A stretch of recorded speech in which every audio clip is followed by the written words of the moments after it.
이래야 학생회장이라 할 수 있죠.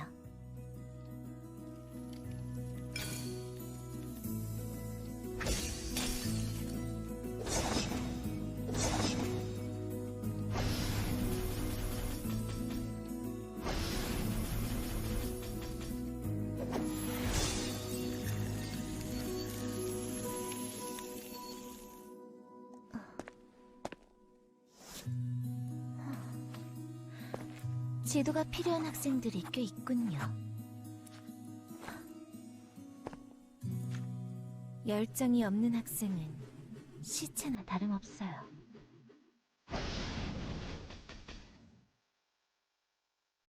어떤 고난이 기다리더라도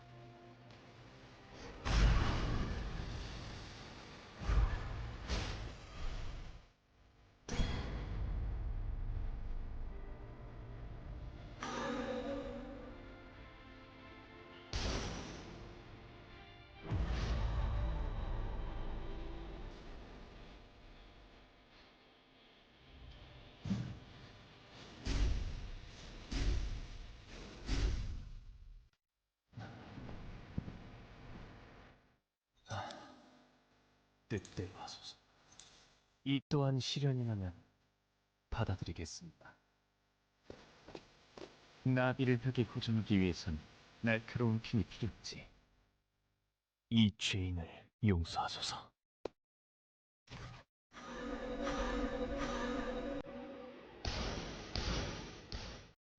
이제부터 건설을 만들러 가볼까?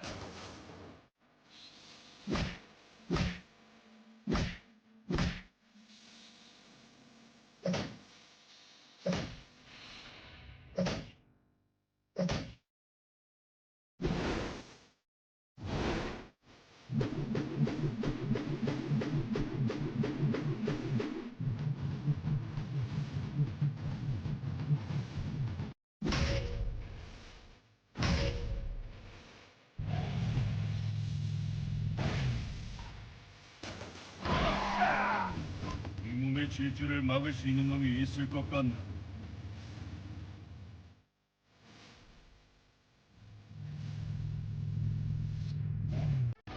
응답하는 매그너스다. 그래, 나와!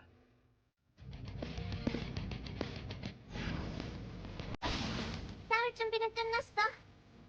헐, 긴장되는 거지? 주먹 쓰는 건 자신 있어.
逃げてばかりで言い訳してたの弱虫で引こうだったんだ欲張りな私の心は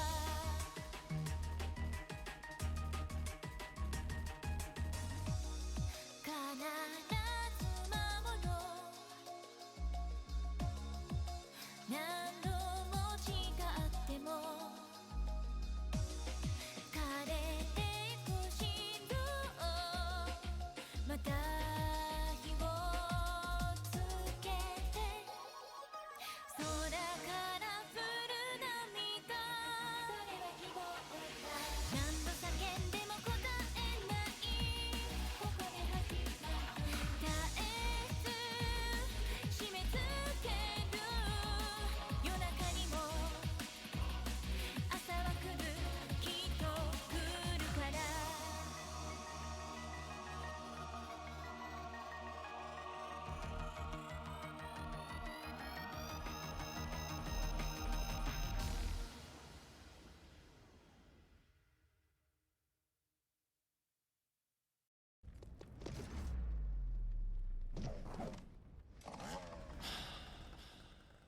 I can't keep going on. The pain inside my chest gets worse sometimes. Everything is wrong. I'm reaching for something out of line. I keep getting closer. I'll need to have it all ripped away. There is something in my body deep down, and I'm hoping that it won't stay. 'Cause I'm a monster, blood on my hands, sharp teeth, and I wanna be free. And so you better not make me mad, or I'll hunt you down. I will never let you go or escape me. Please don't leave me, it will kill me. I don't wanna be alone, and so I'll follow you home. I guess that I'm not good on my own. Come with me, come with me. I wanna take you home now. Come with me, come with me. No one else will know what I've done. Oh, what have I done? Tears cleaning up the blood. Come to me, come to me. What have I become? 3, 2, 1. Can't keep going on. Day and night, wanna see you run. Moon and sun, hiding in the darkness, my safe place. There is something in my body, and I'm letting it lead the way. Come, come, come.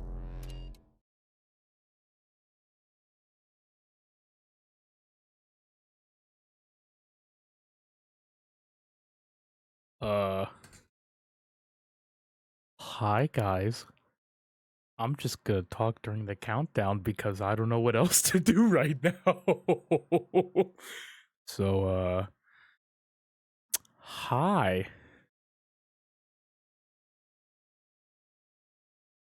How Hi. are we all? Yeah, it's me and Locke. Also, Hello. it's funny, I'm just gonna say it real fast because I can, but I changed it before even Locke, you watched me do it. I didn't see it. You did. You I watched. I wasn't watching. Oh, wait. I did it before the cast started. Yeah, it lags sometimes, but hi guys. Well, I'm gonna do the official introductions after I believe the countdown is done, but well, Locke. Well, as I should say, hi guys, it's me, Circadia, and I'm back for another day of the ERM Season 9 finals, of course, for solos today, with Locke. Hi, Locke. Hi. I am glad to be back again. We are glad to have you once again, honestly. It was a great day yesterday. I'm sure everybody out there loved it, but we're currently watching, as we can see, the New Year's countdown. 10, 9, 8. Oh, okay, they're doing this whole thing. Never mind. Okay, I'm going to shut my mouth. Oh, I like this animation in the back.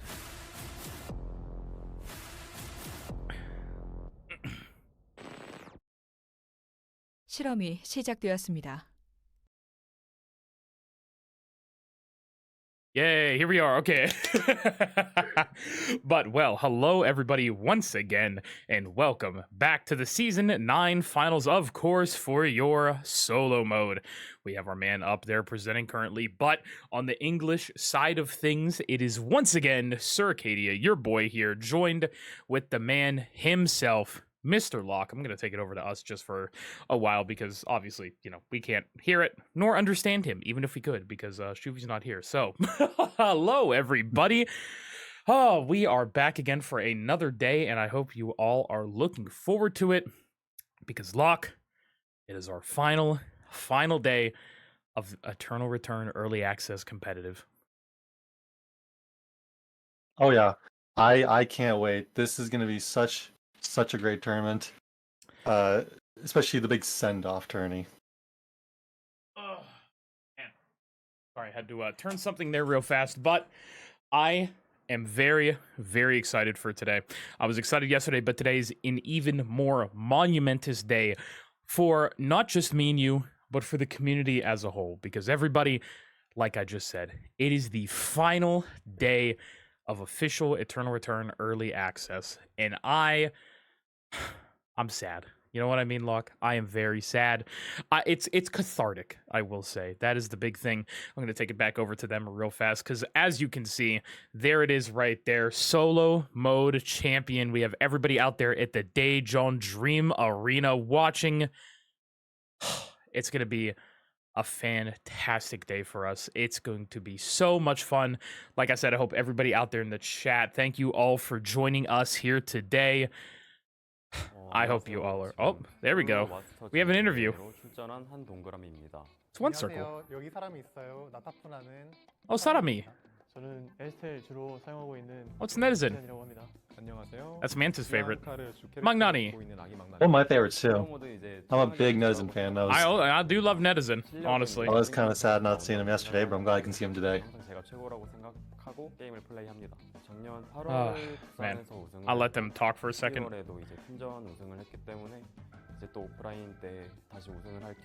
fact, I want to take pictures of this. 제가 시즌 5 때 산동그라미님 나타폰을 보고 나타폰에 입문을 했는데요.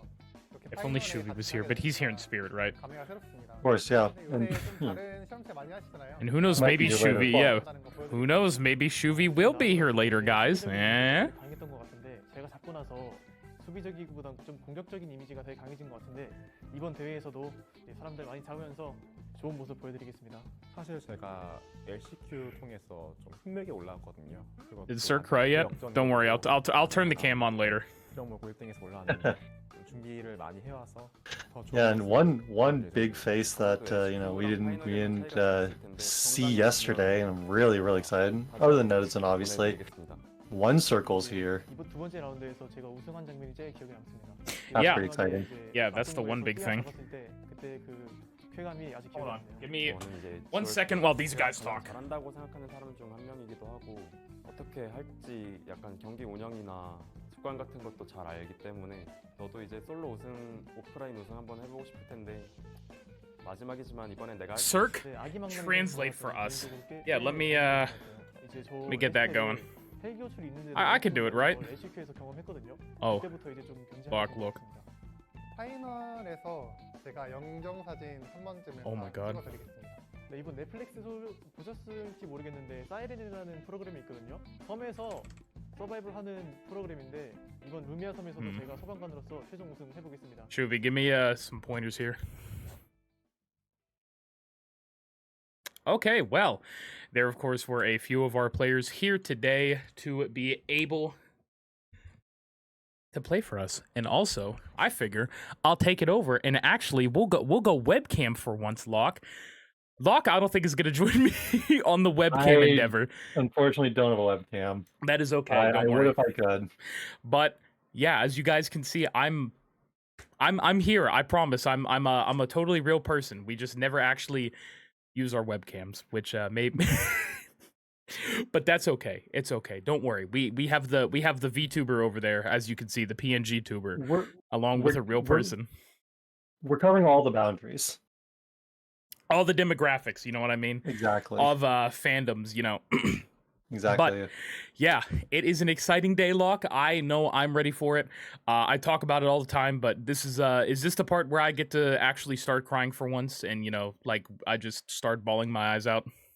Not quite yet. That's going to be at the end of this stream, the end of this tourney, so we'll have to wait a little bit on that one. Yeah, just a little while longer, and then we can all start crying together. But I see my KR casters over there. We have, I think, Pilos and... I don't know why I can never remember his name, but he also cast Rainbow Six Siege, and I feel like I need to remember his name because of it, and it's absolutely upsetting me. But I'll get it one day, I promise. But we have all the other casters for the other languages as well streaming, so if you guys want to go check out the Japanese or Mandarin broadcasts, those are always going on as well. But for now, you guys are stuck with us, right, Locke? Yep, you're stuck here with me. And me too. And I Stark. guess. Wow, we love you. We got to do the, what? How do you? Is it like this? The Korean heart? Yeah, Is it that's like perfect. this? Yeah, That's exactly. perfect. There we go. Yeah. I'm doing it in spirit. I don't have hands, so Oh yeah, no. Wilson doesn't have hands. Cecila's doing it. You know what I mean? Yeah. Yeah. Sorry. Yeah. Yeah, you good there? Was slight lapse in the judgment there, but I believe they should be bringing out all the players here relatively soon, and we will get it underway for you guys. I believe they might be doing that now. Actually, it is going to be a little talk of what is going to be happening for today. The schedule, of course, well, I think we're already on the latter half of that, and of course, we are at the Daejeon Dream Arena in Daejeon, South Korea. And of course, today we could see 4 solos. It was the circuit's top 15 players combined with the top 3 players from the LCQ. Yeah, absolutely. It's going to be a lot of really top players, a lot of great competition. Oh, and now look at this. Another 10 million won being given out today. And then, of course, as we can see over there as well, our point matrix, 10 kills, or 10 points for field kills, my apologies, with the same exact placement system, 32 for first, 16 for second, 8 for third, so on and so forth, and negative 10 points for death from non-players, such as head booming. Unfortunate. But yeah, 10 million won log. I wish I had 10 million won right now. Yeah, just put in the back pocket. Mm-hmm. Very nice for a rainy day. Yeah, walk around with it, you know what I mean? Just walk around casually with like $8,000 in your pocket, You ever do that? Just casually on the weekends?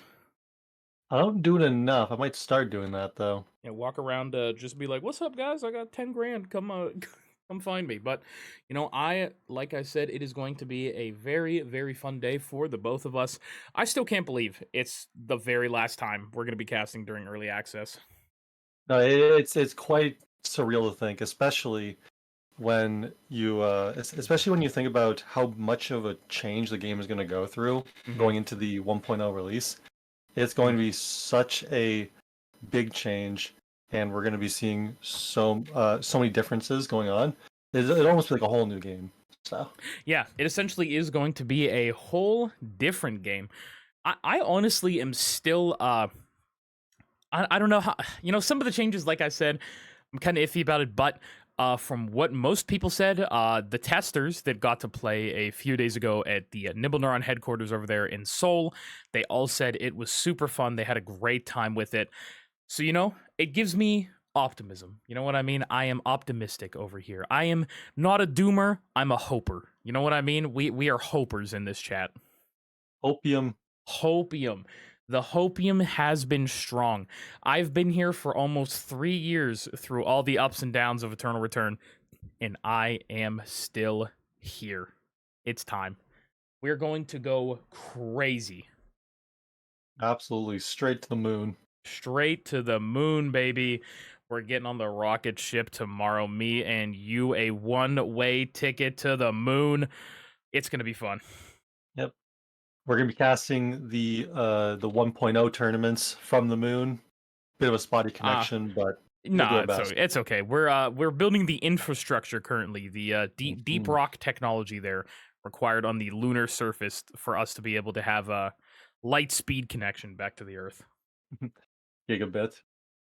Oh man. So what's your connection like on the moon? Oh, I got Verizon. No. Oh man, but yeah, I am definitely looking forward to it. We have about 11 days now, lock until release. 11 days.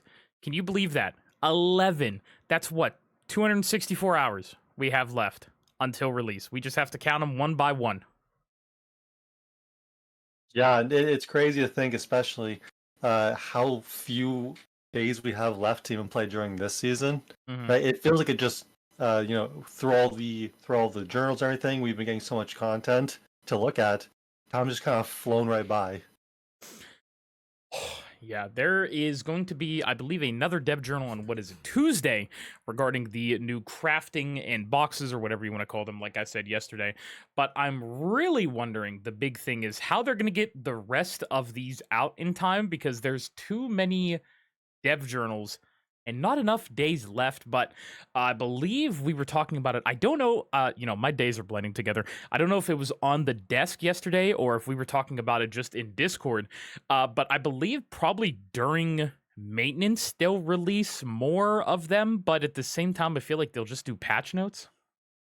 Yeah, I mean, we'll have to see. No matter what it is, it's going to be pretty exciting to see all these journals coming out all at once.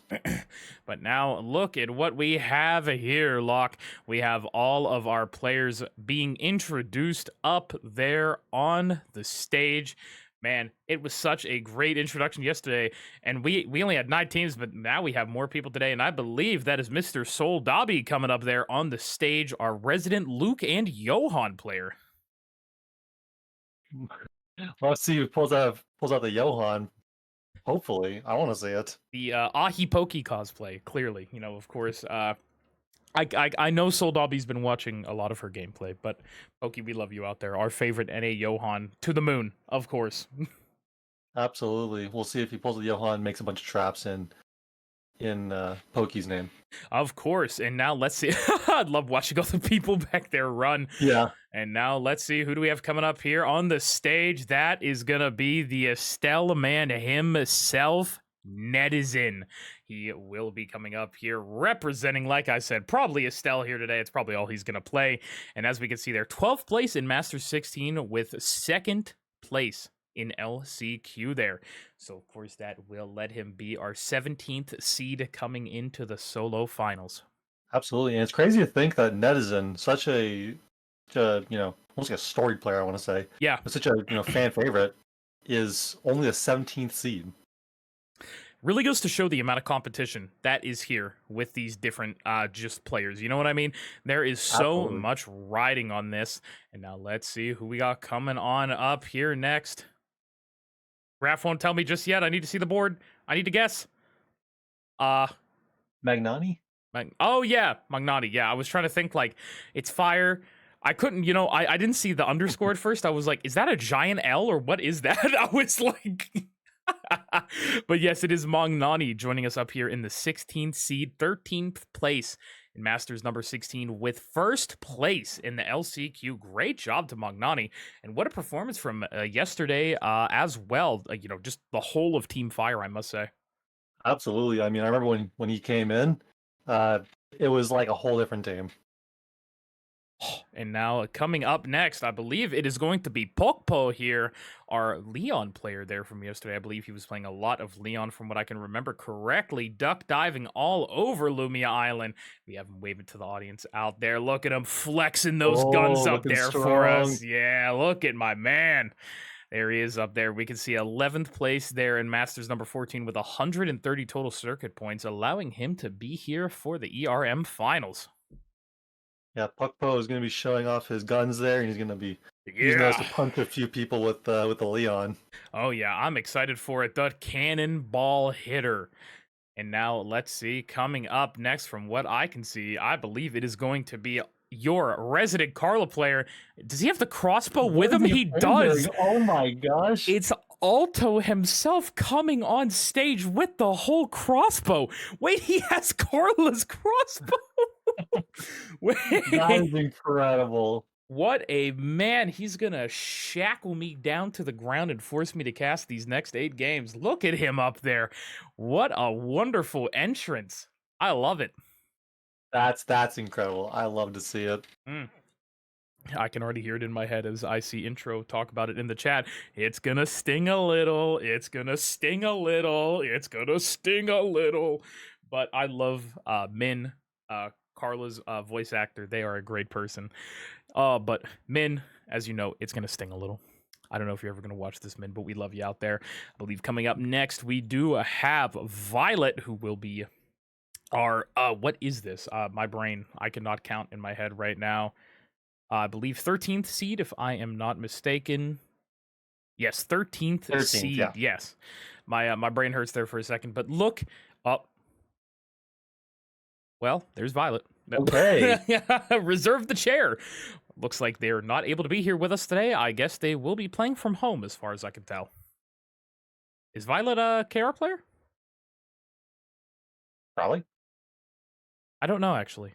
Maybe they're from somewhere else in Asia. But that's okay. No worries at all. I can see more people getting ready, and our next person up on the stage lock is going to be Heimu. Absolutely, from Europe, right? Yes, Team Irop. And look at that. Okay. And look at that, the bows and everything. 200 circuit points coming out for him, 6th place in Masters number 16. And I believe Heimu, from what I can remember, one of our seasoned Cathy players, I believe. My brain is trying to remember everybody right now and what everybody plays. You know, it's the brain, it's still turning on a little bit. You know, I had to reboot it before the cast started there. But yeah. Absolutely, and with a 6th place finish in the last You have a fan? last open, it's gonna be pretty sorry. Hmm? It's gonna be pretty exciting to see if he can, match that performance or even go even higher. Yeah, and I will be looking out for him. Next up, coming on the stage, we have Sadami. Let's see what Sadami's introduction is going to look like. Oh, with the picture taking. More Nathapon today. It looks like 5th place out there in number 14, ERM. That is some lovely, lovely, juicy circuit points going over to Sadami for our 11th seed. Oh, man. Sadami has been a very, very fun player to watch throughout this whole season. You know, it's honestly funny to me that a lot of these people only competed in one of the ERMs and they were just able to get here just off those circuit points alone. It just, oh man, like I said, the amount of competition that is here in these matches is just on another level, Locke. Oh, absolutely. I mean, this is for the final tournament. This is a pretty good one. You have the best of the best. Absolutely. Of course, and now coming up after Sadami, we have Neon coming up to the big old stage. And, you know, just a little side note real fast. I really, really want one of those windbreakers, like, badly. Oh, absolutely. I wish, man. I want some merch, especially one of those looks like that. It looks so clean with the little ER on the lapel there. The big thing that somebody at one of the booths is selling that I really want is they have flip-flops, like sandals, and there is a pair of Bianca flip-flops that are yellow and have like her emote on it, and I want those so badly. I see a bunch of people have them. I also talked yesterday about how I really want the phone cases. I want one of those, but moving on, we, of course, like I said, have Neon up there showing themselves off a little bit for everybody, and it looks like we're just about halfway through our players. Coming up next here to the big stage will be Ganchan, another player that me and Shuvi talked a lot about over the season, who is just such an insane player, I will say. Very underrated by a lot of people, I think. Look at him crossing his arms and everything. Yeah, he's got the cool guy pose. Yeah, look at that. Competing in both ERM's 9th and 14th place, respectively, netting him 255 points there. Great job to Ganchan for being able to make it to the stage with us today. Only 8 more players left here, Locke, and then the games will begin. Yeah, the experiment will begin. Yes, of course, the experiment shall begin. And the classic, what is the saying over there? I'm trying to think of it from Izbiz. It's what? Let there be glory to the pawns who have reached the end of despair, as they say. Pretty cool. Yeah, pretty That's cool pretty phrase, cool. right? Yeah, pretty cool phrase, right? You know, they kind of went crazy with Immortal Soul. But next up here after Gongchan will be Lucette or Lucette. I honestly don't know which he prefers, so I just say Lucette. Seti. Lucetti Spaghetti, our friend coming on up to the stage. Man, like I said, though, those windbreakers are so clean. Oh, absolutely, yeah. And going back to what you said earlier about, you know, that what was it again? If you could go for it again, Cirque, the thing from ISPS. What about it? If you remind me what that was again? What the phrase? Yeah. Like, what do you mean? Like, what about it? Like, Just say it again. Oh, let there be glory to the pawns who reached the end of despair. Super cool, first off, but I hope that we can get something like that, maybe something as cool, maybe something a little better. In the new loading screen, we have the what is that called again? The briefing room. Briefing room. Yeah. Yes. Yeah, the briefing room looks really sick. I hope I mean, there's like if an there's any time announcement with that. If there's any time for you know, that kind of dialogue, it's gonna be right there. Oh my god! I don't know. It's Dina pulling up to the stage with the wig and everything. I love it. They look so That's good incredible. with the Dina cosplay. That is incredible. That is amazing. I love it. And they have is that the Devil Wilson they have? Yeah, with yeah. them? Yes, it The is. Devil Wilson. Oh my goodness, what a beautiful cosplay for a beautiful player. 10th place in both ERMs, netting them 280 points. I love this. This is so awesome of them. Are they going to be playing in the cosplay? That's sick. That's crazy. That's some dedication there. That is great, Absolutely. though. Look at the Wilson, too. Look at him. It's gonna be even crazier. Alto's gonna have to play with that giant crossbow as well. Yeah, he's going to be, like, pressing... Just tap, tap, tap that, you know, with the giant crossbow. Yeah, little you know, it's actually one of those arcade games. And he has to aim with the crossbow. Or no, it's like those old videos where it's like, I played Eternal Return with a baguette, you know, like... Yeah. Oh, and now coming up, the notorious Emma player himself, Popo, coming on up, 3rd place in ERM number 16. A true menace out here on Lumia Island. An Emma player. Absolutely. I mean, this is gonna have half of the cast scared out of their wits. Had you scared out of your wits earlier from what you were telling me. Absolutely. Yeah, I know. Absolutely. Locke is terrified of Emma. He has like a chronic fear. He has Emma-phobia. Yeah, as a newfound Melee player, I get it. I finally get it. As a newfound Melee player.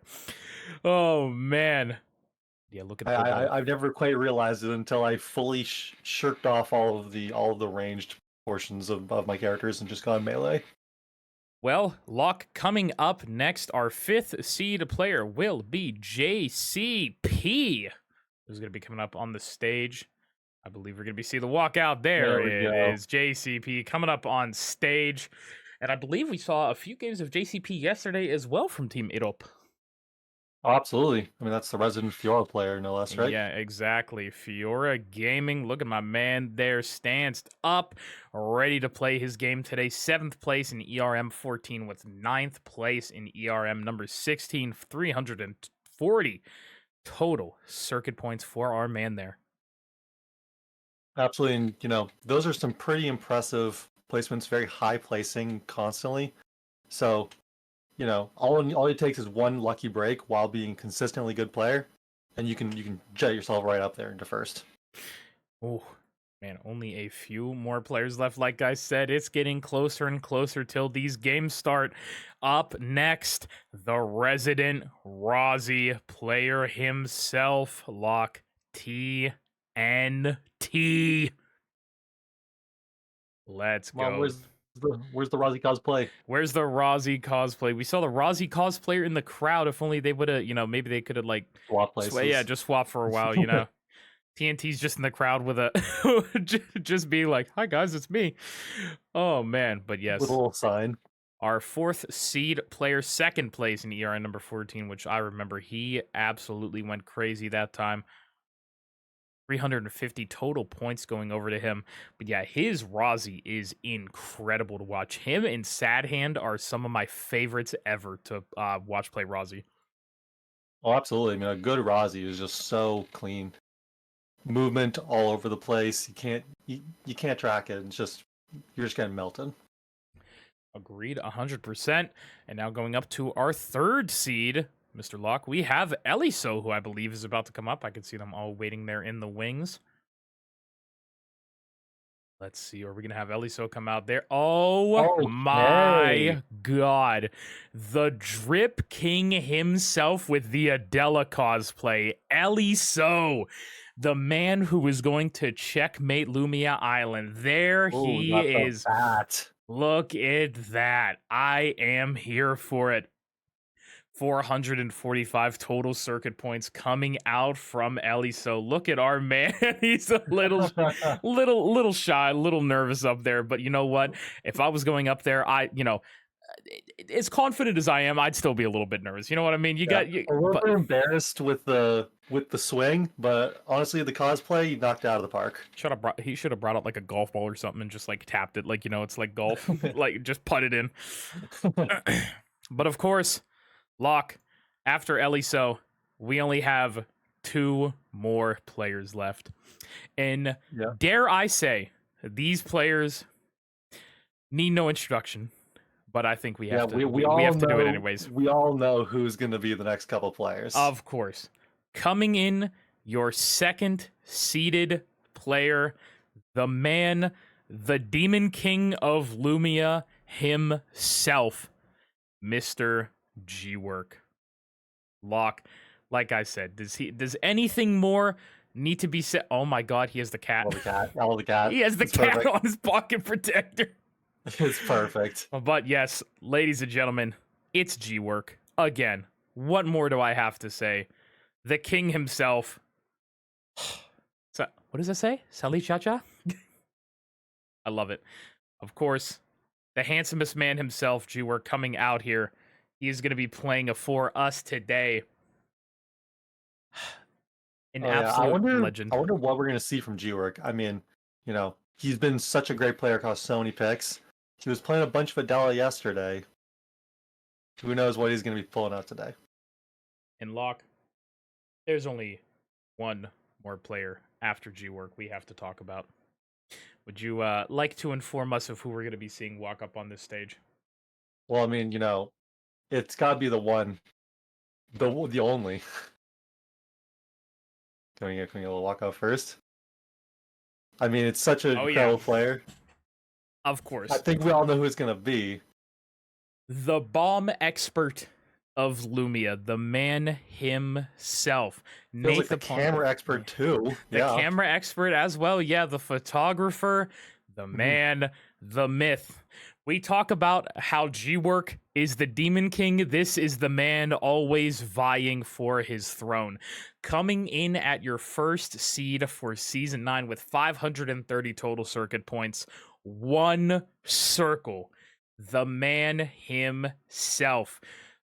If we talk about, in other games, I'm just going to say it. In League, for example, there's G-Work and then there's Dopa. 2 of the greatest players to ever grace the game. One circle in G-Work have that exact same kind of, back and forth with each other. You know what I mean? Absolutely right. Faker does. It is Faker and Dopa. These 2, exactly. They have the exact same kind of relationship. They are rivals, but also teammates at the same time, always vying at one another, fighting in solos, coming together in duos occasionally, but at the end of the day, only one man can be the best. Oh, absolutely. I mean, we've seen these 2 compete for so long now, and it's always a back and forth. It's always such incredible play. Now, we get to take another look at all the fan signs out there everybody has in the crowd. Look at all of them. Like I said yesterday, they're my favorite part, honestly, of these games. Getting to see everybody come out, root for their favorite players, favorite teams yesterday in this case, but everybody loves making these signs. It's so wonderful, isn't it? Oh my gosh, an incredible Debbie and Marlene one as well. Debbie and Marlene! Are you going to play first, Debbie and Marlene? I mean, we still don't even know if they're different people. Oh, now we know nothing about it. That top right one is insane. Oh, they're just all insane, honestly. Every single one of these is incredible. Yeah, no, I would completely agree. But look at them. I wish I could read them a little bit better. But the one circle one on the left is beautiful. Oh, look at these. Does it say Pog? Did it say Pog? I think it might have said Pog. Oh man. Let's see. We got all of the gamers out here trying to support their favorite players. Oh man, I wish I would have had a. I wish I would have been able to make one. I should have made one today. Oh, that would have been incredible. Yeah, exactly. And everybody's saying hello. Look at the light sticks and everything. Oh, yep. What are those? Light spaghetti. Light Getty. Oh, now what is this? What do we have here? What is that actually? Is that like just a list of all the players and? I mean, it definitely is a list of all the players. But what is written below them in Korean? I mean, I'm sure it has their name as well, but it has a little thing for every single player, and it's in order too. That's pretty cool, actually. That's really cool. Maybe it's their accomplishments. I have no idea. I'll have to take a look at it again later. Collecting their signature. That'd be interesting. That's pretty cool. Oh if that was yeah, the case. yeah, that would be sick. Actually, I would. Oh, dude, we need to lock. Can you sign me? Okay, can you sign me? I mean, well, you know, you can do that. Yes. Yeah. Can you? Whatever it is, sir. Yes, of course. Yeah, I have a Sharpie right with me. Can you sign me, sir? Absolutely. Can you sign? Be careful of signing me, though. I might pop. Ah, completely understandable. I mean, I would hope, you know, maybe it's like I don't even know. Like you turn into a real person after I pop you. You know what I mean? Like you finally become a real man. Mm-hmm. Yep. That's when I get the webcam. I was gonna say, you know, I've heard that you had sushi with Mr. Meek Speedy before. So what did he do? Did he just have to like feed you it like down your down the mouth? You know, and it just floated inside. No, you can just deposit it in any just in the side. It'll just go right through. Oh, so it's like a basketball It's like a game. slime. It's like a slime. I like it's like a slime. Is Wilson a slime ball now? It's a colored slime. A blue slime. Oh my goodness. Well, anyways, after some great introductions from all of our players, you can see them down there on the stage getting ready to start game number 1. I believe they're all getting into lobby right now. But what are we expecting from some of these players? Are we thinking anything here in game 1 is going to be out of the ordinary, or are we just going to get, you know, kind of what we're looking for, Locke? I mean, going into these tournaments, especially with ones of such high caliber, and you know, it's kind of the big tournament, right? This is your big moment.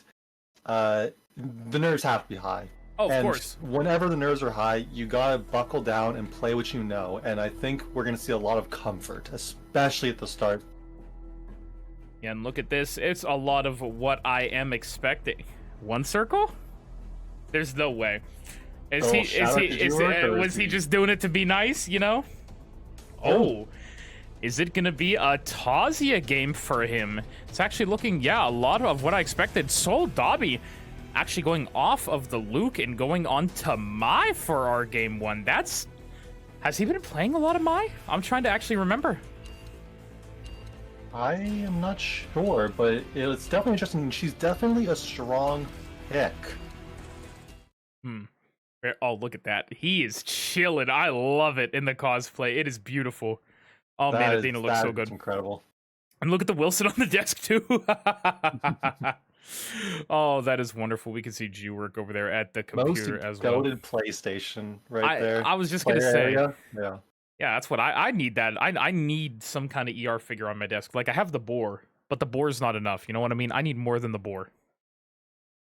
Oh, absolutely. I need to get set up with the Wilson pillow and everything. Yeah, I was gonna say, did you get the Wilson plushie or something? Absolutely. Oh man, lucky. Ay. But let's see. I'm sure we can arrange one for you. I hope so. These I mean, I need to get over there already. I think that's the big thing. I really need to get over there to Korea. I mean, you need to come with me too. You better. Oh, absolutely. We're gonna go together. Yeah, I was gonna say we're gonna hold hands on the plane ride. Like, exactly. But Locke, make it work. here we go. game number 1, ladies and gentlemen, of the Season 9 finals. 4 solos, of course. Absolutely, yeah. And I want to start out right away. Go for it. First off, incredible. I'm so happy to finally, to have this big final tournament. And as I was saying about Comfort, but one person's not playing Comfort. The man, the myth himself, One Circle, slight Comfort, but that's Atasia. That's not what we're used to. Yeah, no, not at all. I mean, okay, honestly, I'm used to it. I've seen him played a few times before, but I did think it was maybe going to be the Carla first, but look, oh my god, the amount of people in Chapel, giving me flashbacks to yesterday of Happy Cat in Chapel. I'm sure you remember what was happening with that, but... Oh man, a few too many times. Like 7 too many times. But I am very curious about One Circle's game plan. Like I did say, I've seen him on the Tazia quite a few times, but I did expect the Carla first, or maybe even the Nathapon, but after watching Bear yesterday on Tazia, I can completely understand the reasoning for picking that character. Absolutely, who knows? Maybe he got a little bit inspired. Oh, it looks like Alto getting a little bit of mastery there, having their weapon. And it looks like we have a little bit of the ad on the side, Celeb Secret. I can't read it. But, like I said yesterday, Nibble Neuron, send me some Celeb Secret skincare. I will look like a totally different person when they see me. You know what I mean? Hashtag God. I need that. I need a good exfoliator. I need something like that. So hopefully maybe I get some skincare coming my way. I need a whole new skincare routine to look my best for Lumia Island. Looks like G-Work gonna be over here farming it up, as well as Neon will be on those lovely, lovely wolves sitting there right next to the tree. 45 seconds until our trees are up. Speaking of Popo, meanwhile, looks like everybody's just going to be farming the wolves right now. Usually I feel like we have a bit more early game aggression, early game griefing coming out from the KR tournaments, but in this one, it looks like our first major engagements are going to happen at the tree. Yeah, most likely. I was going to say, it looked like One Circle was trying to fight there for a second against Lucette, and now might be trying to fight Himyu as well, but everybody's just going to be relaxing right now. One Circle actually opting for the Fuma Shuriken. I'm not too sure if Tazi's current build, but I absolutely love seeing Fuma. I think it's, maybe he goes Azure Dagger next game. I mean, who knows? I mean, One Circle, he's probably the character with the most potion that he goes right away into it.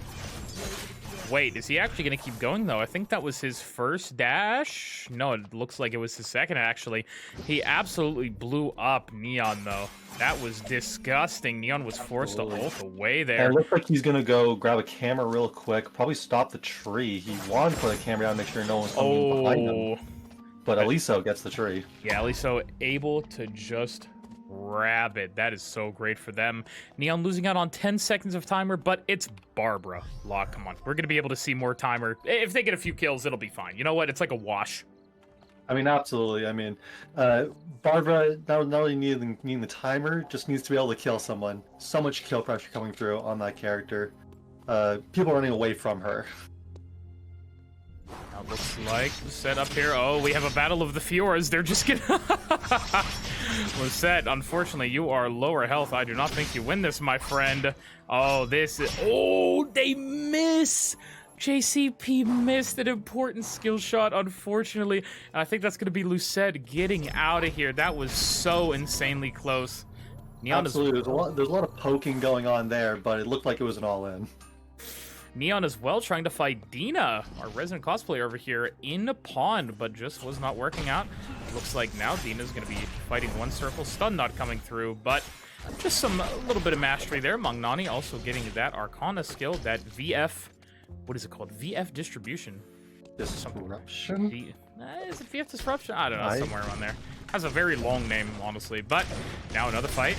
TNT. Nice Semtex actually getting on the Pokepo, trying to get out of the waterway. Not wanting to get ducked over on. Oh, no. Sodomy finds TNT with an F-stop. They have the gun vault there and actually are able to step right over Sodomy. Great play there by them, but now Pokepo's the one in trouble. And it looks like everybody just fighting left and right. Netizen actually gonna take down Soldavi, our first kill of the game. Magnani needs one more second, and there it is. They're gonna be able to live thanks to the beach battle zone, but Netizen doesn't have need anymore, but does not matter. That last auto gonna pack them right up into the coffin. Absolutely. And you see one circle just getting a free alpha, but Soldavi was not respecting the phase 2 of the raid boss Netizen on the Estelle, and gets taken down with an incredible CC combo to lock up Soldavi for long enough to actually get that kill with the ulti. Yeah, that was really fast, actually. Oh, man. If Soldabi only would have been able to live a tiny bit more. Now, looks like Dina, meanwhile, on the other side of the map, took down JCP in a battle zone.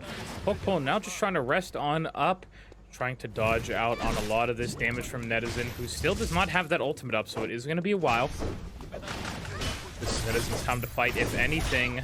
Let's see if he'll be able to do it. The duck dive misses, and I think this is a free battle zone win for Netizen. Unfortunate there for Pokepo, but the damage is just so much, and there is that Soul Link actually popped from Violet. They're going to be able to take down Alto, just one more hit, and there we go. Alto actually falls, and Violet, I believe, is winning the beach battle zone. Yeah, absolutely. Violet leaving it over to Nina, actually, to finish it off. A great job there to Nina. Listening to Chloe, very good, and she will take it down. Also, one of our best, very best Carla players. Yeah, only one full kill so far here in day number 2. Man, like I said, poor Soldavi. Absolutely. I mean, it always sucks to be the first one out.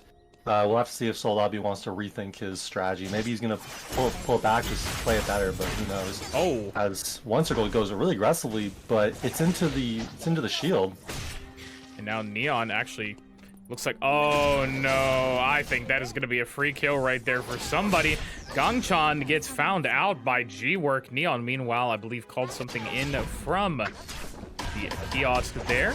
We'll just be running away with it as G-Work, like I said, killed Gangchan for free, essentially, not having to use too much there. Eliso, meanwhile, fighting, I believe, Haemyu over here in Hotel, but gonna be just leaving for right now. Seems like a pretty simple day so far, Locke. Yeah, absolutely. Not too many people are going hard from the very beginning, but that's to be expected. Once again, tournament nerves. You're not going to play super risky and put yourself at a disadvantage from the very beginning. And if you do, you might end up like Soldabi and be at a huge disadvantage. So you can't really fault it either. Yeah, no, I don't blame them at all. But Violet looks like going to pick up a free meteorite here. Very nice job there. Popo, meanwhile, actually getting the Tree of Life, it looks like, over there in Hospital. Dina getting a little bit of healing from their Starback, but already on triple upgrades. The Empress, Legs of Steel, and the Persona, I believe they had. Now, Eliso actually forced to use the Checkmate. Oh, gets over the wall as well. Oh, man, Sodomy falls to one circle. My goodness.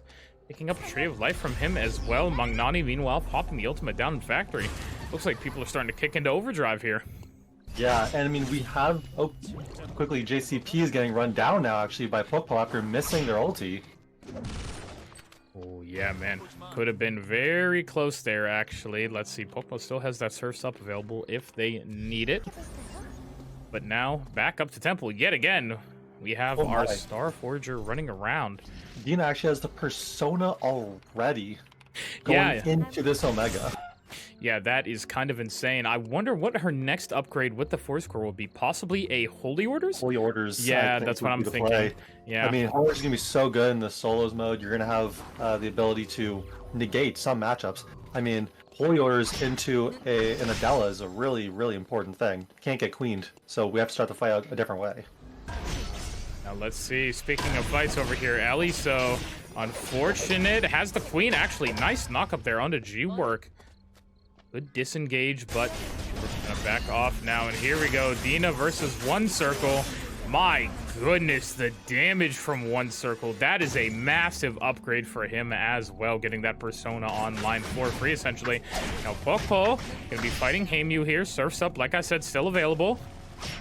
We have more people. Popo's gotta be careful. There's a lot of people looking for this third party. There's 5 people in the battle zone.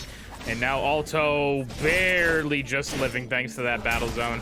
And now it is Netizen versus Violet over here. Oh, there's the ultimate. Phase 2 from both bosses, but looks like neither one wants to fully commit to it. Yeah, neither one of them really wanting to die there. Smart plays, I will say. Netizen just going to be resting up there. Meanwhile, I believe Violet's going to have to wait for Nita to come back. But now Netizen spotted by one circle from what I can see. They do have 2 transitions. They have that racing helmet, but they also have the Paradise Lost. It is so hard to get onto an Atazia when they're on objective. There's going to be so many shards on the ground. It's going to be so hard to approach them. Kind of like a Celine, another one of One Circle's favorites. Yeah, exactly. It seems he has a very, key pattern to look at with his favorite characters. But now it looks like Violet just going to be resting up a bit in the bush, trying to get Nina back to full health. Hokbo also taking down Magnani in the battle zone. And this is going to be big for Violet. On that Soul Link. So now with the Soul Link available, is going to play very aggressive onto Netizen. Now Netizen doesn't have the ultimate either available, so that is a little bit rough for them. Meanwhile, Heimu still trying to take this battle zone over here. Lucette, there's the emergency surgery, parries it. But let's see, Heimu still has the suture. Are you going to be able to get a good one? There's the amputation. Oh, suture goes a little wide there. And there is the blessing, actually, from Veritas coming out for Lucette. Timer as well for Heimu. This isn't looking good for our Kathy. Gets a little bit, but I think this is going to be a kill for TNT. Just a few more autos, and that will be it. Now this leaves TNT versus Lucette here. 60 seconds left in the battle zone. They're going to grab all this but not time. a lot of time left for Lucette to actually play this, because Lucette just still doesn't have ulti. Yeah, that is going to be rough. Meanwhile, Neon fighting Popo over here. Your favorite character to watch, I can tell, Lock Emma. It's not so bad of a matchup for playing Barbara, at least. That's the nice thing. As actually, Lucette does have the ulti, and TNT's gonna have to try and dodge it, but it's gonna be too hard to dodge every single last ultimate from Lucette. And that is a force core, meaning the Chained Nightmare is online for Lucette. That is massive. Also going to call in a Mithril for themselves. Meanwhile, Violet, it looks like the age-old matchup between Netizen and Violet of this game going to come back for us. And now Netizen going to take it right onto Violet. Let's see, are they going to be able to actually win? It's almost over. No more Nina and no more Chloe either. They both will fall. Netizen finally taking that victory for themselves, taking the Puppeteer down. Such a close matchup. I mean, you could tell both players wanted this matchup, and it just came down to a sliver of health with who actually won that fight. So you can't even blame either one of them for trying aggressively to get that fight win.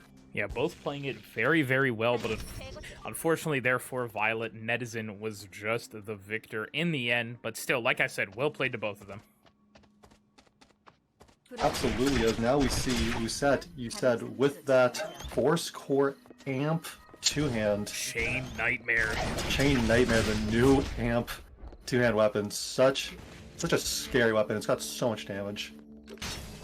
Oh, and now let's see, speaking of the devil, it looks like trying to fight it out against Pokpo now. A lot of damage actually coming out there. Pokpo has the cannonball. Oh, they're all just gonna back away from each other. Oh, what? Oh, Pokpo. Don't go back in, my friend. It looks like you need a little bit of time to rest over there. Yeah, this is the one problem with the Ant Fiora. Once you got all your burst down, it's gone, but G-Work might be gone next. Oh, and Alto's able to snipe Wick away and get the kill on the G-Work. Mong Nani, unfortunately, not getting anything out of that, but Not only that, but Alto also gets the Wick items. Alto is in an insane place this game. Oh, and now it looks like TNT gonna fall there to Lucette. Maybe able to get out with their life for right now, but man, that was so unfortunate there. The G-Work dying just trying to do the Wick. Unfortunately, G-Work almost always tries to get the Wick for himself, but it's looking like this is not the lobby, where everybody respects G-Work. Absolutely, and also it was a very unfortunate location as these Fioras are going on an absolute tear. But yeah, But it's not quite enough. Heimu goes down as One Circle once again showing pure aggression constantly. Let's see what he's going to be able to do. Netizen might try and turn this, I feel. Does have the ultimate available. The chicken is not up. You normally be jumping in there, but One Circle's in a bad spot with JCP below him. Yeah, but I think One Circle knows at this point. Look at the build. He is full Oh my. Exodiad out at this point, building And traps. he wasn't even near Wick. Yeah, not even near Wick one bit, but still is able to get everything that he wants for himself. That is disgusting. I think at that point, he wasn't even sandwiched. You know why? I think if... Who was right below him? It was, JCP. JCP, yeah. I think if JCP started aggressing on him even more, he just would have straight branded at Netizen and just been able to kill both of them. I'm not even gonna lie to you. But now Honestly, I kind of believe you. Oh my gosh, so much damage coming out of Magnani onto Netizen, and he's actually no aggressive after the ulti comes through. Yes, JCP comes to the third oh party. no! JCP is able to pick it up. The hazard shield not able to block it. Looks like Bianca is just going to dash away for right now. Stay in that locker / coffin, whatever you want to call it. And For just locker. Yeah, I was gonna say this one's a locker. You know, if she was on a regular skin, it'd be the coffin, but now she's in a locker. Gonna get some of that health back. But this lobby is just kind of showing how insanely strong Fiora is right now, I will say. Oh, I didn't actually see them down there. I was like, wait, what? Huh? Missing the Sanguine Javelin, still gets it up by the second half of the ultimate, but the thing is, let's see, JCP actually falling effortlessly there to Magnani. Fantastic plays. And this is where we see why Lucette probably went for that two-hand instead of the rapier. With the two-hand, you can parry the ultimate engage from Magnani, and you're able to still do your ultis, do everything, you're not grounded. However, with that rapier, the moment that JCP gets hit by Magnani's ultimate, the Bianca ulti, he's no longer allowed to play the game. Yeah, it is really hard losing out on a crucial spell there. And now our Barbara actually looks like struggling a little bit. We haven't seen her too much this game, but whenever we do see her, she is always running away a lot, which is quite unfortunate. We also have a Pond Final Zone here. And, you know, Pond Final Zone does make for some interesting interesting plays happening, if I can say so. I mean, we see a lot of characters here that benefit very heavily from Pond Final Zone. So Set's in a really bad spot. Once again, the Bianca is getting in there, and so much damage coming through from this Bianca circulation. Oh, man. This is just so insane. Honestly, this game has been so good so far, but guess what? Pokepole's gonna pick up the kill onto Ellie, so Neon, meanwhile, is here, and there's the big surfs up to take the turret into the wall, but I believe she should have another turret being able to place down, and that's the first kill for our Barbara. Pokepole picking up so much on the kill to Ellie, but Neon is gonna be the total victor here of that party. Absolutely, and you saw Pokepo go for that turret, try and take it down because it's such a huge amount of damage coming through when hit by the free electron laser. But when you ulti as Barbara, you get a free turret, even if you empower your W. So he just presses W, Neon just presses W, and then has a free turret available to pop it up once again. Oh. God, it is so crazy. I love watching a Barbara gameplay, though, and it is just so wonderful to see a great Barbara like Neon being able to be featured here. But only 5 more players left here in game number 1. Let's see what ends up happening with them. And one important thing here is everyone is going to be wanting that console side zone, because once these two zones have finalized, they're gonna have to start walking towards that console. As Bodo was in a bad spot against Magnani, who's playing super aggressive. Wow, Magnani, great job there, but now in a little bit of a predicament. No dash now. Let's see, are they going to be able to do anything here? There's the dash, 60 seconds of timer. They're going to be able to actually just get out of it for free. Neon, meanwhile, keeping their turret down. Alto placing their traps down. And the ultimate already back up from Magnani. Maybe going to try for something on Alto here. There it is. But that's just going to be a zoning Alto back into Neon and try to get him killed. He doesn't actually need to go for this kill. He just needs to section off Alto, and he's going to do that. Didn't do it perfectly, though, so Alto is able to walk out the bottom. But still a very scary situation for Alto. Now let's see what Neon's going to be able to do. Like you said, no ultimate there for Alto. And look at the poke just coming out from Neon right now. They both are going to have to run towards that bridge somehow, but I think this may be the demise of Alto just a little bit more from Magnani. There's the circulation, and the auto's just going to take them down. Magnani going to get in that locker, try and heal up a little bit. Some traps going down, but let's see. Is Neon going to be able to do this, Lock? Magnani got the ulti, he's going to be able to pop it in, but there's just so much damage as Neon actually burns the ultimate and is going to have to play Oh, the trap! But the trap is there! Oh my goodness, but this is terrible for Magnani, walking into one circle now. Oh, that is not what you want to be seeing, but that kill makes it a 1v1. Neon really could have used those items, but Lock, it is now Mage versus Mage. Neon versus one circle for the ending of this game number 1. Absolutely, and Neon didn't have that many items going into the final bits of this game. We saw them with only about 2 items when they were fighting Eliso and Pukpo, but they have an inventory full of items. They've got their set complete. Let's see if they can actually deal with one circle, as one circle very smartly passes the bridge. That's a major choke point, especially for like a Barbara, and he's gonna walk right into the final zone early, which is so important. And now look at this. Great camera placement to be able to take down these traps. Let's see. Ooh, nice little poke there. One circle is actually starting off on this bat, getting the stacks up, has fully empowered Q, and is going to be able to force out and regain control of those zones. This is going to be really hard for Neon to be able to walk into this, trying to place down more traps, get any amount of poke that he can onto one circle. This is so hard. He's going to have to tank so much of his timer. There's the wall down, though, from one circle, which is a major point there. They're both trying to poke out each other. Wall's back up. Let's see. For Neon. sure, one circle is trying to bait out Neon's ultimate, and Neon's gonna have to ulti at some point pretty soon. But smartly is holding on to it. No need to burn it right away. But as you all know, Neon has to be the first one. That is interesting. Okay, I understand why he did it, though. Yeah, very interesting. He goes for the early amount of damage, trying to force one circle out of the zone, maybe try and equalize those timers a little bit, but he's still not in the lead with timer. This is so unfortunate. Let's see. One circle. You're going to have to do something big here. He can maybe run at this point, but they don't know each other's timers. They both think they have a lot of timer. I think we're going to have a huge fight here. One circle. Let's see. He's going to try and go in with the Paradiso and everything. Meanwhile, Neon trying to go in themselves, but it is not going to happen. One circle. The man himself is going to take game number 1. Absolutely. I mean, that just goes to show you why one circle is so feared. No one, if you saw everyone was trying to run away from one circle, go to the other battle zone or go to the other temp zone, because no one wants to be fighting one circle. That's a free death. Yeah, that was insane from him. Neon almost had a chance there, but unfortunately the ult just did not come back up fast enough, I feel like, before the poke was already done. As Shuvi would say, done and dusted. Oh, man. But yeah, great first game there from him. You can see all the players kind of just, relaxing there.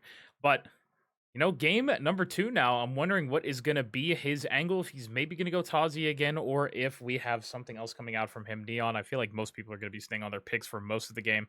But absolutely. Well, you know what they say, Sir. If it ain't broke, don't fix it. I don't see any reason right now for why one circle needs to change anything up. It's already working. Everyone's already has massive amount of fear for one circle. I mean, we saw throughout this entire game, everyone was just running from one circle. Even at the start of the game. Yeah, like you said, even at the start of the game, they were just running so much away from him. It just looked a little bit rough for everybody. Like you said, I think the biggest example from the early game was in Chapel. Nobody wanted to fight his Tazia early in Chapel. Nobody wanted to fight him mid game. Nobody wanted to fight him late game. It just goes to show you how disgusting of a player he is. In the best way possible, though, I should say. With an adjective like that. I mean, you understand. We can see why no one wanted to fight him. Do we all remember? Dina had 3 transitions, right? Going into that Omega, going into the 10-minute mark. Mm-hmm. And one circle just absolutely obliterates them. Takes all those items and snowballs so heavily, so quickly into that late game. Yeah, it really was nuts. Oh my goodness. Like, I just don't. Oh, God, man. And look at this. They're showing some fan signs down there in the crowd. Of course, the Tazia fan sign. We can see it there. Like I said, I wish I could read it better, but I love that Luke one. It looks so good. It looks yeah, so detailed. it's beautiful. Also, just a quick little tidbit of an update. If you guys have your Twitch account connected to your Eternal Return account, you will have gotten the drop just now.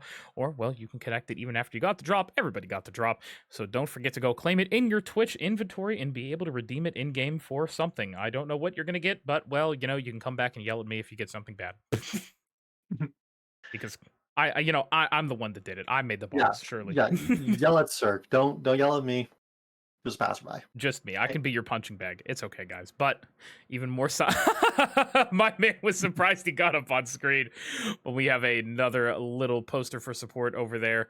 Oh, the Daniel art. Daniel. Yeah. Oh, he's got a whole. He's got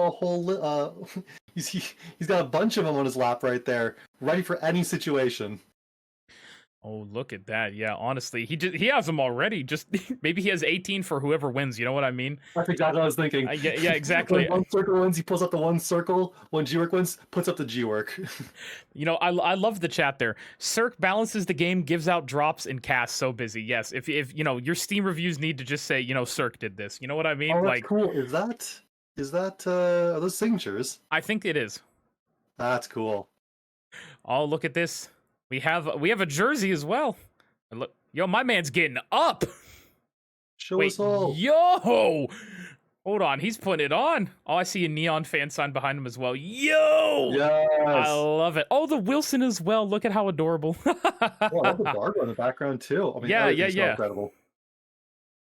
I think maybe after game 4, maybe I'll go find like a piece of paper and I'll draw something. I'll get my own G-Work signature. I can't wait to see this. Oh my god, but yeah, it's so lovely out here. They did such a fantastic job with this arena. It's always a fun time. I've seen the ERM land now, 3 or 4 times, I believe. This is like the 4th one, I think. It's always so lovely to see. And oh, look at that even more. I think that was Wilson. Dang, they got off him quick. Oh my god, it's the great job. It's the great job. It's Ibisu, the caster. Oh yeah. Yeah. Who's he with, I wonder? See if you're not the best artist, that's the way to go. He's with Tazi. I see Sona asking, is there any OTP rule? I don't believe there's an OTP rule just because it's solo. So if he wants to play Celine for 8 games, he can play Celine for 8 games. If we want to have a Barb for 8 games, there's a Barb for 8 games. I believe the OTP is usually only restricted to duos and squads. As far as I know, I'm like 99.9% sure though there's no OTP for solos. So one important thing to note here though, these players are all very good at a lot of picks. We've already seen some people picking some things that we might not have normally seen from them. I wouldn't be surprised if we see a couple more switch ups throughout the day.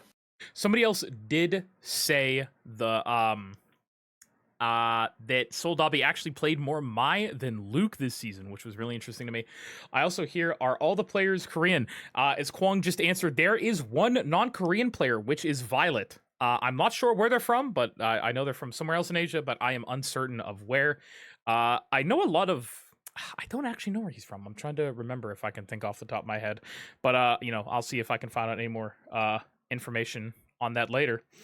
But, yeah, we have all these fan signs coming on in. Oh, is that the Adina Sip?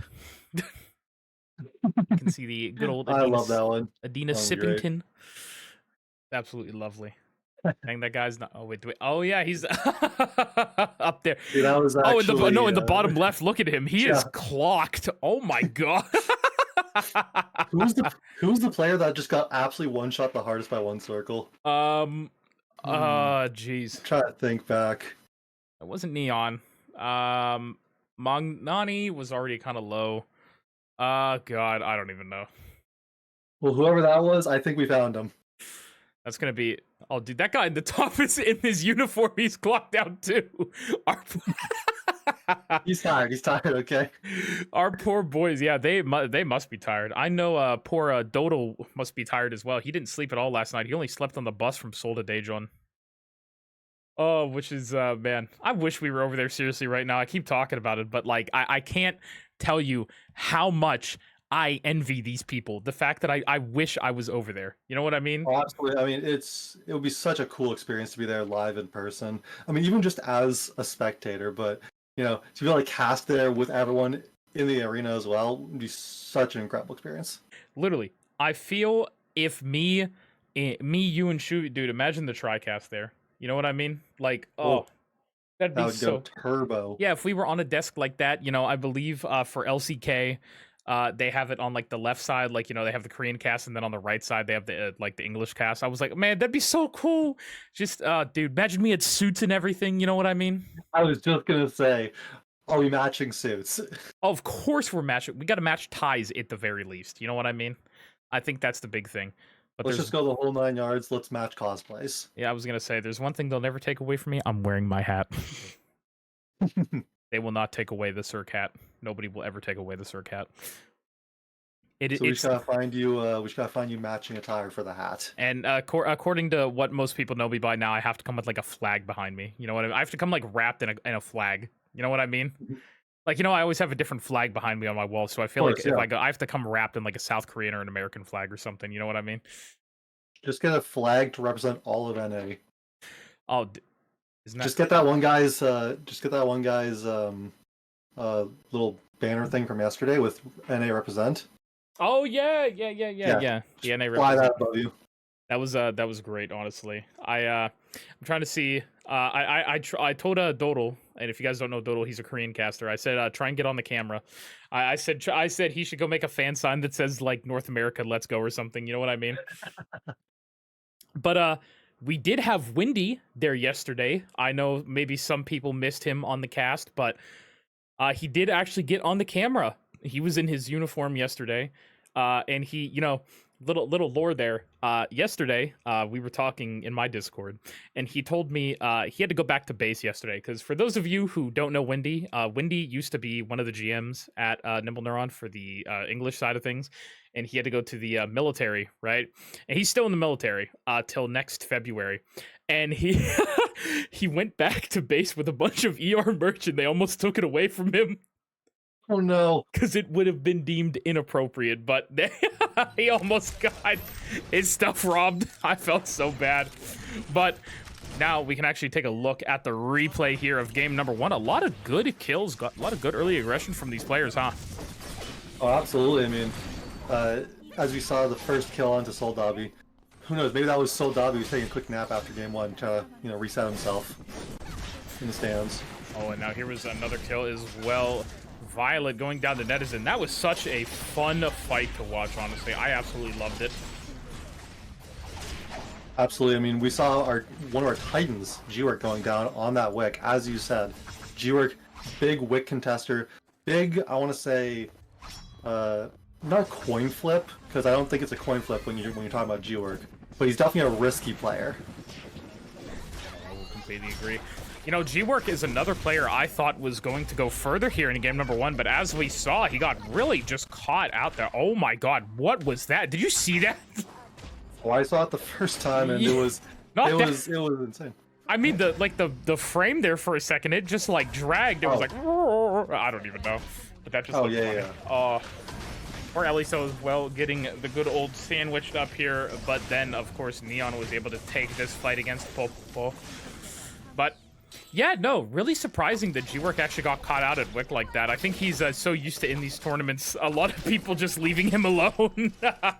Yeah, and one important thing to note there, I didn't manage to say at the time because there was so much action going on, but he was in kind of a choke point.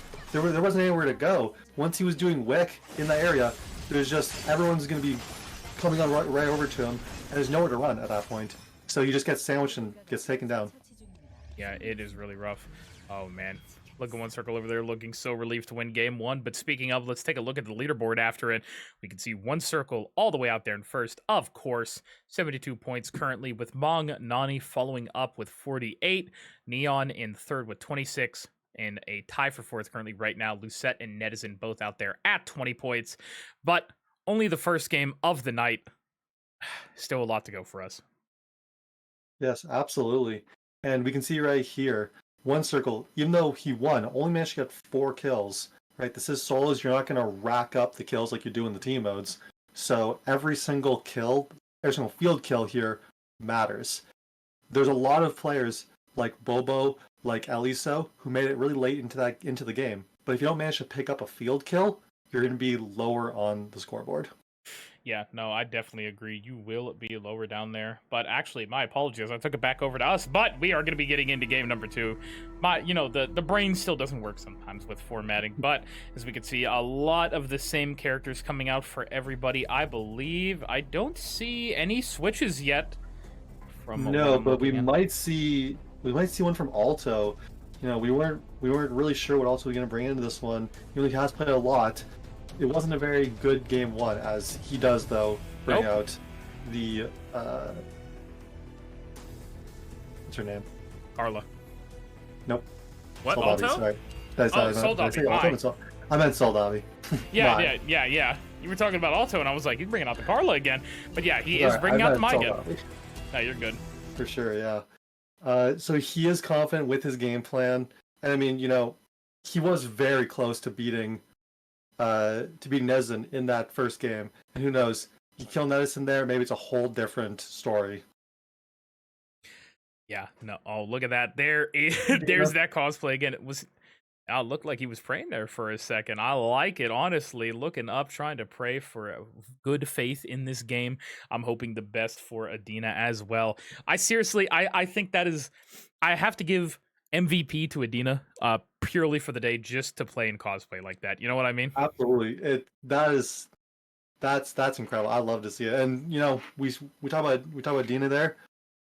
Eliso as well came in with the Adela cosplay too.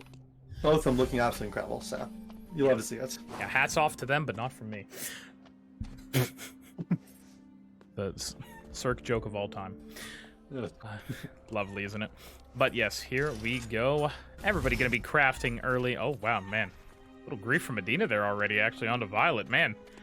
They did that much. You saw the Nina come through trying to get some revenge, but can't quite catch up. And now you can see on the right-hand side of your screen a little look at the leaderboard, our top 9 there, if you actually missed out on me reading it about 10 seconds ago. But yeah, the celeb secret also, once again, the ad over there, I don't know what they're talking about. It says 10,000 won for something. But like I said, I'm gonna repeat myself every game log. I need some of that product. Absolutely, we'll get you some of that. Oh wait, soon here, what the heck? One circle going right away in, and only has a razor. Did he just do that much damage with only the Razor, Imperial Crown, Uchiwa, and the Nightingale? Absolutely. I mean, it's scary to think that was a level 5 Tazia. We didn't even have the burst of that ultimate, providing more Qs, more damage, more CC. It would have been absolutely insane. Well, now it looks like Sadami getting poked out there by Popo, who is going to be on that Hex Arcana weapon this time. Gongchan as well. Everybody just hates each other right now, it looks like. Yeah, it looks like everyone's getting a little bit more comfortable in this game. We didn't see too much griefing, I want to say, game 1. But now people are getting comfortable, and they're wanting to get some kills. You know what I'm thinking about? So, one thing I've been wanting to bring up for a while, of course, next season is going to be, squads only, like I'm sure we all know by this point. But the big thing that I want to talk about is with the removal of accessories, there is going to be builds being built a lot faster than ever before. Do you think that is going to lead to an uptick in griefing? But before you answer, Among Nani, looks like, speak of the devil, almost death felt there by Mong Nani, the Grim Reaper, right at the doorstep, but is able to get out of there. Back to what I was saying, though, do you think there's going to be an uptick in griefing due to the removal of accessories? I think there might be a slight uptick, but do note, though, that, we're not going to see a vastly faster build or anything that's going to 3 zones instead of 4, but, I said that TNT's getting griefed right here. Let's see now. No duck dive, unfortunately, yet for Pokpo. There it is, though. 5 seconds on another waterway. I think TNT might be able to get out of here. Absolutely, yeah. I mean, unless TNT goes to a place Popo can corner cut, and TNT does manage to get out of there. Very, very scary situation though. So much early damage coming through from all these players. Yeah, no, it is a lot. We're going to be seeing some early level 7 weapon skill. God, what was that? That was actually clean. The triple cut of everybody crafting. That was kind of funny, actually. I like that. I like that. Little montage of crafting there. So we do see Dina getting the temple tree in one circle with the with the cemetery tree, as Eliso's in a bad spot. Yeah, getting griefed by G-Work. Well, I can't even code griefing at this point. It is night 1, but almost dying there to G-Work, but a successful checkmate combo is going to be able to get them out of there. Uh-oh, uh-oh, uh-oh. Eliso, wrong way. No, this is not what you want to see. Eliso, are you going to be able to run? This is not looking good. It's very hard to run from No. This character, though. So much damage, so much chase. As Popo's getting so close down to a Soul Dobby. Wait, the waterway, no! Soul Dobby not going to be the first one to die this time, and will pick up our second kill there on the Pokpo. A little bit of a comeback there. Oh, Suture missed by Heimu. That is killer for him. Now he's going to have to commit everything to running away. Yeah. And he does go for the wall hop. If he had waited, walked out into an open line, Nezen would have surely gone straight with the E right onto him. So really smart play there, recognizing right away that this is not a winning situation, and jumps away as soon as possible. Let's see now, one circle. We saw him get an early Tree of Life there, of course, from Cemetery, already building into a Scotty. And for a character like Tazia, that is killer into a lot of matchups, just due to the fact the slow is so disgusting. I'm sure you know as much as I do that it can just be a death sentence for some of these characters, especially somebody, we have a Nathapon, no mobility skills whatsoever on that character, so if One Circle's able to play his cards right, that could be a free kill onto the cameraman himself at any point if he sees him. Absolutely, and I mean, we do know One Circle is an aggressive player. He's going to go for any chance he gets. The moment he sees a good matchup, he's sending it, as the whip skill goes a little wide there by Soul Dobby. All good though, all good though, all good. You know, the other thing, I was, whoa, Magnani with some more damage. I think we're okay, go ahead. I think we're okay, okay. The one thing that I was thinking about, actually, oh no, wait, we're not okay, Locke, hold on. Wait, oh no. Magnani coffined at the wrong time, unfortunately. Got pulled back into it, but in the battle zone over here, we do see Violet go down, but of course we'll come right back up. Meanwhile, One Circle. And I'll be honest, I don't think there is a right time to cop against that. It's rough.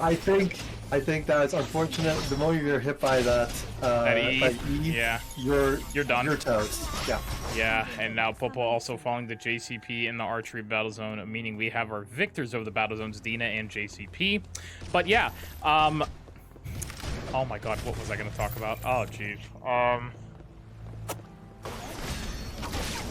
I'm not quite sure. Yeah, I know, yeah. Going on to also here, uses the RQ to over the wall, lower cooldown, but now you're not going to have as much burst. But Neon's going to pop the accessory, but misses the free electron laser. And also now she has a chance on the kill if Neon's not careful. Jiwa comes in as well. Oh, and now it's actually going to be G. Oh! The Q actually stopped Alto, it looked like, but guess what? He went right into Lucette as well. But actually playing this really well, trying to just fend both of them off, because they both know whoever tries to take this kill is going to die.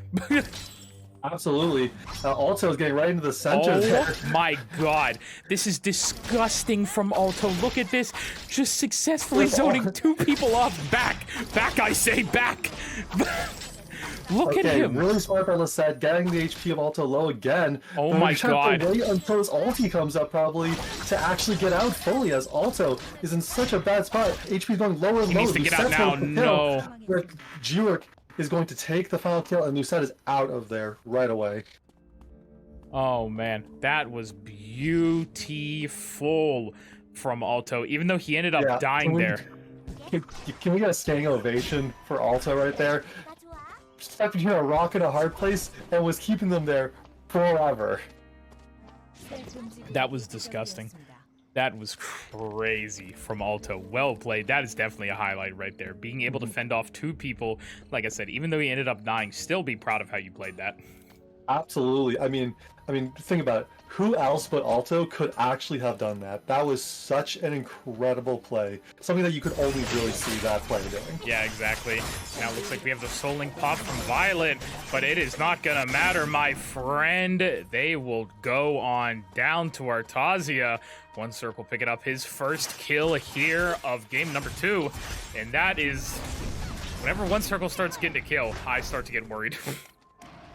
I start to get excited, because that means it's going to be a bloody game with One Circle playing super aggressive. I mean, whenever we see One Circle, I swear, whenever we pan to One Circle, it is One Circle going aggressive on the player. No one's saying, oh, One Circle, let me just go and see if I can take this fight. As Hanyu wants to fight, though, but is not taking any damage.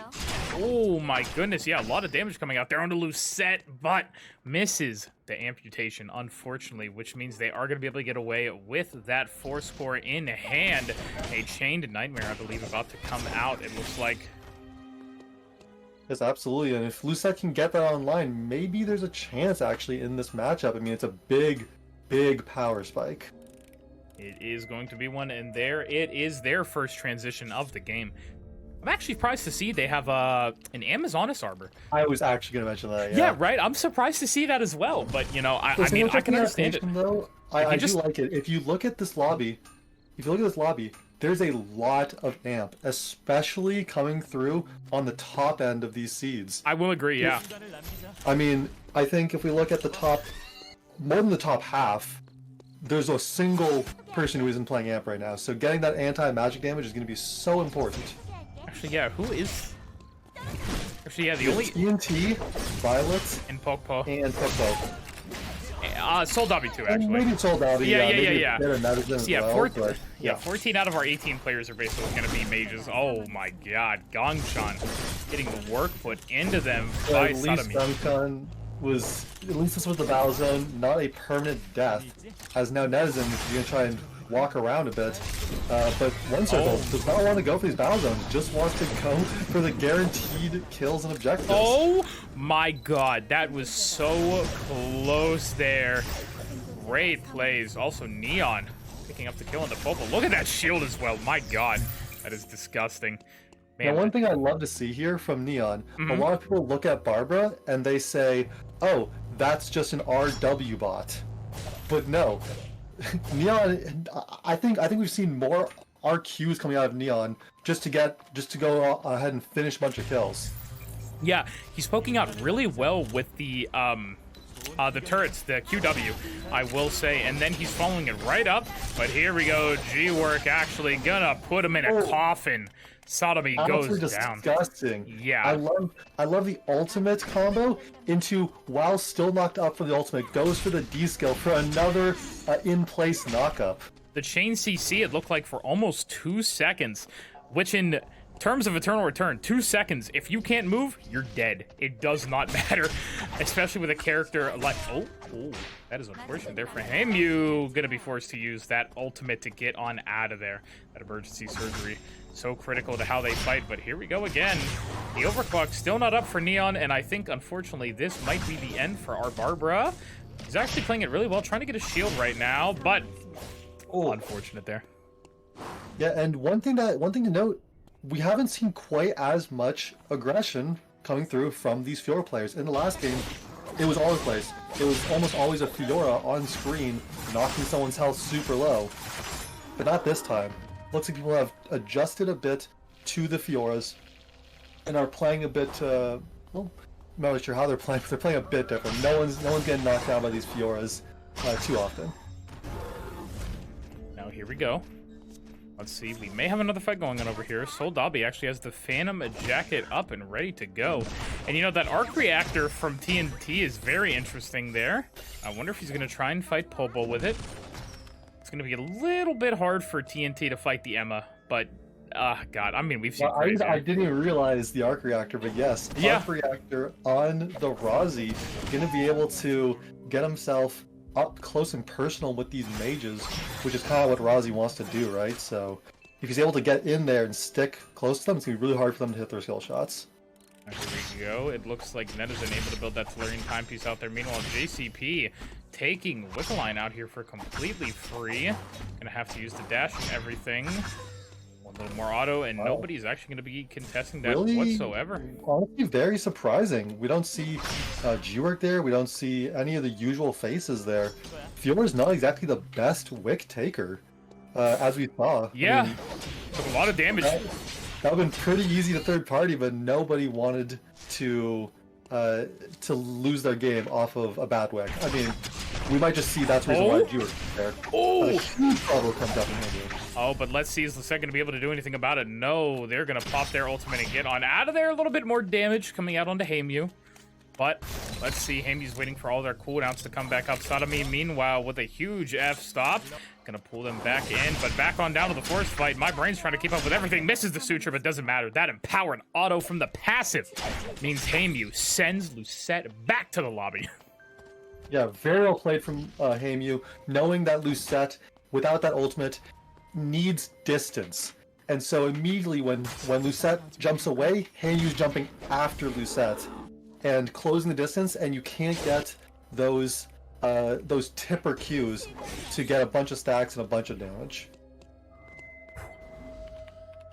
And 2.5 minutes still left on this Wickeline. And I'm wondering if JCP is going to be able to do anything with it, but oh boy, a rematch from last game, One Circle and Neon. And it looks like Neon has the upper hand this time. 4 transitions compared to One Circle's 3.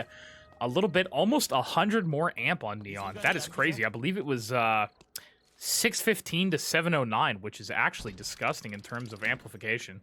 That is a whole lot more amp. One important thing to note about what just happened there, Neon, knowing that One Circle is such an aggressive player and would have gone very quickly for the one-shot if given the opportunity, immediately presses R. He's not going to be able to actually kill One Circle, but is going to be able to force One Circle back very heavily. Basically goes heavy. No! Dina picks it up, actually. Oh, that's massive for Dina. Being able to grab that kill. That is 10 extra points. They also pick up a mithril armor from that yellow box they were at.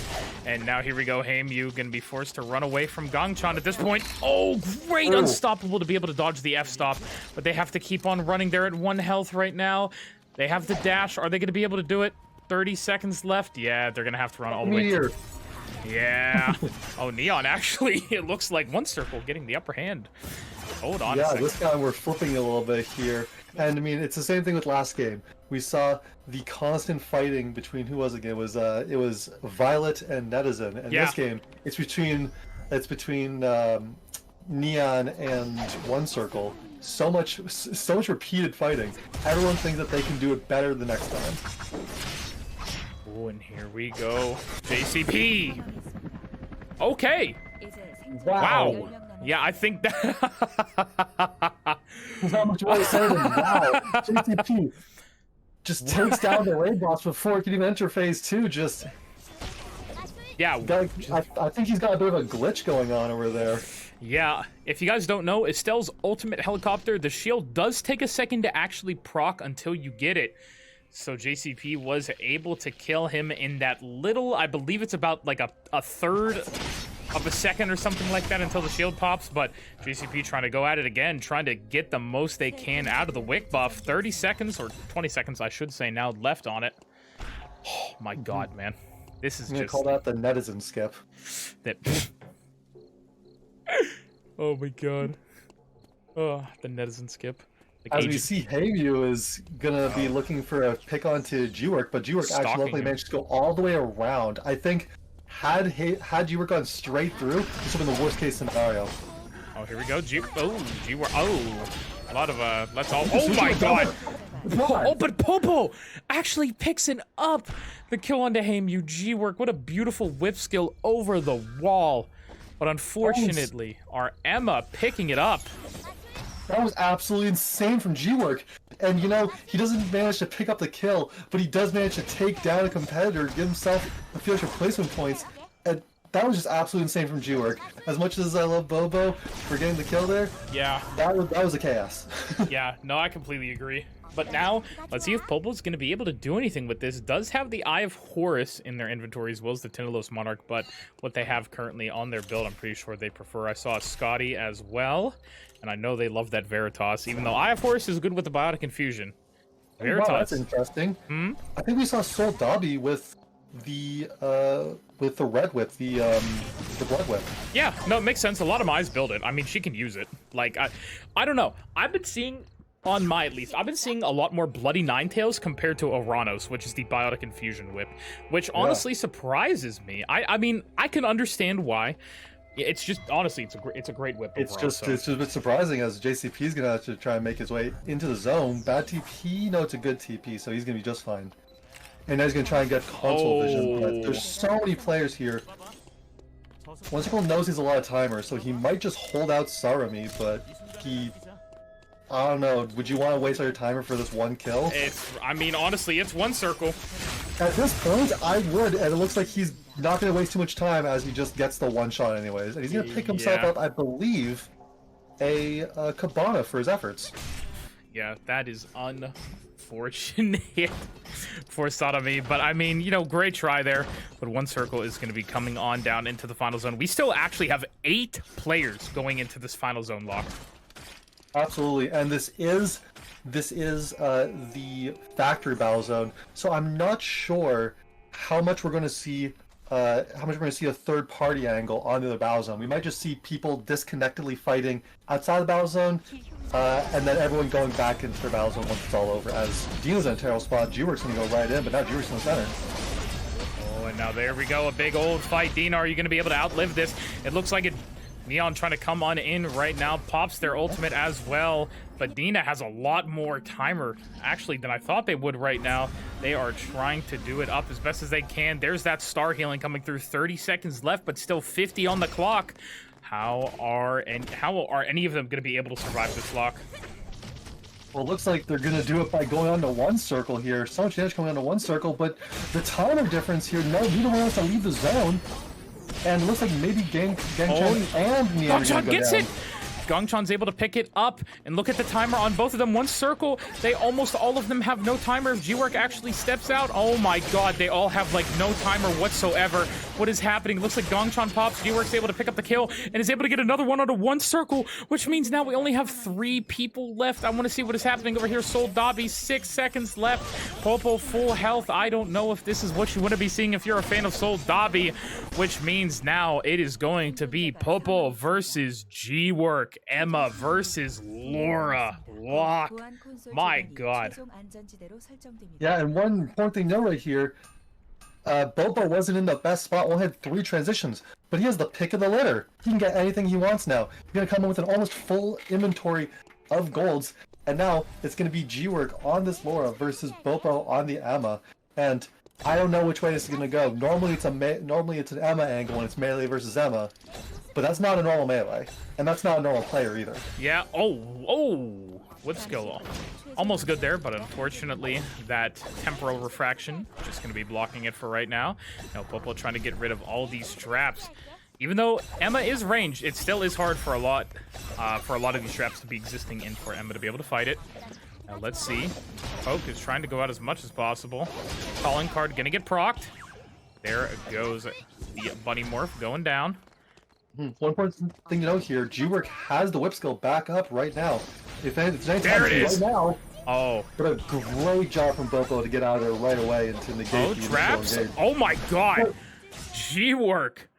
G-Work somehow manages to actually get all that damage coming through with an incredible EQ, just chasing down the last little bit before it's too late. My god, G-Work. What was that? I mean, I know what it was, but still, what was that? That was just masterful of him. And we saw one Titan, one incredible player, one circle win the last game. Our first seed, now we're going for our second seed, G-Work, putting in the work and winning the second game. An absolutely masterful performance coming through from G-Work on this game. Yeah, beautiful, beautiful job by him. Looking, I must say, completely unfazed after winning that game. Stone cold. Stone cold Oh man, yeah, he looks just like I said, unfazed. Beautiful And here's a plays by huge thing him. too. I think he got a ton of kills as well. Yeah, I mean, I think going into that final zone, he already had 4+ kills.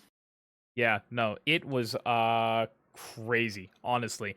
That was disgusting. That is going to be a huge boon for him on this leaderboard. We're going to be watching everything here soon with the replays and all. But yeah, crazy plays by G-Work. So proud of him, man. And it's funny. I talked before the games even began about G-Work in One Circle and how G-Work is the king in this case, and One Circle is vying for the throne. It looks like they are both at a struggle with those two players like fighting each other so hard right now. Absolutely. And you have to think that in that left side factory zone, there were 2 people fighting to try and be the last one standing in that temp zone. G-Work and One Circle. And G-Work very narrowly won that. You have to think honestly that if One Circle had won that battle zone, he might have been winning game 2 as well. Or temp zone. Yeah, no, man. Oh god, can you imagine if G-Work had died again like last game? Because he had gotten sandwiched at Wick, and I think that was just killer for him in game 1. I wonder, I like to speculate about the what ifs. What do you think would have happened if he would have survived in game 1? Oh, I mean, if he managed to survive, or if he'd gotten a complete uncontested Wick line, I mean, we saw right here what happens when G-Work manages to get into the late game and manages to snowball himself up.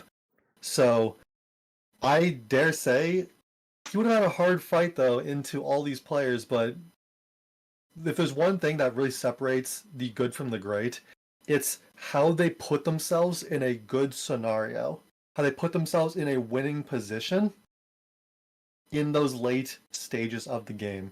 And I have to assume that he would have had a pretty decent chance at winning game 1 as well. Yeah, no, I completely agree. And I must say, I love, like I said, speculating on different things, what's happening in these games. And I think the one thing that would do it for me, and I want to emphasize this to everybody out there, this is the last ERM for early access. I know we're going to have ERMs next time, don't get me wrong, but this kind of feels like monumental. I think I described it as that earlier, but the one thing that I can only pray for, and I am hoping we see it, is we get to see a G-Work versus One Circle like final zone at some point. I think that would be just such a good way just for any of these games today. I would love it. You know what I mean? I can't say it enough. I apologize, but you know what I mean. I mean, honestly, when they're playing as good as they are, as first I want to just watch this. Also, at the standstill at the absolute standstill, just holding out for almost a minute. It felt insane, but I forgot where I was going because I'm just so excited to see that play from Alto again. But yeah, with One Circle and G-Work playing as well as they are, I would not be surprised if we see at least one game, at least one, where they are the last 2 going into this. Yeah, no, that would be, come on, you can't tell me that's not like something you've been looking forward to this whole time. I think it'd be beautiful. Oh, I mean, I know it.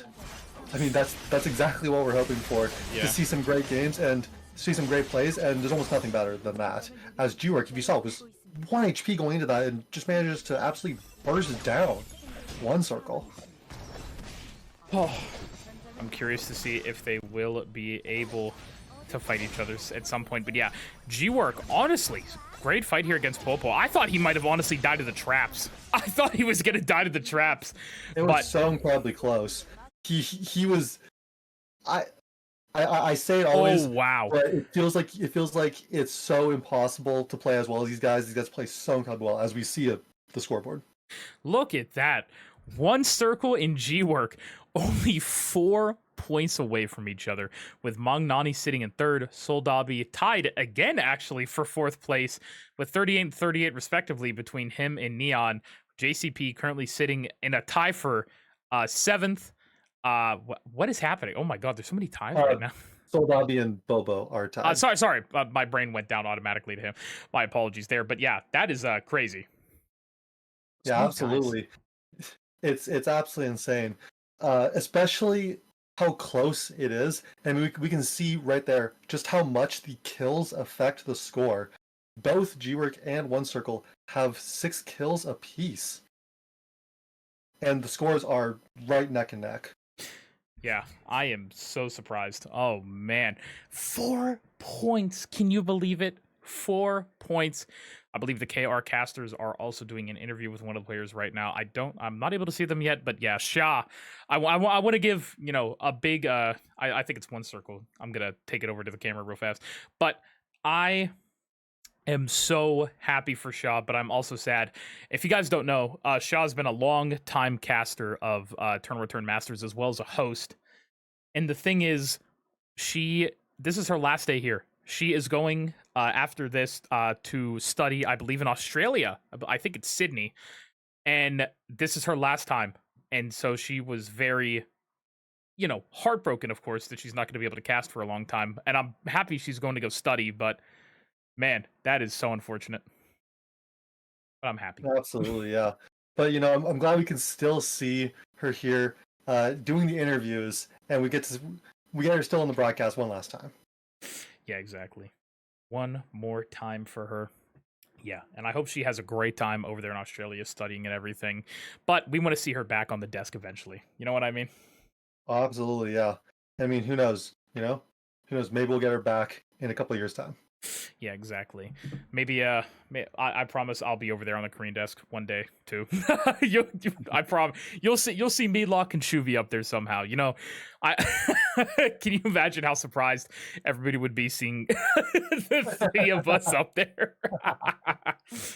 They'd be like, "Huh? Who are these guys?"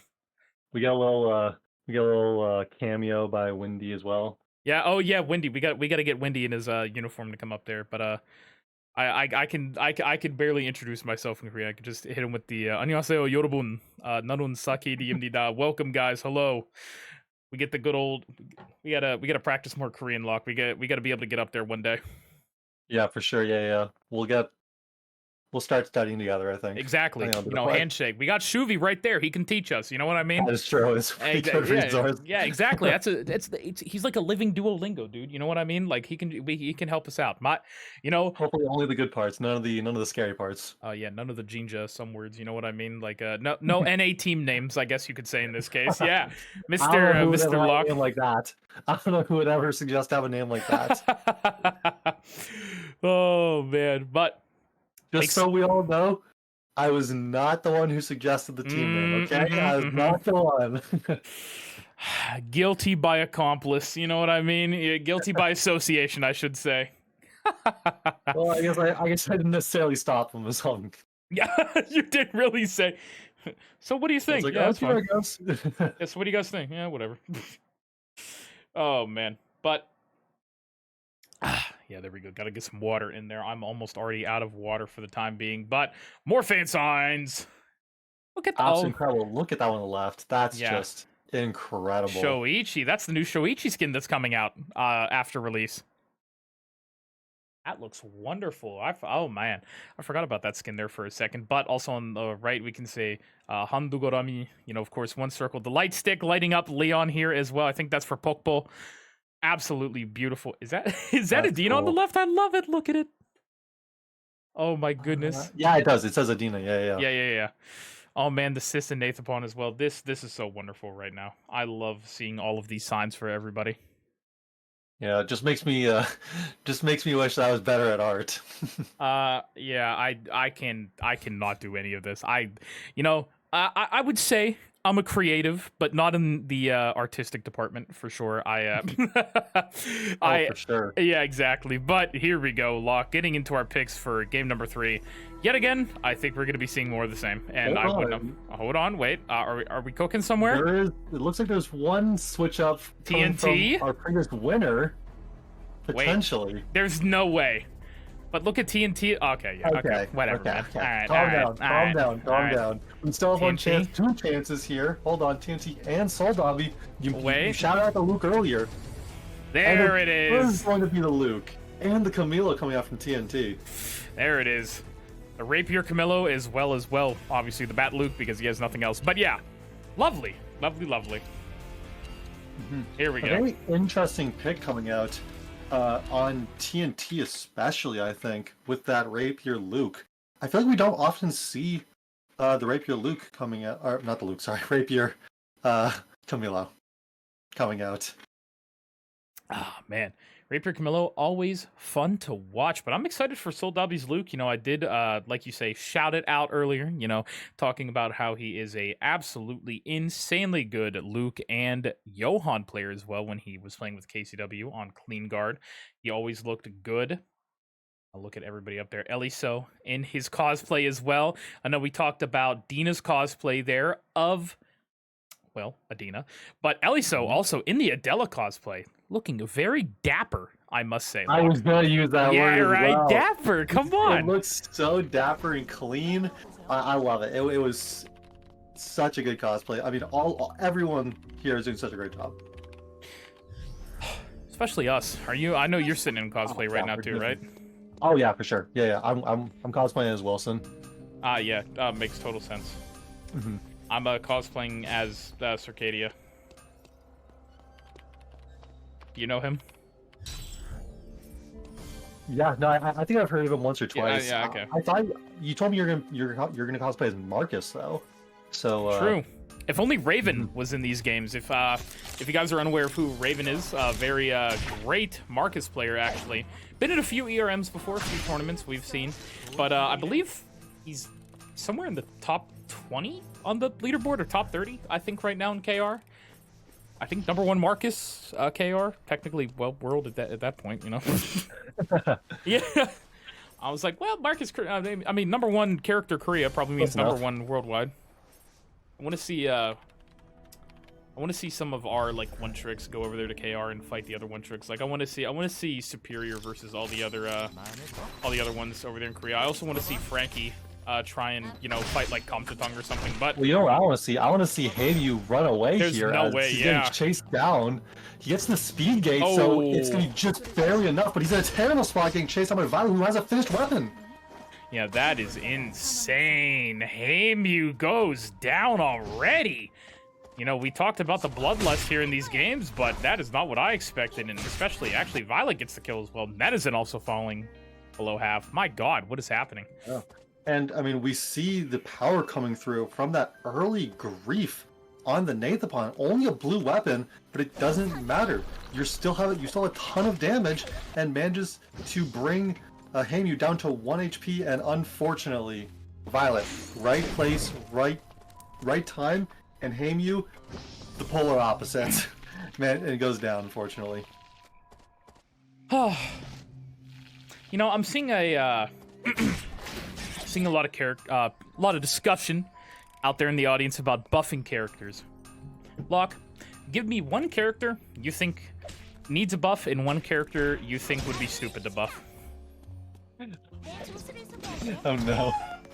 Now Take complete bias. Do I have room to cope? That's my question. Of course. Here. This is I'm your copium hotline right now. Please talk to me, brother. Who do you want buffed? Well, I mean, you know, if anyone doesn't know me, I'm a big Aiden fan, Oh, no. and I gotta say, I'm not sure about his current position. I want to see how he's changed up next season. I hope he gets a bit of a buff, makes him a bit more viable in these squad modes. Because I don't know about you, but I want to bring out some Aiden going on to the next season. And who do you think? Sylvia. What? Sylvia. Sylvia cannot get buffed. I don't care what you say. We cannot buff Sylvia. Fair. Oh, it looks like Popo. Hold on, really fast. Also, can I also? I don't ever. Wait, Yeah. oh no, you go. I'm sorry. I was gonna say I never want to see a great checkmate coming through. By the way, from Eliso, but I never want to see a character that has that much mobility be able to actually be strong enough to force out someone else and actually use their mobility aggressively. I agree. Oh, Violet's in a Violet! terrible spot. Soul Link's already been used. Magnani takes complete control of that. Soul.B's in a terrible spot too, but a great back skill. It looks like everybody's always fighting down here in this dock. At least Pokeball is, from what I'm noticing. Either dies in dock or kills somebody in dock. But now Soul Dobby. It's the same with Soul Dobby, actually. Isn't this where he got his first kill onto Pokeball last game? and also where he died to Nez in game one. Looks like Doc is their zone to fight over, but I will agree with you also on the Sylvia matter that Sylvia, yeah, no. But What about you, Sir? Let me pass it back to you. What you not want? including the ones I mentioned, because I know you're gonna say Aiden as well. That's definitely what I was gonna So let's say. go for someone else here, okay? What do you think? Who do I think needs a... Oh, wait, hold on. Oh, Magnani with a great zoning ult there, actually trying to keep TNT away. Gangchan also sitting right there in the bush. And let's see if TNT tries to actually fight this. Has the... Duende available. Duende. But, a character that I think needs a buff. It's a hard question, as Pokpo is looking a little bit aggressive on a side of me, but I don't know if you want this. But he's actually trying to force out Sarami into the other side of the battle zone here, trying to section off everyone onto the side. Ah, God. I have an opinion that I'm not going to say because I already know I'm going to get yelled at for it, so I'm going to talk about that another time. But let's see, Alright, one circle so one actually... circle actually- Oh! Alpha's still on him. He's getting super low. He will be able to reset Alpha, but this is a terrible spot, and this is the first time one circle's actually been contested at the Alpha. Alto not going to the battle zone and deciding actually he wants to fight against one circle. Let's see, is he actually going to do it? Hold on, Alto. One circle with a massive shield there, but Alto's able to get out for right now. These two, this is literally, they are playing chicken right now. They're just playing chicken with each other to see who can get each other into 1 health first and run away with it. Oh no, Magnani gets pulled back in, and unfortunately, checkmate, but that's not going to be what's killing him. The recoil from Gangchan will be, and this is not a battle zone, so that is a full kill there on the Magnani. Absolutely, yeah. And you can see one circle and who was that? That was Alto. We're both super low, and they're super low right around the time when reses are happening from battle zones. And Alto very smartly decides, I don't want to accidentally die to some random person who TP'd onto the Alpha and runs away and does manage to survive, but that was pretty scary. You were starting to see the TPs coming in. All right, I have my thesis statement ready on who I think needs buffed. Yeah. Absolutely. Martina. That's a very fair one. I think compared to every other stacking character in the game, she absolutely sucks. It's like slow. the problem is she just absolutely destroys like your team unless you're playing with people. Oh, TNT also popping the Duende there against G-Work as they scuffle a little bit, but not too much going to come out of it. But yeah, Martina, I think, needs a rework or a buff or something, because the character just inherently, I think, is just always going to be like... Yeah, killing your it's team. something that you can only do when you have a team associated with you. You can't do this at random. This is just And then, not going to work. you know what the problem is? She's not good in a squads tournament because the way you have to play her is you just have to int. You know what I mean? You're just giving other teams points. Oh yeah, you're seeing 3 kills away. Luckily the kills don't matter quite as much, the points, but it's still every single kill matters. And you're giving away probably about 5 a game. Yeah. You know, if you're good, you're going to give away less a little bit less, but it's not easy. It is not easy to not give away kills. As JCP's in a terrible spot here, tries to go for the E onto Adina, but it doesn't hit, and now terrible spot is going to go down. Ooh, that is sad there. JCP falling down. Looks like Dina's trying to get more damage onto Sodomy as well. One circle here. Wings as well, going to be able to grab a free Tree of Life. Hey, wait, I was right! Oh my god, wait, I'll talk about it after this fight. Okay, it looks like they're not going to fight, but I was right. One circle actually is on the Azure Dagger now. Oh, well, Instead of Fuma. Wait a second. okay, kind of a Simpsons call out right there. Predicted the future somehow. Simpsons did it.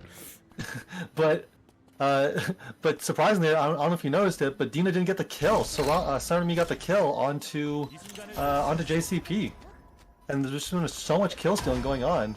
As Eliso is in a terrible spot here with and has to bring the checkmate. This is not a battle zone, and Eliso is in a terrible situation. Gonna go red to maybe force away Soul Dobby. Oh my god.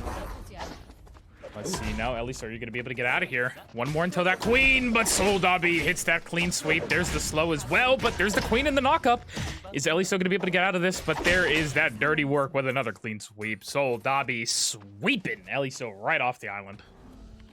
Absolutely. I mean, that was such incredible play from Eliso as well as Soul Dobby. Both players play that super well, but there's just not enough room to run. And Soul Dobby manages to chase down, hits enough Qs, and kills Eliso. And poor Eliso again. Eliso, I feel like he's just getting a little bit pardon me. A little bit unlucky in these games, I feel like. You know what I mean? Lucette going a bit, it's getting a bit scared there. Gonna want to go into battle zone to use the amp drone with their ultimate.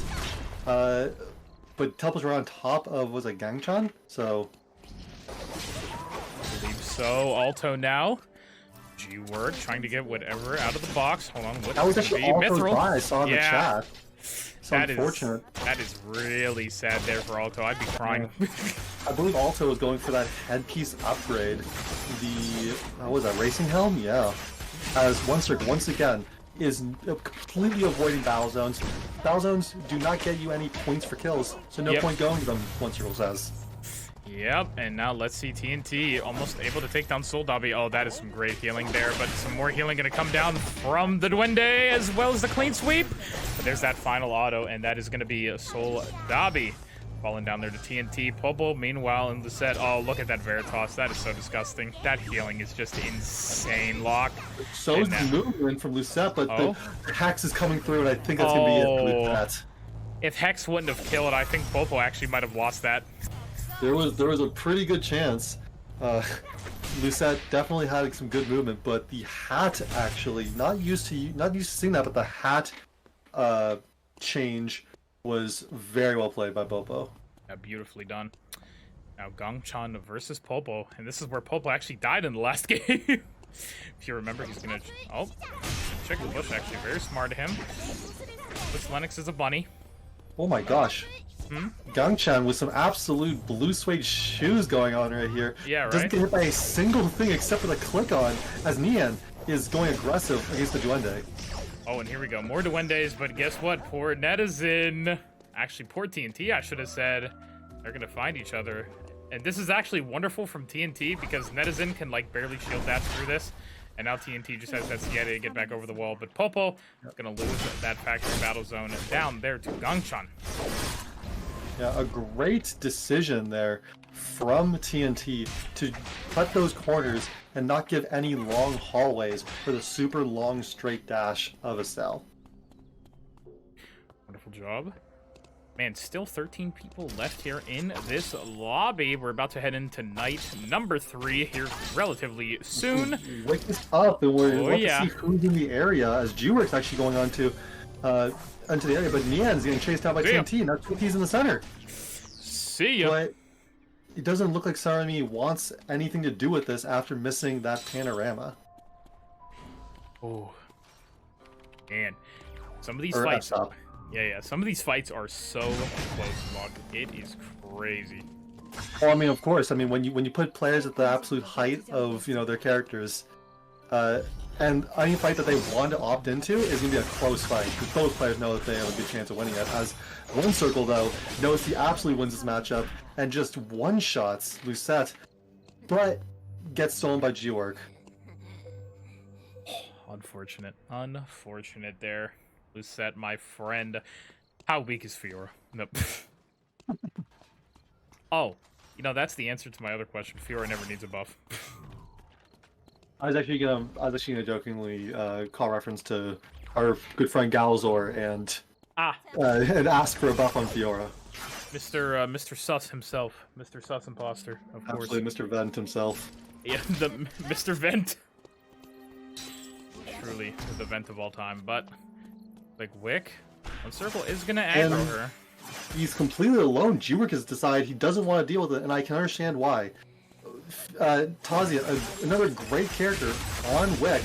It's gonna be so hard to actually fight a Tazia on Wick. You can see ending Wick with full HP and full passive bar with the Q up with the Q enhance.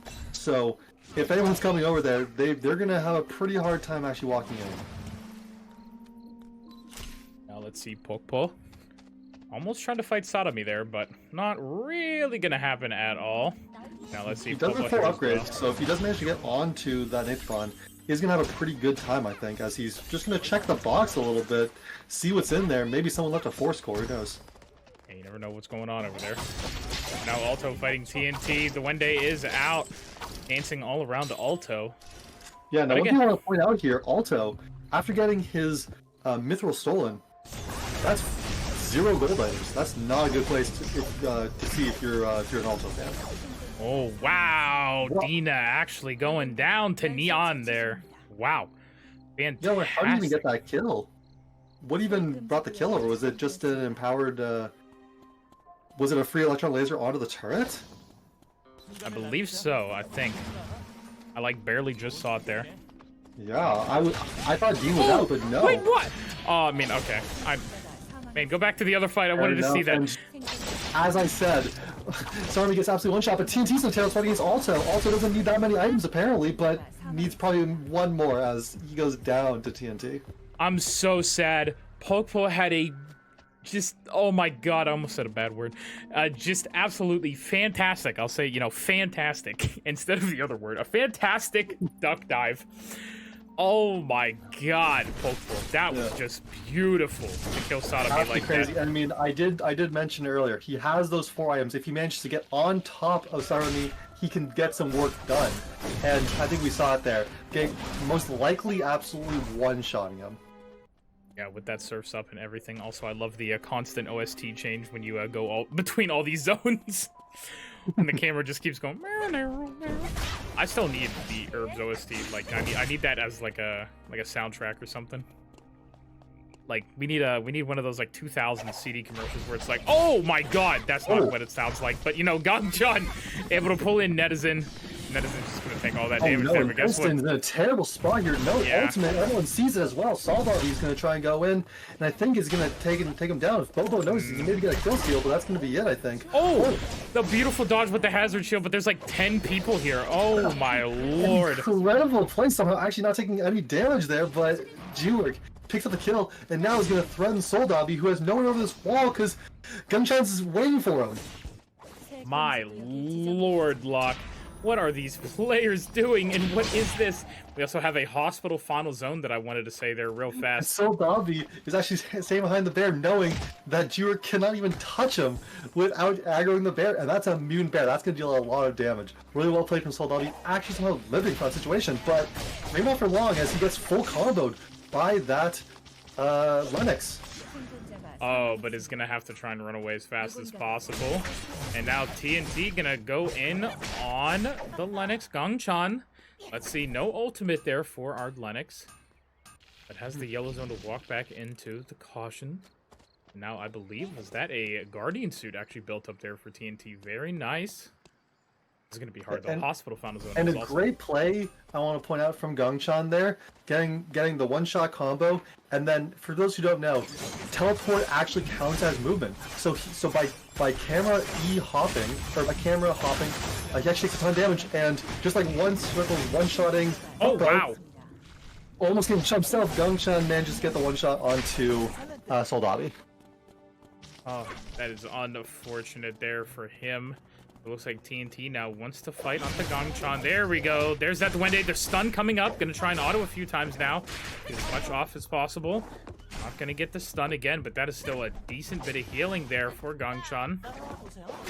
Try and kill. I'm sorry for TNT, actually. I meant. My apologies.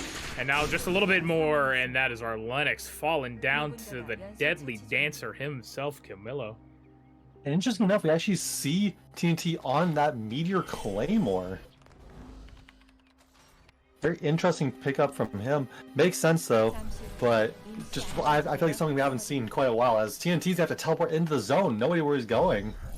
And luckily managed to get a decent TP, but he is faced with a pretty scary threat in G-Work, who actually somehow does not have a whip upgrade. So I'm not sure how scary G-Work actually is, but it's still G-Work. Can I just say, This is honestly like the worst timeline.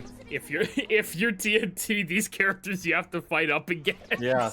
And by the way, sir, you talked about last game, but look who's Yep, in control I know. of both zones. It's G-Work, it's One Circle. No caster curse here, hopefully, but just it's gonna be pretty exciting to see if they can actually make it to the to be each other's competitor at the end. You think they're gonna be able to do it? I mean, it's G-Work and it's One Circle. If there's anyone who's gonna be able to play consistently in this situation, it's them. As G-Work manages to flip the fight, gets below TNT, but is in a terrible spot here. One Circle is actually going to go and get there's the fight. onto G-Work. And what an incredible 1v1. G-Work manages to pick up the kill. I'm sorry, One Circle manages to pick up the kill on G-Work, and real true display of skill there from One Circle to outplay G-Work like that. That's what we were looking for the whole time there.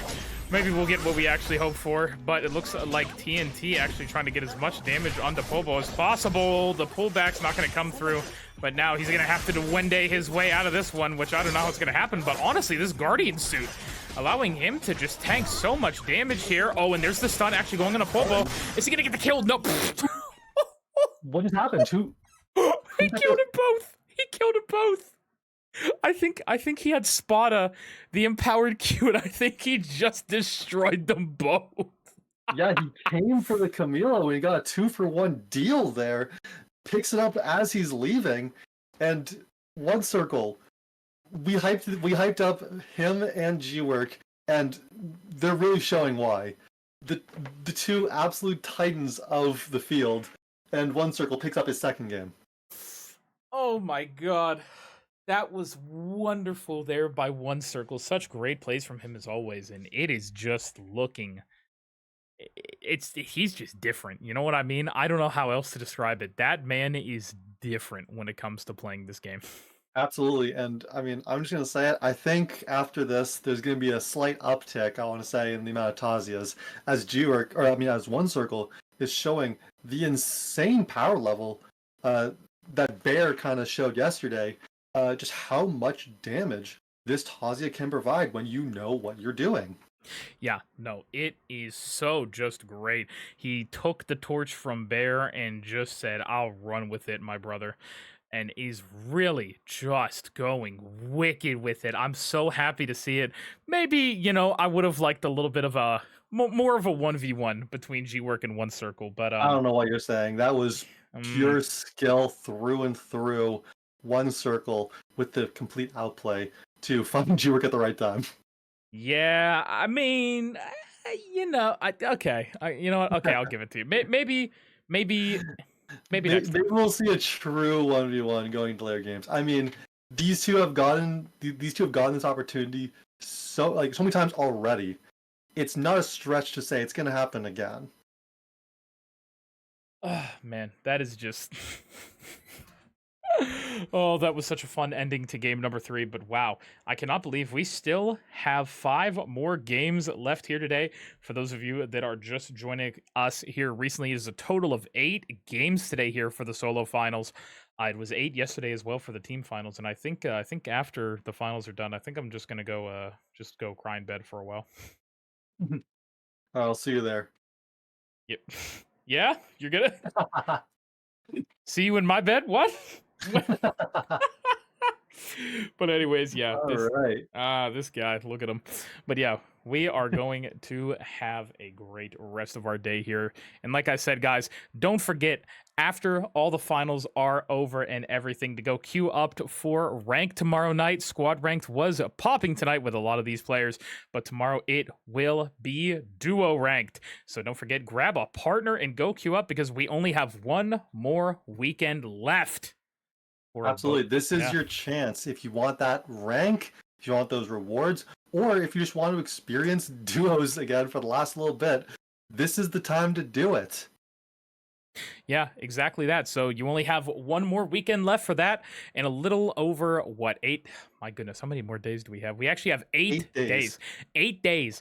Next Monday, guys, ER is gone for 2 days. You have literally 1 week. This is the last week for solos too, then, actually. I just realized it. So yeah, guys, this is it. Full week. Guys, it's the last full week of everything. So you better get out there and queue up for your favorite. Get that rank that you so badly want. If you're trying to get to gold for the Cadet Jackie, for the emote. What emote is it actually this time? Did we see it yet?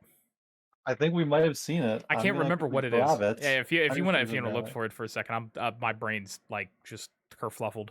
But yeah, if you want to get gold, if you want to get plat, diamond, mithril, if you want to be the first, squad immortal player in NA on season 1, get out there, go practice. It's going to be a good time. It is going to be fun. But yeah, I know where I'm going to be. I'm going to be in bed. Ryan bad. Oh no, I'll probably be playing squad rank next weekend since, well, I don't cast next weekend. At least I hope not, that somebody's not like, "Hey Cirque, you want to cast a last minute, like 2 seconds before the the maintenance starts?" Which I know is probably going to happen to me. Ay. Oh man. But yeah, we are going to have a fun time out here, Locke. Would you agree? Oh, absolutely. I mean, it's so much fun, especially in these last few days. The ranked grind in these last few days is just so incredible. Everyone's trying to play for that last little bit, whether or not you're higher rank, whether or not you're the middle ranks, whether or not you're low ranks. Everyone's just going for that last little bit. Oh, here we go. Highlights from our game number 3 over here. Oh, this was so sad to see. I honestly thought Sodomy was going to get that kill. If he would have had weapon, he would, but Violet actually just being able to pick it up so effortlessly there, but then Magnani unfortunately taking them down here. Oh yeah, of course. I mean, we saw Magnani playing so well these last few games. Unfortunately, gets taken down in the 2v1 to Gungchan there, but just such well played from Magnani. A lot more kills than you'd think with that circulation after the one-shot burst combo. Usually it's just a one-shot, but these players playing super well. Everyone's playing super well. Let's see, one circle as well, man. Like we always say, going crazy. G-Work getting that kill into Lucette there, yoinking it away from him. But yeah, look at that. Oh, man, just on the very edge of it. Dina dying to the turret. We could barely see it. I know you were a little bit confused, but it was just so close there. It looked like it barely even hit. Oh, man. Now, this was, I think, the most unfortunate one. On absolutely, you see Nezen right there. He's giving up hope. He knows what his fate is. Yeah, that was just so sad. If I was Netizen, I again would have started to cry. Yeah, I'd be a bit upset right there. Played so well, somehow doesn't die to Soul Dobby. I'm not even sure what happened, but just a great play coming out from Netizen, and it just comes, it doesn't come to fruition. Oh. Now G-Work as well. There's the one again. There's the 1v shot. I swear. Oh man. But yeah, I honestly thought TNT might have been able to do something more there, but I want to see this if he actually gets both. Oh, look at it. We get the slowdown. Wait. It was the empowered Q. Oh, it was. I knew it. Oh my god. Look at him. He covered his mouth. I'm surprised. Even one circle did not realize that was going to happen. He literally got a collateral, but look at that. Still on top right there. 168 points coming out for one circle, and the only other player to have over 100 points, naturally, being G-Work right now, with Magnani, Soldabi, Popo, and Neon following up in 3, 4, 5, and 6 to round out our top 6 right there. And man, it is looking... I feel like G-Work's probably going to win next game. Probably Caster cursed it, but you know what? Whatever. If G-Work wins the next one... cursed it, but there's still more chances. Yeah, exactly. But yeah, and here's one thing. You can see the difference that actually winning the lobby makes. Everyone here is in order of kills, basically. But one circle and G-Work are separated by over 40 points and only one kill. So that truly does show the difference that absolute... insane injection in points gives you from winning. Look at the Emma on the left. I love it so much.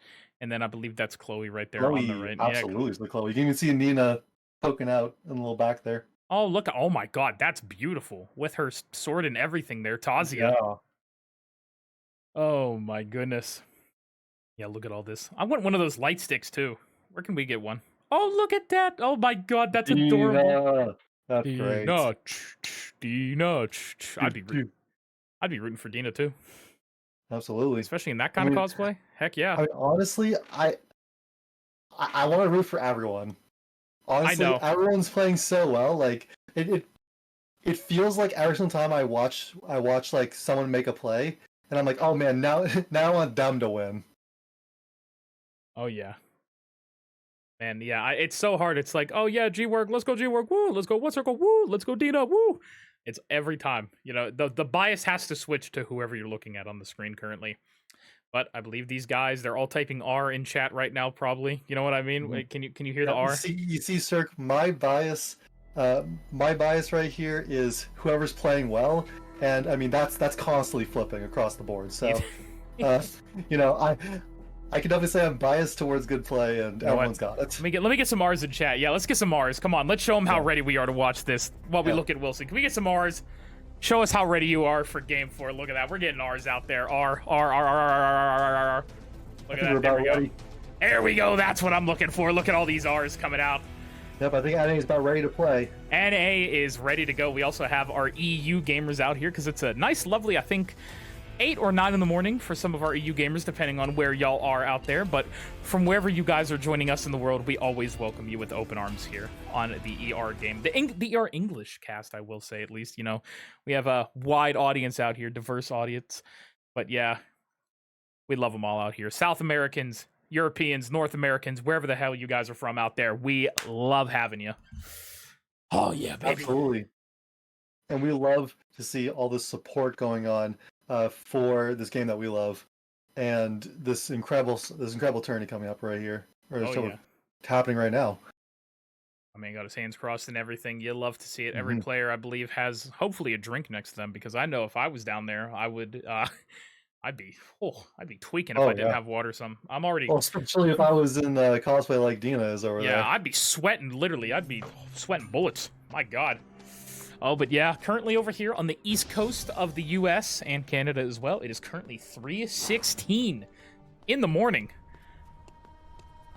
Oh, it's a bit late, but you know, we're doing our best over here. We're still keeping it. Yeah, it's a bit late, but can. I have a terrible sleep schedule, so I'm actually up during the nighttime anyway. So this is like, you know, perfect. This is noon for you. Yeah, I was gonna say it's like middle of the day for me. I'm basically on, well, I mean, I was used to it when I was in the Philippines last year, so, you know, when my brain, I remember coming home, oh, dude, I was, like, dead for, like, 3 days. I just laid in bed. I was like, oh, my God.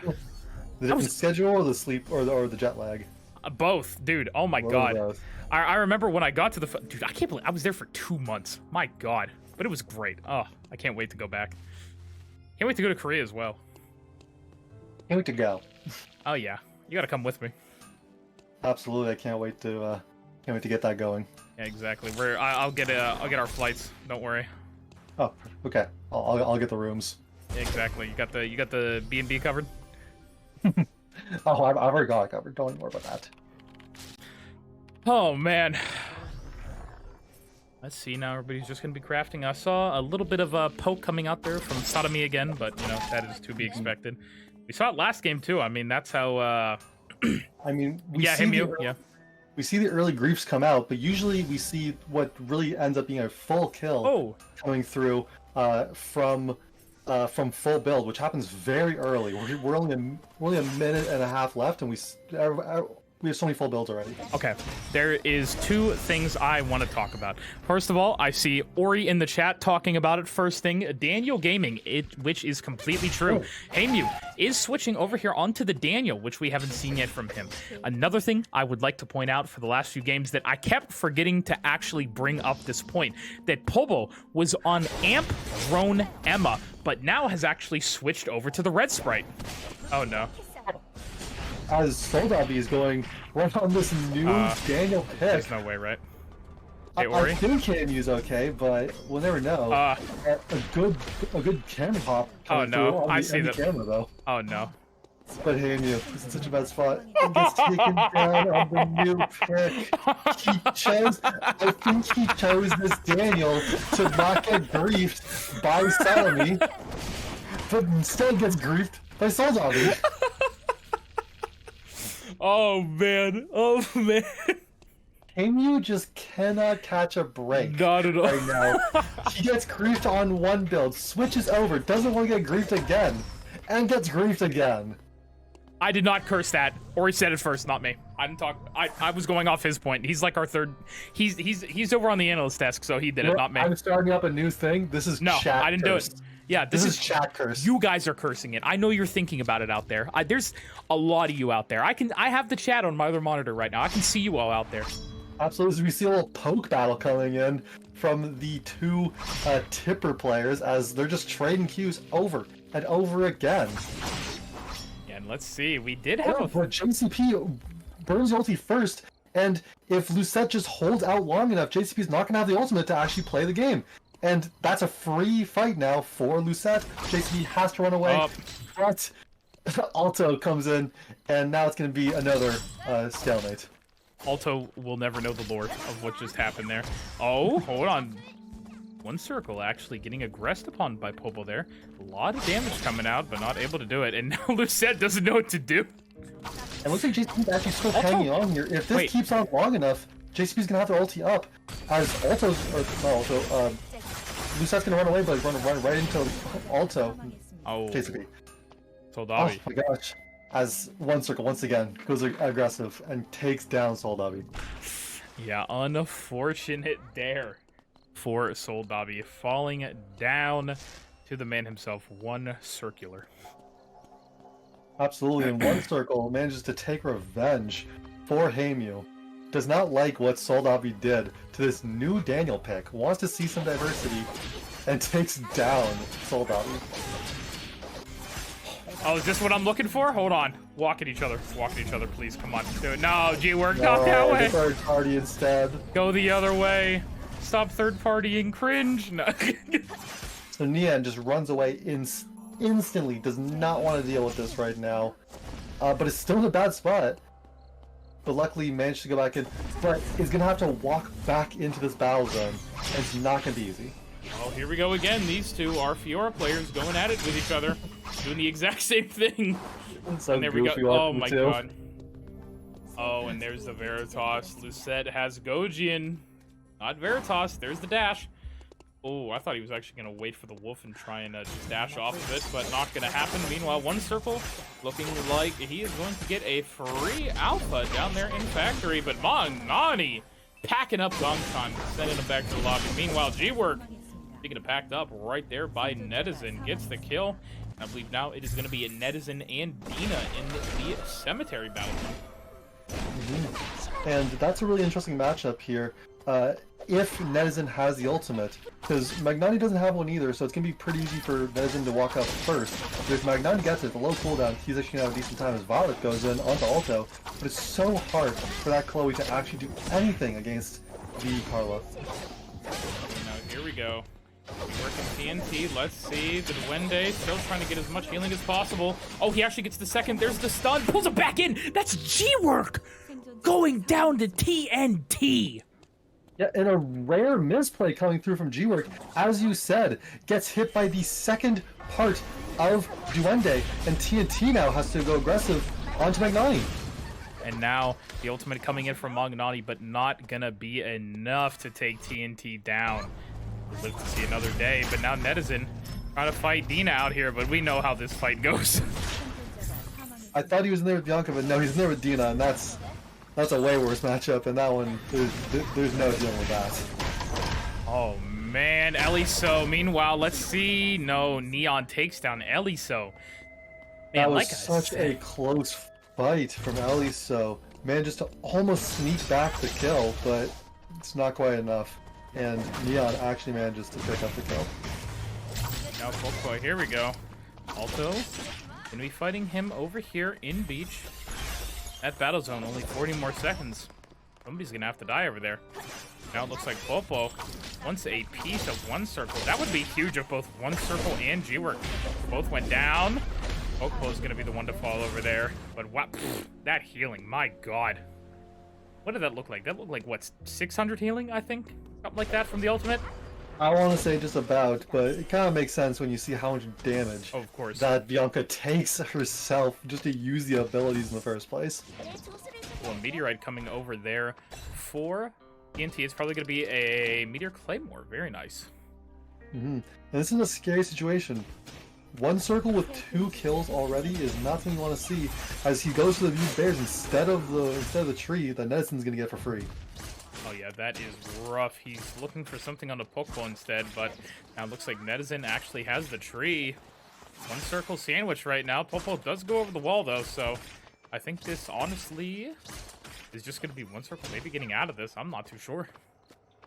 I mean, I don't think anyone wants to deal with one circle right now, as one circle is just trying to force his way over onto Popo there. But they just trade places. But I don't think this is ever going to do anything, but they're just trying to farm up some mastery, I think. Maybe look for an opportunity. Also, to explain, I see people asking about the battle zone real fast, which we can talk about while One Circle and Popo just poke each other out. Essentially, they refresh your timer. You will see at the top, not the current timer that is right there that Popo and One Circle have. It is the timer you get when you're in a battle zone. When you explode the shuttles, they give you more little triangles. Oh my gosh. Hold on. Before we talk about that for a second, Violent gets taken down, and I'm not even sure what happened. Now you're not seeing the same amount of burst. I want to say that Violent might have actually activated Soul Link, and unfortunately, it killed both of them. Yeah. Nina reset onto Chloe and managed. So wait, she no, she didn't. Look, so even if a character dies, their cooldown will actually still be going through their ultimate. And look, but the thing is, Soul Link wasn't popped. Wow. So Soul Link actually wasn't popped, and that was just pure damage coming through. Speaking of As pure also damage. takes down Netizen, and Yeah. right there we can see it, Netizen with the ultimate, but it's not enough. But yeah, the thing is, Violet would have died even more. It would have been even more overkill if he popped the Soul Link. My god, let's see if Magnani's able to do it again, or if TNT is going to actually be able to take that Bianca down. Pack him on up. Oh my god, that was a beautiful read there, but it doesn't matter because Bianca. But so... Wait, was that a... Wait, but because of the time window on that, because it took so long for the random Vampire Queen to actually explode, TNT died in the battle zone. That wasn't a real kill. Yeah. That was wonderful, actually. I thought that was his plan anyways. But now Popo, this is not a battle zone, is gonna take a lot of damage over there to One Circle. JCC gonna look for One Circle now. No dash for a second, but here we go. Is able to get on out of there, and that is just insane to me. Some great movement coming through from One Circle. Very scary situation. Almost got hit by the third ultimate from Fiora, but manages to get the dashes out, and it's lights out. I think Popo for that situation. Popo almost might have died there if One Circle had Spada, the sword, the empowered Q, to knock him back into the wall. I think that almost might have been his death. I don't even have a doubt in my mind that that would have been a kill. Oh, unfortunate there. Magnani, though, picking up our battle zone over here in school. Meanwhile, TNT actually died in the battle zone, but was able to pick up Omega still. Wait. The One Circle actually gets the Force Core from Omega, and One Circle propelling himself once again to a pretty good place in this late game, but he's still in a pretty bad spot. Popo's in a worse spot, though, I think. Trapped between 3 players right now. Yeah, but it's an Emma. She can get out of anything. That's pretty fair. She's gonna pop the wall or something. Yeah, exactly. As Popo's trying to go in onto Dina, but doesn't manage to hit the duck dive. Yeah, still has a few more seconds to wait for it. Is just going to be waiting, dodging out on every skill ever. Oh my god. But now, let's see. There we go. He's going to have to walk over that. Pokeball is going to be forced to take a lot of timer here just trying to get out of this. But we'll be able to get over the wall at least. Get One right into step thing Avenue. right there. Popo's out of food. That is not the type of inventory you want to see. He does have a lighter, though. That's so what I was he will be able to make steak or whatever he needs. But it's not a great spot for the next few seconds if someone manages to find him. Yeah, definitely hard. He also is in Avenue. I think if Pond is still open, he could go down, maybe make some... Or yeah, he can make some healing potions if he wanted to, make some honey milk. He has a few options here at least. Yeah, there's the meat. So, you know, it could be worse. He could be in, like... It's a terrible... Yeah, but there's a reason why he's not taking this fight right now. And one of the main reasons I want to say is because if you don't have food, you don't have anything to do. Did you see in a that? fight. Dina has arc reactor. Oh my gosh, I want to see this come up right now. Yeah, Dina has as it. He's in a fight here with Magnani, who has no ultimate. This is potential. Oh my god, or is Dina just gonna be able to put him out of here? There's that stun. Hold on. Did he, Wait, but did he he use must it? have used it already. No, He it, must have already used it before. it didn't look like it was on cooldown before, I think. But I don't know, maybe. Oh, pulls him back. JCP, my friend. Is this gonna be a free wick as well for Sodomy? I believe his first wick of the tournament. Very nice job.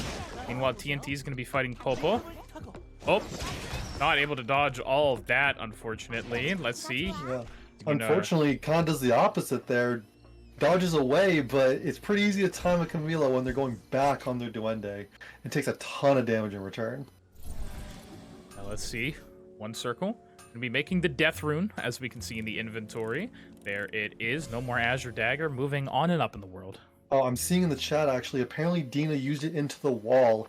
And if people don't know, it is not a very easy thing to control. You are going to be moving in the direction that your character is facing. Instead of your cursor. It is very hard to actually control that, as one circle just pops the ultimate right away, potentially looking for just a sneak kill onto Alto. Let's see if they're going to be able to do it. We only have 9 people left here, actually. I believe in our game 2 final zone, it was like 8 people, so this is definitely a lot less than we expected, or at least I expected. Yeah, for sure. I mean, we saw probably more than that in the last game, even going into later stages, as Pukpo and Lucette have a bit of a stalemate. Neither one wants to right away cancel the one, so they're just going to take turns. Little gentleman's handshake, if you will. This is actually massive for Sodomy, though. You know, I know we saw him got Wick, but he's been very quiet in this game, other than being able to take down, I believe it was JCP there at the Wick. And now Lucette, actually, speaking of Fiora's, taking a fight against TNT. I feel like TNT's been doing really well for himself this game, but only still has that one transition to show for it. I want to know how many credits he has. Oh, but uh-oh. Oh. Wow. Don't even move. Don't breathe. Oh, wait, no, I want to see what's going on down there. Hold on a second. Mr. Cameraman, let me see what's happening here. Oh, now he's going to have to go into Neon. He is trapped in between 3 people. Popo's here, too. Melee. Where's the Melee Alliance? The ranged alliance is here, friend. No. Points are available. You go for the points. And Neon, with some fancy feats, is trying to make his way out. Still has the RQ available. Still has the RW as well, if Alto steps a little too close. But this is a terrible spot. Neon is just looking for any chance at working his way out here without burning ulti, because he knows he's going to get chased down by these Oh ranged my guys. god, this is so abysmal for him. What is this? There's 4 One people. 5 1 player goes no find another player. And then Nani finally jumps into the stats, and it's going to be Alto who takes down finally Neon, who was just really given no options there. Oh my god, that is so unfortunate there. And now Sodomy actually doing a lot of damage there to Popo. A little bit more, and one more auto is going to be it for Popo. Sodomy remembers what happened in the last game in that cemetery and does the reverse onto Popo and manages to take him down in more or less, you know, one little burst of damage with a little bit added on the end there. There we go. Now let's see. 6 people left now, and I'm wondering what our final zone is going to be. Am I going to be graced with a forest final zone for myself as Magnani almost takes it down? Let's see. Oh, they only have 4 seconds left in this zone. Are they actually going to... Oh. Absolutely, but this is such a bad spot. A really smart play from Magnani. Holds out against the ultimate from Fiora. But now it's just going to be a waiting game to try and burn out Lucette's ultimate as he does that. But is there any way to stop Lucette? The root comes through, the damage comes through, but it's not enough. And Lucette manages to finish that TP somehow, some way. And look at that. It's going to be an Uptown final zone, which I am still okay with. Uptown, very fun final zone here. So let's see how these players are going to adapt to it. Now the Uptown final zone is a very, very scary one. It's very different than the one we saw in the last few games. The zones are very close by and very small, especially that top zone. It's just one long channel, so it's gonna be very hard to walk through. Expect maybe to see one circle go to that one, but I could see him playing the bottom side of the bottom temp zone as well. I'm not gonna lie. I thought you said the bomb zone. I was like, Celine? She in here? But yeah, let's take a look at how everybody's gonna adapt. Everybody's trying to build traps up, get their camera game online as well. We can see 6 traps over there for Popo. I believe that was 4 there for Sadami. No more wick buff for him either. Good wall there by one circle to be able to check the bush. I love Sadami's position Me here. too. Wanting the one shot onto one circle. This is his scariest threat, and he's not. He's not. He's waiting his time, biding his time. Goes for the one shot here. Hits the E. Hits everything. And one circle's gonna die off that, but Sadami is the one to pick up the kill. Popo trying to get it, but yeah. Looked like such an incredible play, and now Sadami is trying to fight for this loot. Does not want to hand over what one circle has. Yeah, not at all. Trying to look for it now. And with that, we are finally in our final zone. Not only that, but this is scary. You can see right there. He has just the purple helmet, but is about to put on Persona if he gets available to. Actually, no, he wants the cooldown reduction. Doesn't put on the Persona. I mean, I think it makes sense. Also destroys the M tablet. He also has a Necronomicon, so I understand why. Why he doesn't want it. They both share a buff. Of the amp percentage buff. You guys don't know, and it looks like he has 826 amp right now. Magnani sitting at about 750. Popo, I believe that is 603. 603? Oh, that's 603. Yeah. Uset's at 740. So pretty high amounts across the board. I love mages, don't you? I love amp. I love amp. Woo! Where's? Come on. Once we see Alpha, we'll get everyone. Where's like my final zone consisting of like Heart, Rozzy, Bernice? Come on. Oh, I just want to see full tanks once again. Once again, Marcus. Oh, nice crossbow skill there, actually. Uh-oh, this is not what you like to see if you're Sadami. Even though he got all that with him, unfortunately, Alto's gonna be the big winner there. Lucette goes down as well. And I think Lucette was trying to greed a bit for the kill there. Goes down. Oh my god, that burst damage coming through from Alto. Let's see. Hold on. Is Popo gonna be able to do it? Oh, wait, he doesn't know the timer. Oh my god. Oh no, Magna! And Magnani comes in, and all of a sudden just a head pops, and I think Magnani's just wondering what just happened. That is unfortunate, but now Alto forced to burn a little bit more timer, but that is completely okay. Still has over 40 seconds and will have 40 seconds, I believe, about when this all goes through. Now Magnani just zoning him off completely. He doesn't even need harpoons. He just is zoning him with his presence. The one important thing to note here is both these characters are pretty poke heavy. Magnani's gonna be wanting to go pretty far in. Alto's gonna want to jump away the moment that Magnani goes in, and they have a lot of timer to work with. Okay, especially Alto. Oh my the god! Crossbow. Oh my god! But he jumped. Oh my god! He jumps in just a split second too early and stomps himself right into his own coffin. No.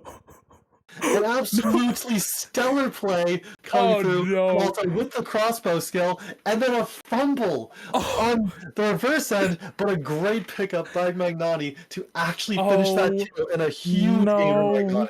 No. Oh. You're not happy to see it, Cirque? No. I think the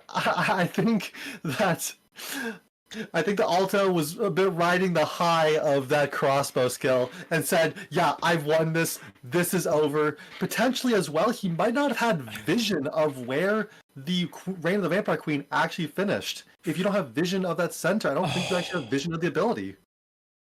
Oh my god. So it might have been that because he had that little corner blocking his vision, he did not know the exact boundaries of it, and went a little bit too aggro, a little bit too fast on the miss time, and unfortunately goes down for his troubles. Oh. I get it though, sir. I get it. No, I get it. I get it. I get it. And you know what? I get it. And you know what? His game plan made sense. Think No, about it did. Dirk. Think about it, right? Mm-hmm. You're facing one-shot mage. You had to play super incredibly well to get that crossbow skill, which is not easy, by the way, to get that crossbow skill onto Magnani. And then if you let Magnani just sit down, get the ultimate back, you're liable to die once again to that one-shot. So he's going aggressive, trying to not allow Magnani to sit. But, you know, tournament nerves, you're not timing things right, your brain's racing a little bit too quick, and unfortunately. Oh, man, that is unfortunate there. Alto had it in the palm of his hands, but unfortunately let it slip right away. That's still going to be a lot of points for him, though. Got a decent bit of kills that game, Oh, yeah, I believe. yeah, Yeah, so 8 kills, but potentially some of those are battle zone. But even still, even if, you know, 2 or 3 of those are battle zone, that's still a 5-kill game. That's still some of the highest 50 we've seen points. in the whole tournament. yeah, I was going to say, if you guys don't know, each kill is 10 points. So, you know, if you get 5 kills, 50 points with first place, that's 82 points right there. So It's gonna be more. It's gonna be more points than a lot of these competitors have had combined throughout this entire tournament. oh man, oh, I felt that pain though. Like I felt it in like, I don't know how to describe it. That felt like a migraine. You know what I mean? Like I Oh, could feel yeah, it for no. him. Not even in a bad feel way. so bad for Alto there after making arguably one of the best spot plays Yeah, in this whole the tournament so crossbow. far. Absolutely insane. Oh, That would have been a highlight moment, you know. That would have been like an absolute, you know. it look still back on is a this game highlight just later. moment. I It's know, a but you- highlight moment for the wrong reason. You want to look back on this and say, "Wow, that play by Alto was absolutely insane." But now you're just gonna look at us and say, "Wow, Alto threw that." Unfortunately. Oh man, I guess if you're Magnani though, that's one, you know, to show your kids in 20 years. But you know, unfortunately, there. Yeah, I'm sure Magnani isn't you know, the happiest that was the reason why he won, but I'm sure he's happy nonetheless to get that victory. Oh man, I'm so. We're gonna see it again here in a second once all these kills come through. But Oh, yeah, my we're getting God. later into the game. We're gonna see this once again pretty soon. Oh my God, dude, I seriously feel so terrible for him. Cause oh man. Oh, I I mean, can, we've all been there. We've all been there. oh, I can only imagine what the KR chat looked like. a lot of God, yeah, he need that. That's definitely a tilter. I'd have to reset my mental. If that happened to me in a regular game, I'd. Oh my God, dude. That's a done for the night type angle. Oh, As honestly. Sarmi gets the pullback if you saw Oh, right there. look. Just after. Oh man. People brought their kids. That's adorable. Oh man. Oh, this was sad too. TNT. All right, I there. think That's a future ERM play right there. I'm not gonna lie. What happened to TNT? I think is worse. That is, yeah, that was like watching what happened to Alto in that earlier game in Avenue. Just watching it times like. Oh you my know, God. times Wait. 3 other people. or Wait, times here. 2 people, you know. Oh my God. They're right. That kid is born from an ER playing family. Finally, Michael Reeves, the prophecy. Let's go. Michael Reeves, you did it. Oh, here we go. We're about to see it. No, just cut it there. Don't show anymore. Oh no. Don't do it. Okay, Don't okay, do okay. it. Oh, I Let's saw just it. hold on. Okay. Hold on. Let's just moment of silence. I need to watch it again. Hold on. Let's watch this, okay? Okay, this is where yeah. Poor. Boom. I want to see this. Hold on. Crossbow. Oh, it was right. It was. Oh my God. It was in the dash. Oh my God. But there is the leaderboard after game number 4. One circle sitting in first place still with 179 points, but dethroning second place will be Mang Nani coming up with 130 to G-Works 126. Alto going to be in 4th right now with 80. Soldabi in 5th with 58. Neon in 6th with 56 and 54 and 50. That's actually perfect how that goes down. 58, 56, 54, 52. Beautiful with TNT rounding out our top 9 at 38 points. Oh my God, dude. That is just... Oh, that's a go play Cobalt Absolutely angle if insane. I was in his shoes. That's a I gotta get Yeah. on Cobalt for a while. I know. I think that's a get up and walk around. Okay. Yeah, that's a get up and like take a shot of something. You know what I mean? That's Yeah. that's a hard alcohol angle for me. That's that. I think you can. Yeah. I don't think you can just hop right into the next one. You know, mental's a bit kaboom. No, If I'm being no, honest, dude, my mental, I'd be fuming. I know, I am. There is nobody who can tell me. You can say you have like the hardest like mind of steel that you don't get tilted. There is no way in hell that anybody I know that plays Eternal Return would not be pissed at themselves for that. There is no way that. I mean, you gotta hope that he's just sitting there and laughing it off, because you know, especially in these kind of tournaments, you can't let these things bother you. You still have 4 No, more yeah. games, and we're starting from scratch. Well, lucky for him, at least, guys, since it is the end of Game 4, we will be taking a break here momentarily, I believe, once the replays start. Looks like everybody's getting up to go get some food right now and everything, because it's going to be about like a 10, 15, 20-minute break somewhere around there. But guys, with these coming on in, these are going to be your highlights. We're going to be taking our break right now. Don't go anywhere. We'll see you guys back here pretty shortly. For some more incredible plays like the one we just saw. Woo! See you guys back here soon.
누군가가 연쇄 처치 중입니다. 승리했습니다. 날 지켜냈어. 전문가에게 맡겨. 생존자가 끝내줄까? 생존자가 사망했습니다. 생존자가 사망했습니다.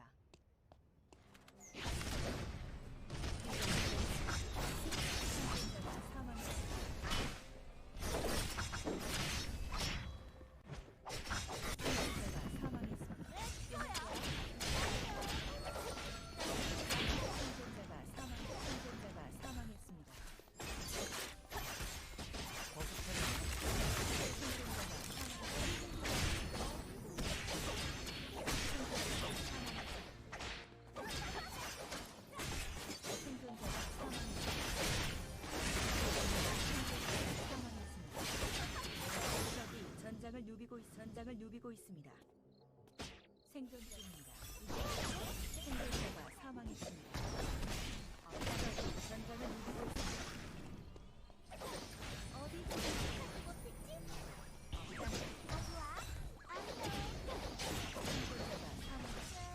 전장을 누비고 있습니다. 승리했습니다. 승리의 막을 내리. 포즈 잡아봐. 좋은 풍경이네. 생존자가 사망했습니다. 한번 묶어볼까?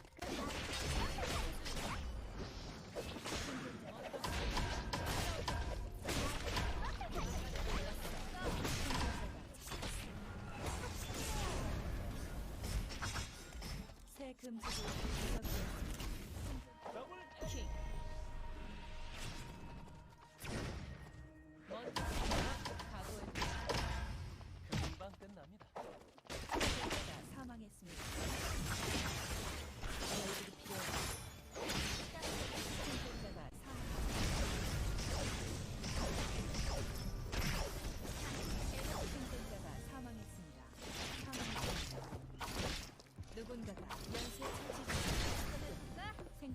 생존자가 사망했습니다.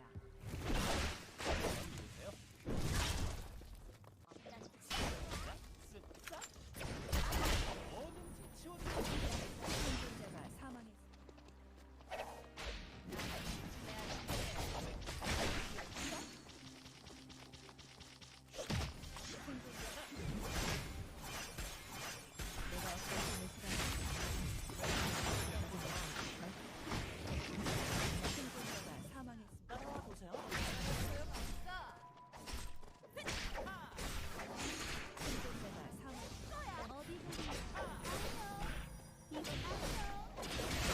어떤 힘을 생존자가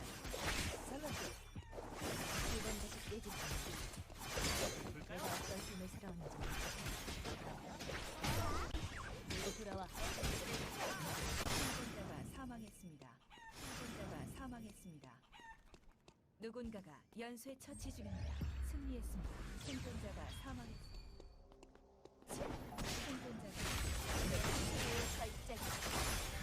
내가 어떤 생존자가 사망했습니다.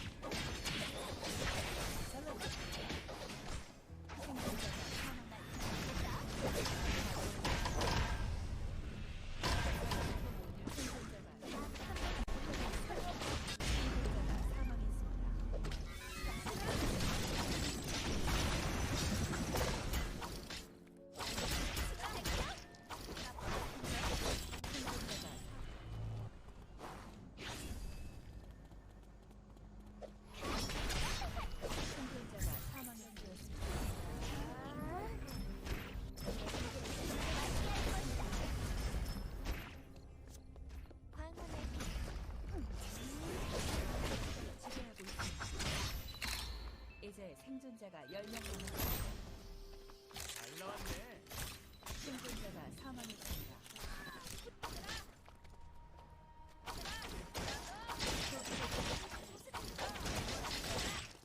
각자의 맛.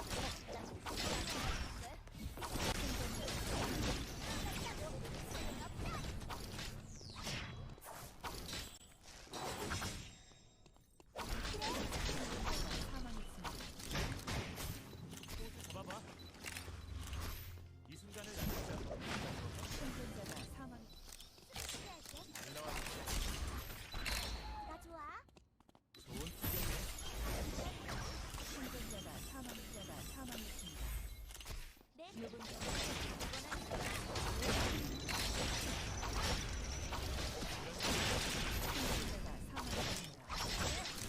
적이 전장을 카드가 좋아. 생존자가 사망했습니다. 주인의 행차다. 생존자가 사망했습니다.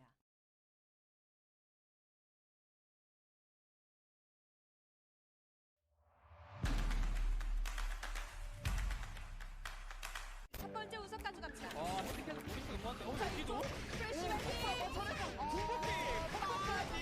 어렵죠. 자, 일단 추억 맹령방 이어서 해지 부정. 자 이거 보다 걸어주고 이동부 맞으면 슬로우 때문에 도감자 이걸 살려냅니다. 그렇죠. 이거 유인 해보는 거죠. 잠깐 걸려 들었어요 일단은. 보이긴 했는데 구국기 이게 구국기가 너무 잘 쓰였어.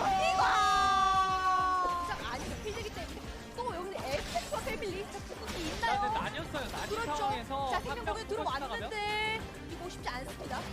이거 페나도 포커싱 당하면서 약간 자, 근데 위험한 알고 구도로 가거든요. 내려오고 자치적으로 남아있긴 해요. 그래도 스킬 잘 써주고 전까지 깔아놨기 때문에 오히려 에스퍼 자 쉽게 들어오지 못하긴 해요. 자, 그리고 보너까지 슈드로 버텨내고 에어본 2명 맞췄어. 페나! 와, 폭포까지 알도 끝까지 참 작살로 마무리합니다. 크리스터즈를 기수가면서 마무리 해냈고요. 해피텍과 자 프레쉬맨 그래 다가서 큰 피 입었을 뒤에서 미스 선수 딜 잘 넣어주고 있고요. 자 근데 인구 선수가 너무 단단한데요 너무 지금? 대단합니다 에스텔. 아니 이거 그리고 아니시나요? 민서스가 넓은 와, 사거리를 뒤에서 바탕으로 데미지 상당해요. 인구 그렇죠. 선수 앞으로 그렇죠. 들어갑니다. 자 체크메이트 들어오고 도발 들어가지만 자 한번 맞았고 터뜨렸어요. 자 그런데 이 와중에 지원실 모두 잡았어요. 민수 이제 어떻게 하나요? 자 이거 햄버거 먹으면서 아 자 어차피 W 에어건 들어가거든요. 자 그렇기 때문에 못 살려. 데미지를 다 버텨낼 수 있고요. 자 그러면 패밀리도 들었는데요. 싸우고 있고 나면 패밀리가 하지만 패밀리 양각으로 쏘아들고 있어요. 자 해교줄 나는 들어가고요. 쏘여있는 상황에서 각계파 당하는 그림 자 나오면 안 됩니다. 이거 패키지. 자 이거 민수 선수가 일부러 한쪽 뒤로 자 빠진 이러면 다음에 살려요. 살리거든요. 자! 넥스 저그 끝거리를 맞춰냅니다. 아직 그냥 목이 남아 자, 있습니다. 이동을 하면서 네. 스킬샷 맞춰주려고 하고 있고. EMP 하나 있거든요. 요 과감하게 쓰면서 파고 들어야 됩니다. 자 아, 근데 하나, 덩치 한편 너무 까다로운데요. 자, 그래도 자 미사일이 딜로 찍어 누른다면 자 아직까지 해교줄 안 쓴 상태. 와! 네. 자, 그래도 에스 구부기 4초, 4초, 2초, 1초. 자, 아, 들어와야 되죠. 들어가야 되죠. 억지로 들어가다 보니 리다이린에게 거리를 줍니다. 팀 유플루 선수 잡아냈고요. 자 유플리오가 SKS 선수 1.4 하고 있는 상태. 자, 그런데 SKS 궁극기 잘 맞춰주면서 힐에 줬고. 자 이거 잡아내나요? 오히려 자, 가져가는 그런데 피해내고. 아, 아, 너무 SKS 지금 미쳤나요? 와 이거 성격이 딱 오. 팀 만나고 있는데 자 1등 2등 싸움이거든요. 패밀리 먼저 네. 패밀리. 와, 저 재미 상당한데. 와, 티켓 사라졌어요. 자 그런데 1대1 아이고 1대1. 잡아내고 1대1 자 이거 가본 깨기 들어가고 오 프로모션 피해내고. 근데 이거 프로모션 또 피해내고. 자 다시 한번 전체가 돌고 나이트 저드가. 체크메이트. 자 피할 길이 없습니다 페나. 자, 하지만 이쪽도 스킬을 어떻게든 피해내가면서. 그렇죠. 패가 다시 한번 밀어내고 못 살리게 막고 있는 거죠. 아이템 밸류가 너무 좋아요. 해피켓 지금 뽕망치 미스릴과 볼에다가 자 이번에 백 선수가 안쪽으로 하고 듭니다만 안전하고요. 네. 자, 파고 저기는 들어가고. 들어갔고요. 그런데 콤보 타이밍에 리다이린 궁극기로 지켜줬는데. 자 체크메이트 이거 못 잡으면요 백 선수 빠지고 나올 수 있는데. 자 그래도 밸류 차이가 나서. 나 이거 자, 일단 살아야 돼요, 백수. 빠집니다. 도망가는 피했지만. 자 나블러서가 먼저 돌지 않을까요? 오, 무빙 좋아요. 무빙 잘 좋아요. 피했는데 너무 잘 멧돼지 활용하나요? 자, 이거 살아나가면 진짜 레전드거든요. 자 레전드 보여줘야죠. 크리스토즈 그걸 보여주시는 팀이 하지만 퀸거리가 자. 자, 점프 이제 나블러서 슬슬 돌아요. 캐슬링 다시 한번 나블러서. 나블러서 들어가면 펜스. 아. 아니 도발 안 걸리 도발 안 걸리. Well, ladies and gentlemen, it might be a little over the timer, but don't worry. We are back at it once again for the Eternal Return Season 9 ERM Finals. Of course, today for the solo mode, we can see Shaw out there, but I'm going to take it over to us. But there's no more lock. I now have Shuvi. Oh heck yeah. Oh my god! It's time. I'm back. I'm alive. Welcome back, brother. Also, I see why do our casters not scream like the KR casters? Because it's 4 in the morning. Yeah, it is 3 in the... Dude, listen, man. I will say my family gives me a lot of leeway in regards to casting at this time. I already gave my yelling moment like about an hour ago. If I yell again, I'm getting kicked out of my house, man. Yeah, I was gonna say, bro, if we start yelling, it's done. You want us to cast from like our local library, like Our library's closed, dude. No, I don't know. I was I'm gonna have say to it's go to, like, I'm just gonna do it outside, right in front of the front McDonald's, lawn. 24-hour McDonald's, yoink some There you go. Wi-Fi. Oh my goodness, but ladies and gentlemen, yes, welcome back once again to the Season 9 Finals. As I said, I'm Circadia, joined by the Senpai, the Deshuvi, as always. We are here. Oh, man. Shuvi, I know you've been watching the games out there. How you feeling about them so far? I feel bad for Alto. Oh, Giga scammed. man. I can't believe I come into the stream and the first thing I see is Alto dying like that. Dude, I will say this right now. I think he got scammed. Literally, Carlos' toes is what touched the reign of the Vampire Queen. Yeah, ultimate, and the that pinky right toe. there, dude, it hurts my soul. Because you know what? I've done that too often, so I know the feeling. Oh man, yeah, it looked like it was rough there, but guys, we are happy to be back once again to bring you the final 4 games, like I said, of the entirety of Eternal Return Early Access. You know, I can't believe, again, how far me and you have come over these last 2.5 years together, but, well, we're here, aren't we? Yeah, and in and of itself, I think the players in and of itself too, right, are something that we have to talk about when it comes to how long they've tenured in this game. We still see players that we used to see way back in the days when we first started casting still playing in competitive tournaments to this day. Their skills has not rusted at all. They are still here to prove a point. And of course, through the first 4 games that you guys have watched and I have watched as well, they're showing off some good stuff. But it's post intermission time, sir. You know what I say, you know what you say. Intermission buff definitely could be a factor here, and that does mean the second half of the season 9 finals for solos is still ongoing. It is still a go. Yeah, it is definitely ongoing for sure. I mean, I am curious as to what some of these players are going to be pulling out for our games here. A lot of these games, some players obviously stuck through the same thing through all 4 games, and I think some of them are going to stick through it through all 8 games. But in this case, I wonder, I did see G-Work. He was hovering Pistol Eye earlier, so do you think maybe we get to experience 1 game of it? It is solos, man, and he did say he was practicing a lot of different, not operators, my goodness, a lot of units. And the thing is, I feel like Pistol Eye right now in solos, especially with the characters that I've been seeing being selected by a lot of our players here, it's not bad, actually. Pistol Eye completely makes sense in a context of the characters that are being played by, the players in these lobbies. And even if some change-ups come through, right? Because, like, One Circle obviously has a couple characters he can play. We even see some other players swapping things around here and there as well. I think Pistol Eye could absolutely make a big difference here. Yeah, no, I completely agree, and I'm hoping maybe we get to see some of it. As far as our other characters, or players, I should say, my apologies, I wonder if we're going to see some more out of One Circle as well. And Shuvi, we're back at it with the fan signs out there. I believe that is Lennox, and they're going to be rooting for Gongchan. Yeah, I can see it right in the middle there, Gongchan. You're absolutely right. And you know what? For what it is, art style, yeah, who needs the poster only in the landscape mode? You got the portrait mode right there too. You can use it all the ways you want. And of course, I wonder who this one's specifically for. Man, I wonder who our Barba player is between our 18 contestants. My goodness. Yeah. Oh man. Yeah. Lovely. I like it though. Look at that's such a good fan sign though. I wonder how long it took them to make that actually. I wonder how long it took the printer to print it. True. Oh, look at this, my cosplay. Oh man, and I think that's string for Dina, right? It says Pubba. Oh, is that Emma? I can't tell. I think it is. I mean, the hat's right there. It definitely looks. Oh, I could barely see the hat. Yeah, it definitely looks hair. like a different character, but it is Pubba's sign, so it should be Emma. Okay, it's looking a little. I was like, huh. Look at, that character on the left. That's clearly Laura, right? True. See, look at there's the ice cream right there. Exactly. Or I guess that's the whip right there, just condensed into. Oh, wait, it's Fiora. Because it said Lucette. Yeah. Yep. Fiora's a triangle is. Oh, see, our stick figure drawing skills will absolutely hold up. Like, look at this. How am I ever supposed to compare to this in a million years? You could literally sit me down. I'll draw for 40 hours a week, and I don't know. Like, look at that. Oh my god. Yeah, now this one I will never be able to keep up with, man.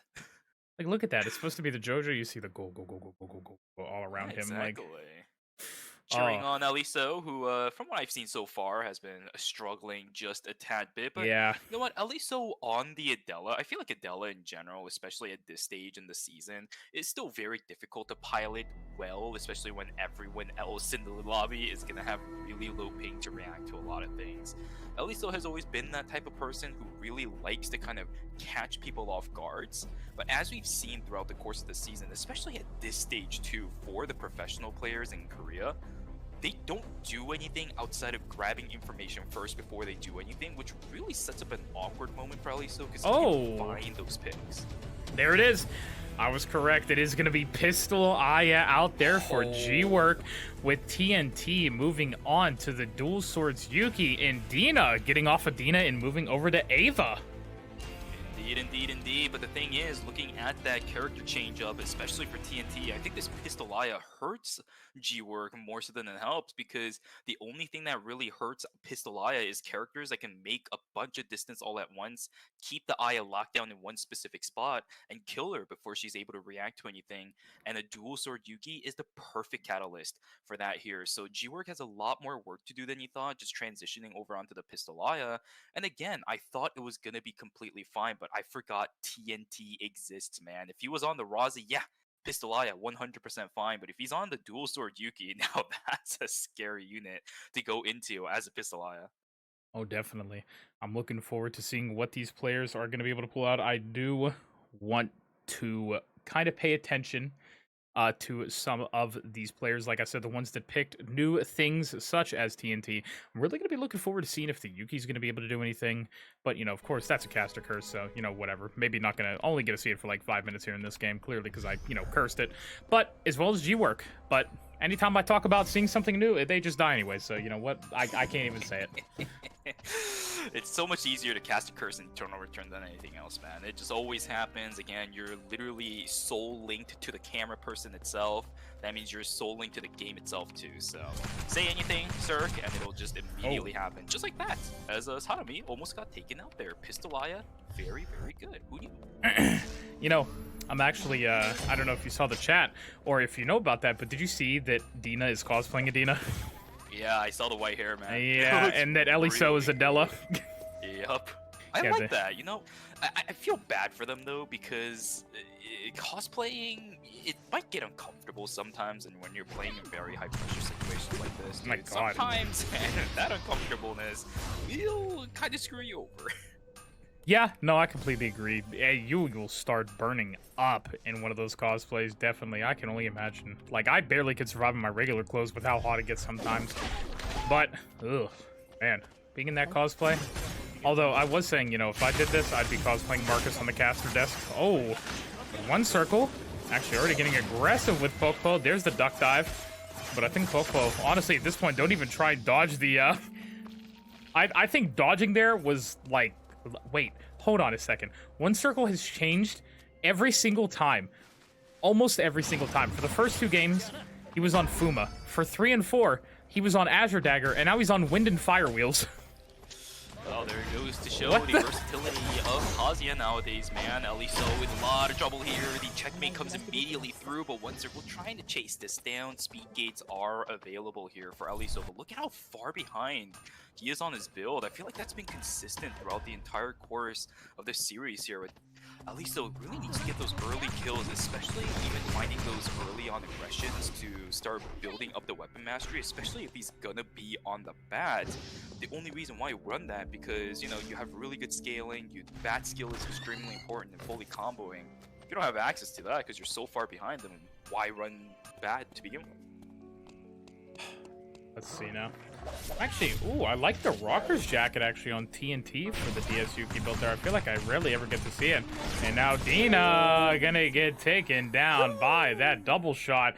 G-Work actually is still only on the fan. I don't know if you see that, but he's gonna yoink that Grimoire away from Dina, and they will be our first kill of Game 5. Yeah, unfortunately for G-Work, Blink Cartridge has been used. Fortunately for him, on the other hand, there's not really that many people inside of Temple, so Tree of Life should be uncontested here for the Pistolaya. And now I wonder what he's going to go for. Now, of course, it's going to either come down to Scotty's or it's going to come down to the Glacial Shoes. But I think here, with the way that G-Work plays, Glacial Shoes would be better. Because then it means he has more map coverage because of the movement speed that he's going to get. He also has additional ability to fight additionally inside of fights too, because that's exactly what Aya needs to kite away from other people and even chase people down with the steady shots. Scotty's is absolutely amazing, but it doesn't really do you a lot of good when you really want to start moving around the map, just as how G-Works wants to play. Picking it over, Neon.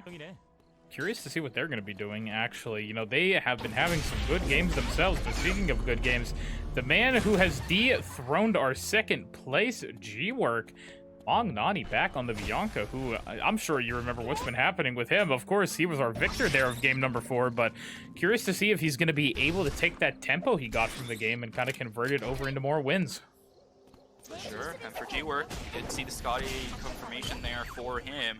Great pull from Sardavi, sitting on the Mai right now, but Bubba sitting on the Emma, of course, could be a very difficult character for a melee character like Mai to catch up towards. A lot of combat happening here during night number 1. TNT trying to What chase the down hell? JCP. Oh, I don't know about that one, Chief. JCP, that was a tough one. Whoa. He wa- Everyone's just walking back into stuff. He... I'm not crazy, right? He literally just walked right back into it. Like, he was out and was like... I don't know. Okay. Everyone's walking back in ultimates. I don't get it. I know. I guess it's... they're magnetic, maybe. You know what I mean? Oh, yeah. Exactly. Just of course. naturally attracted to one another. Oh, truly, truly, truly. Now, Netizen going to be in the factory battle zone with a few other people. We had Violet, G-Work, and I believe Soul Dobby down there as well. Forest and Pond are other battle zones as well. So let's see who is going to be able to take them. Looks like Alto getting one for completely free over there in Pond. Nobody contesting him. One circle. Meanwhile, going to grab the Mithril over here from Alpha. Looks like there's some more action happening down here in factory, Julie. Netizen finding a lot of good AoE damage, but as soon as the Soul Link was popped, you saw how Violet instantly spread apart the Chloe as well as the Nina, but this doesn't help Netizen at all as G-Work ends up finding that target. Does G-Work know that this Chloe doesn't have an ultimate available? I think he does, because he's gonna take him out. Think he figured it out? Yeah, just a couple of additional kills coming in for him. Of course, it's not gonna matter when it comes to points, but that additional mastery, that's a Battle Zone 1. He's gonna say thank you very much. Eliso's gonna get taken down over here in the Forest Battle Zone as well, as JCP stuck in a little bit of an awkward situation here. Sardavi doing a lot of really good damage, but that's all of JCP's kit gone, and Sardavi is not going to let this prey go. Good kill over there on towards JCP coming down from Sardavi, but this drone is going to pop. He needs to reset his timer. It's going to be really hard, too, I feel like, for Soldabi to fight Pobo unless he finds himself in the best position possible. He's going to be running all the way down there. Forest is one of the biggest zones, so he definitely has to make a little bit of a trek across that entire zone. And I see G-Work actually picking up Arc Reactor on the Aya, which is... That's an interesting choice. This makes it so hard for any melee characters to ever catch up to that Aya, and once the Glacial Shoes come in too, that Aya is going to be uncatchable, maybe even for ranged characters as well, so that's a really good pickup there on the Arc Reactor. Really good exclusive coming out from Sardabi to cancel that out. Beautiful grappling whip, but look at his timer, slowly but surely running out. Pobo just needs to buy time, the taunt is going to miss, but look at this, the Mai's doing so much damage with their drapes at the moment, but the Veritas comes through, the change comes out, and that's it for Sardabi. He will pop. Pobo picks up the kill and the battle zone. That is so unfortunate there for Soldabi. I think when Emma was running away, I thought he was just going to run back right to the shuttle. I think it was kind of a mistake there, actually, to run like that. But now Magnani, speak of the devil, we were just talking about him. It looks like he's not doing too well here. There's that Sanguine Javelin, but Violet's actually going to get caught by it. And I think that's going to be the end of the chase for right now. Magnani's going to be able to heal up there a little bit from the coffin, of course. And I think Violet, yeah, they didn't have Soul Link up at all. That could have been really close. Yeah, a lot of risks being taken from so many of our players here, and with this mutant bear down towards the south side of the map, more risks going to be taken, especially for Aliso right now. He's actually going to get tagged up here by TNT. Is he looking for an angle? No queen available. Remember, full swing was just used here as well, but TNT without that dual sword rampage does not want to risk anything. Hemu in a very similar situation, all in on this. Beautiful. The suture misses, the emergency surgery lands, and this might be a bad sign for Sadami as he's going to get taken out, and it's going to be the amputation to knock him down too. Good kill there from Hemu. Yeah, beautiful plays there by Hemu, predicting the timing so perfectly when Sadabi was trying to pull him back. A great emergency surgery and everything as well, and my god. Pokepole goes down, and is this going to be another kill for Neon? It doesn't look like a G-Work will be able to get out, but unfortunately is not in the cards for... Oh my god. That is You heard the close. crafting. Yeah. You heard the crafting and sat right down to try and rest there. Now here we go again. Let's see Eliso, who, like we said, hasn't been having too good of a time this tournament. Not really any kills or anything, unfortunately, for him, especially being a rank, the third seed coming on into this. Hoping for a little bit more from him. Comes on in. Let's see. Full swing doesn't land. Maybe if he's able to hit one more. He's going to have to try and hit something here. The healing from Estelle also is just so insane. The ultimate was still up, so it's hard to even try and confirm a kill with the checkmate there. Just a little too rough at the moment. Sure. And I think for Eliso, without the castling, the amount of damage that you do up against the Estelle isn't really that great anyway, so he didn't even bother using it, because that's more animation time that he's going to have to spend not running away too. So I like the call so far from Eliso. He's trying his best to stay alive. He's trying to deal the damage to some of these priority targets, but up against TNT, who is doing some of his combos exceptionally right now.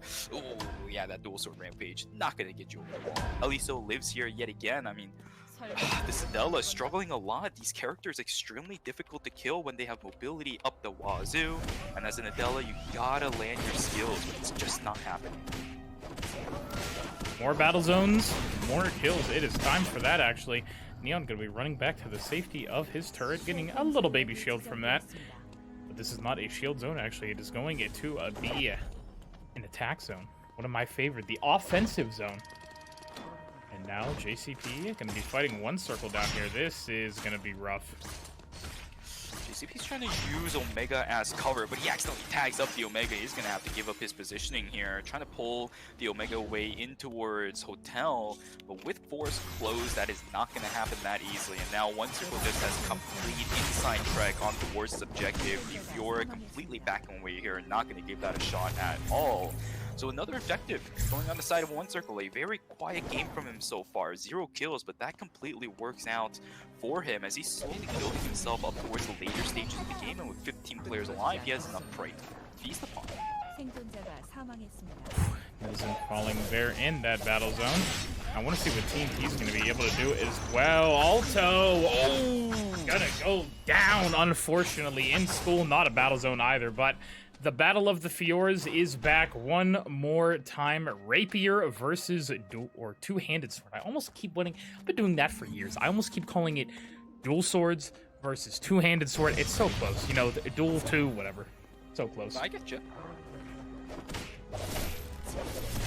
Let's see what goes on down here in Hospital. Oh, Violet also going down in the battle zone. TNT, though, looking awfully low in terms of timer, but I don't think this matters. There's the coup de grace, but not going to be able to kill Soldavi, unfortunately. This is a great time for Soldavi to pick up that kill, too, because no matter what you go for at this stage, you really need those transitions to start coming in as the Mai. 0 transitions so far for Soldavi, so he's been struggling quite a lot. You can see how much damage was lacking trying to kill even a Yuki, which for what it is, a Mai actually has really good matchup into. So this 4-score that they called in is going to be absolutely incredible. One circle, of course, just doing completely fine on his transitions, as a Mithril was just called for an Emerald Tablet on top of everything else he has. Most of this lobby, very comfortable with where they are. Of course, for TNT, not exactly, but the amount of credits that he has is 127. Easy 4-score access if he wants to go for Spring and Autumn. A ton of other items at his disposal, just not the VF Blood Sample yet. Blood Sample is going to be a beautiful upgrade, I will say, or just, you know, something to get a beautiful upgrade. And I'm actually curious, Violet, I feel like we haven't been seeing them too much this game, and I noticed they have the beautiful garment and everything, the Flechette online as well, of course. Speaking of, let's see if they're going to try and take a fight here against Popo. Doesn't look like it. We also have Wick online. G-Work going to be a little bit more conservative this time, because I don't know if you know how G-Work died in, I think, game 1, but he got sandwiched trying to do Wick. Just used the moving reload too, so he's not going to have access to that as a backup. He does end up getting the wick here, and that's actually huge. He doesn't even need the items. He's going to casually walk away, and this hurts other players a lot more than they think. This Aya is going to be an absolute menace for the next 4 minutes, man. Yeah, exactly, and there he is trying to get that wolf on the way out, but man, G-Work burning so much timer for this, but is able to get away successfully. Burned, oh my god, so much timer, only 5 seconds left, but knowing G-Work, he's going to be able to get some kills and get it back, right? Uh-oh. Oh my god, you're absolutely right. One circle just barely running away from death, but you're completely correct. I think with a pistol eye at this stage, with so many transitions and quick buff on top of it, a lot of people aren't going to be able to run away from you because you have moving reload and the arc reactor to jump onto people. So I should expect what G-Work to pick up a couple kills in the next few minutes as Netizen as well as her Dobby trying to fight each other out, just getting a little feel for how these two pink characters are going to fight it out up against one another. But with Netizen on the amp, will have to back away just for a split moment here, although Lucid struggling. G-Work just playing with his food. The double shot is going to be enough as TNT trying his best to run away, but G-Work is hanging around here again. The double shot's fine, but it's not going to be enough as he will get taken down by G-Work again. Magnani now just walking in. G-Work is literally a menace right now. He's just casually walking into fights and just picking away everybody else. He's going to try picking away Magnani here as well. Moving reload, not available very soon, but yeah, just backing away. He's completely fine with this. 2 kills on hand additionally for G-Work. Yeah, very nuts there for G-Work, and now we have Netizen trying to pick down Soul Dobby as well, and I believe that second phase is still ready. Soul Dobby trying to cut away, get as much pinned as possible. Nice exclusive, though, and there is the dash away with the camera. Soul Dobby's maybe going to try and go back in here. Almost has 2 stacks, trying to deny as many autos from Netizen as possible, but oh, there it is. Netizen going to take him down, but no food left on the side of our Estelle player. Gotta still make it up, right? At least this bought a ton of time for Netizen to play around. So getting that kill on towards her Dobby really bought him a lot of time to keep himself alive. So cool stuff over there. But for Nien, he's struggling. He's getting ran down here by Magnani. Getting tagged up by that Sanguine Javelin is not going to help either. He will get taken down. Yet another kill going towards our Bianca player. Magnani seems to be extremely comfortable here today. Yeah, it's really what you love to see. And man, Magnani, like we said, after a great last game, really trying to put in some more of these kills to try and beat out One Circle to the top of the ladder. Speaking of, One Circle doesn't even have any kills yet, actually. But that could obviously change anytime soon. But there's G-Work coming on in with that arc reactor, sliding on in. And that is a lot of RNG items going over to the way of him. He basically has a shopping spree right now. Jesus Christ, man, dude, he's back up to 27 seconds. He was down to like 3 or 4. 5. He's just picking up kills left and right now. 50 seconds left on this whip 2. He can still play as aggressive as he wants. The only transition he's missing is his weapon, and that literally doesn't matter when every single other slot is giving you so much amplification. And for what it is, that weapon is not even bad. Magnum Bow, well, I'll take it. Yeah, exactly. I know he's definitely looking for that Altair or Devil's Marksman. He only has 24 credits right now, so he's probably just going to be farming on up, maybe trying to get to that magical little over 100 credit mark if he wants a forest core.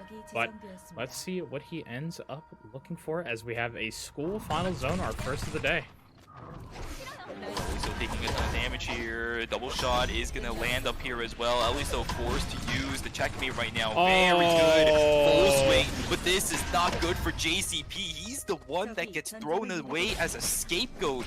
As, yeah, at least he's still trying to stay alive here. The castling came out at the end to keep himself alive here too. Violet with a dash. That's not going to work. That is just yoinks away a kill. Third party on third party on third party on third party, sir. My lord. That is disgusting. That is so unfortunate there. It felt like coming on in. Poor Violet, man. I think, oh god, that is just so sad for the Chloe, especially him, you getting out like that. Man, what a great play, though. There's a Moonlight Pendant. Credits. It is. I think, I mean, he could absolutely call in a meteorite for Devil's Marksman here, but the question is, do you want to risk it? Because no matter what we say about him, he doesn't have enough kills to make up for the amount of time he lost inside of Research Center Forest. Although this is absolutely tragic for him, he's trying to stay alive here, but the amount of damage coming out from One Circle actually looking good. He's sitting inside of the healing zone. He gets the heals. Hemu stays alive. This man's can't be back at it again in the season finals.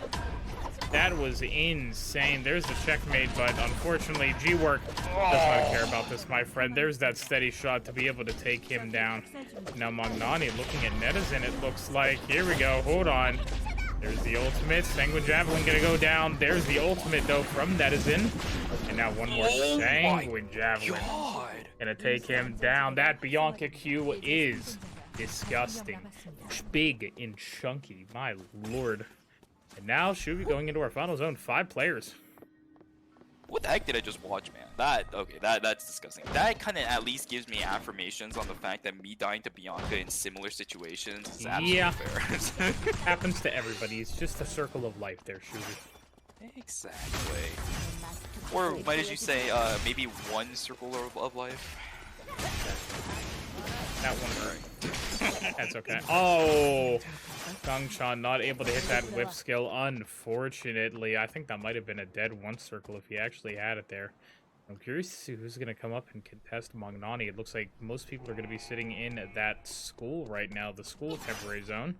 Now Haemyu and one circle back at it again, almost killing each other over there in Hotel. The amputation, the enhanced auto. That shield from one circle is so nasty that he gets from the E.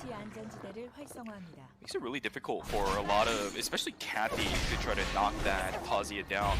Although for Magnani, Reina the Vampire Queen is going to go down here. I think Lennox is in a whole heap of trouble as circulation will be enough to finish off King-chan. Haemyu holding true inside of the temp zone for now, but they're going to have to walk away. God. A lot of people not trying to fight in towards one circle right now. Same thing for G-Work. He's in a whole heap of trouble. The arc reactor saves him. Dude, Wow. It's the new meta.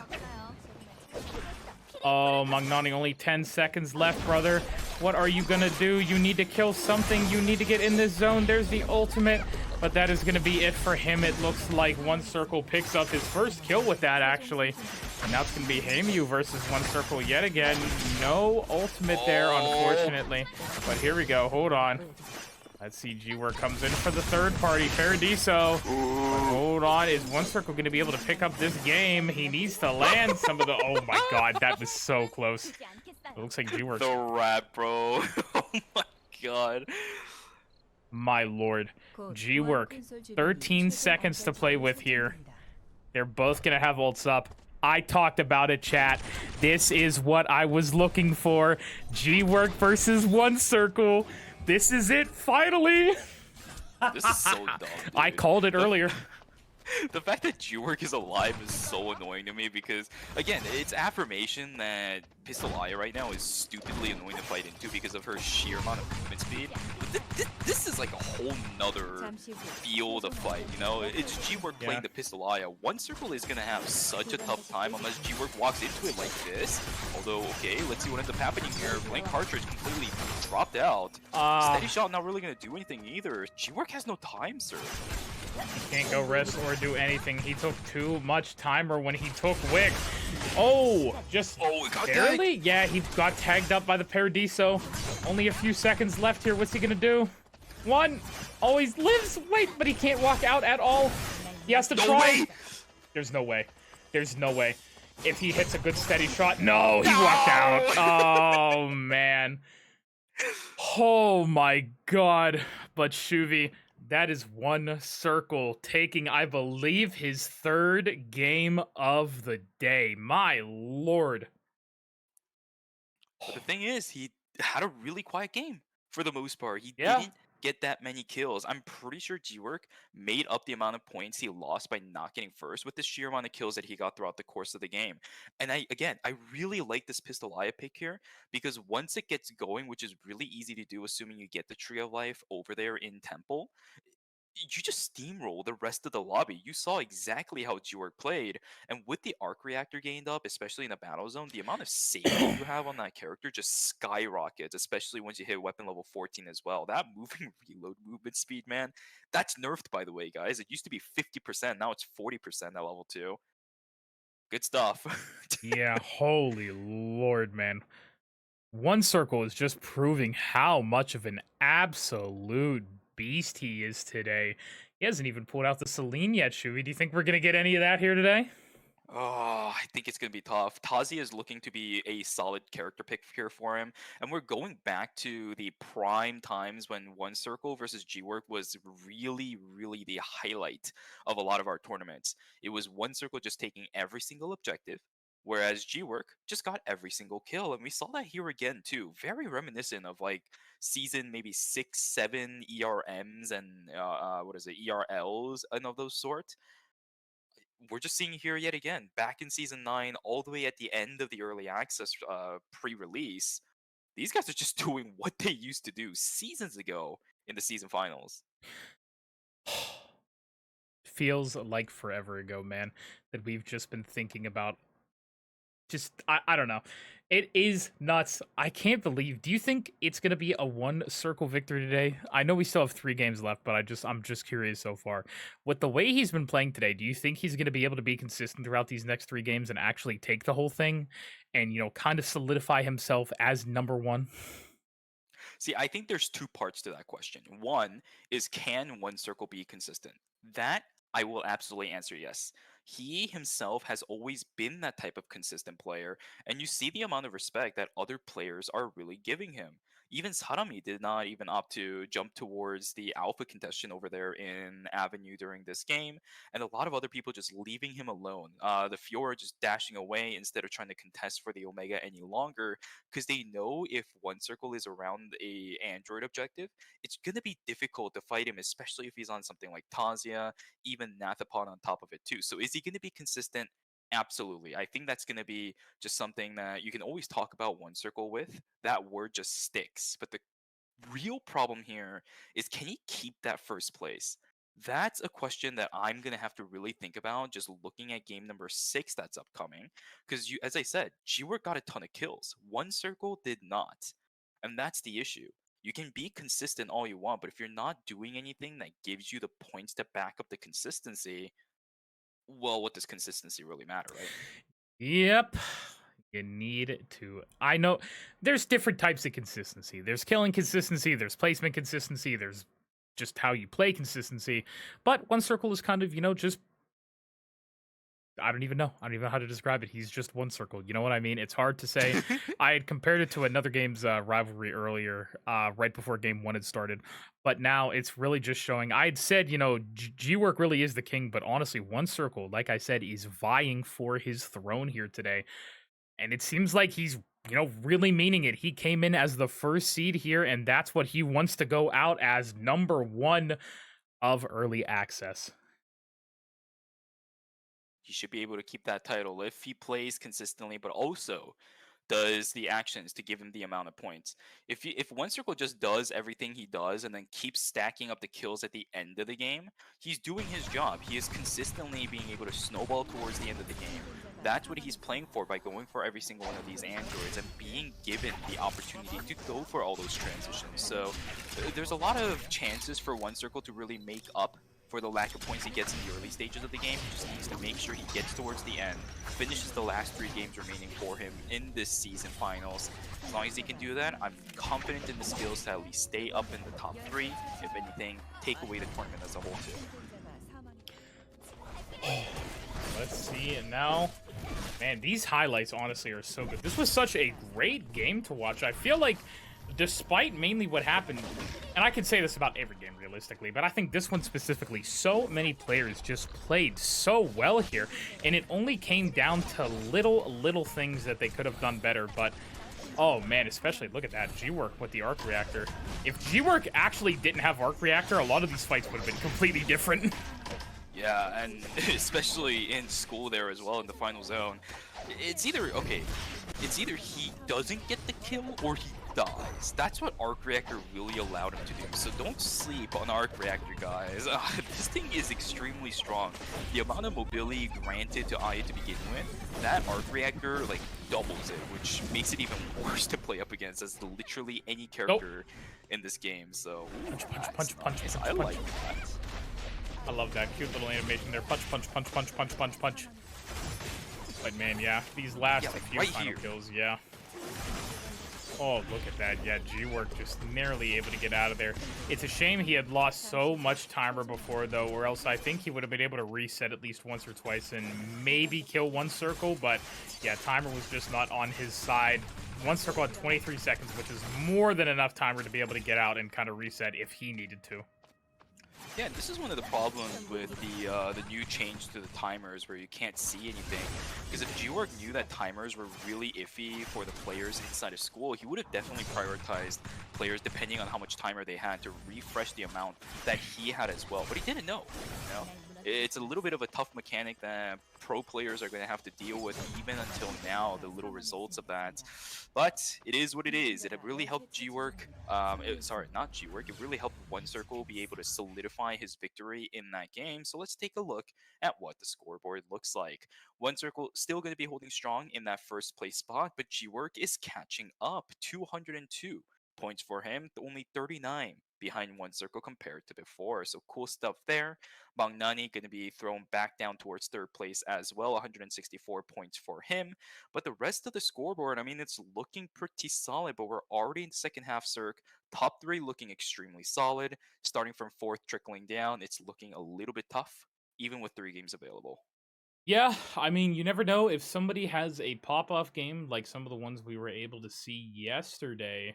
I don't know. You never know what happens. I know yesterday was duos, but some of these players go absolutely crazy. If somebody's able to have, God, what? Let's take a look at Alto, for example. Alto, to be able to catch up to first, needs what? 160 points. So if he gets first, he needs like a 10 or 13 kill game, and I know that's rough, but you never know what's going to happen with some of these players. But again, consistency, that just doesn't have to happen over one game. One Circle and G-Work could go down super early. Magnani could catch up, Alto could catch up. The world is their oyster right now, and we don't know what is going to happen at all. But look at my man here, relaxing in the crowd with his sign. There we go. Man, I want to see his sunglasses a little bit longer. What the heck? Yeah, those old like MLG style sunglasses, you know what I mean? Oh yeah. Yeah, but what's the sign say? You can read it at all. So it says life originally doesn't happen according to how you want, but if you've come all the way to here, shouldn't you at least win? And it was for Sir Dobby. Oh, now look at this as well. We have the Adela and the man praying on the right-hand side. I love them. These drawings, man, they're so cool. I love it. And that's another really good picture. That's too. awesome. Return, fighting. And that's Hayes right there, of course. To the left, Shirley, that is Johan. I see a little brooch on his neck. Well, I don't think it is, though. I think that's Luke. Because it says cleaner right there. Janitor on the sign. So I'm janitor, guessing yes. that's Luke. Yeah. I was going to say should be Luke if he's a janitor. But, well, guys, we are going into game number 6. I can see everybody. I can already tell that's you right there picking Kathy. I can see it down there. Oh, man. Well, players starting to lock in their character picks. For G-Work, Aya worked. And if it worked, why the heck change it? You absolutely do not have to. So I like the character lock in here for G-Work. Of course, he has a few seconds to change it around if he wants to do so. But considering how successful it was for him in game number 5, is there any need to do so? I don't really think there is. I don't think either, honestly. I mean, if it's going to work out that well, it was only a few variables. It wasn't more of the character. Like I said, it was just variables that were able to take him out. If he would have had more time or something could have been different. You know, there's a bunch of different things that could have happened. But if G-Work can be more in control this game, he definitely is going to be able to win. I feel like.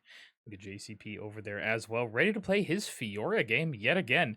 I think he's been doing really well in Fiora too.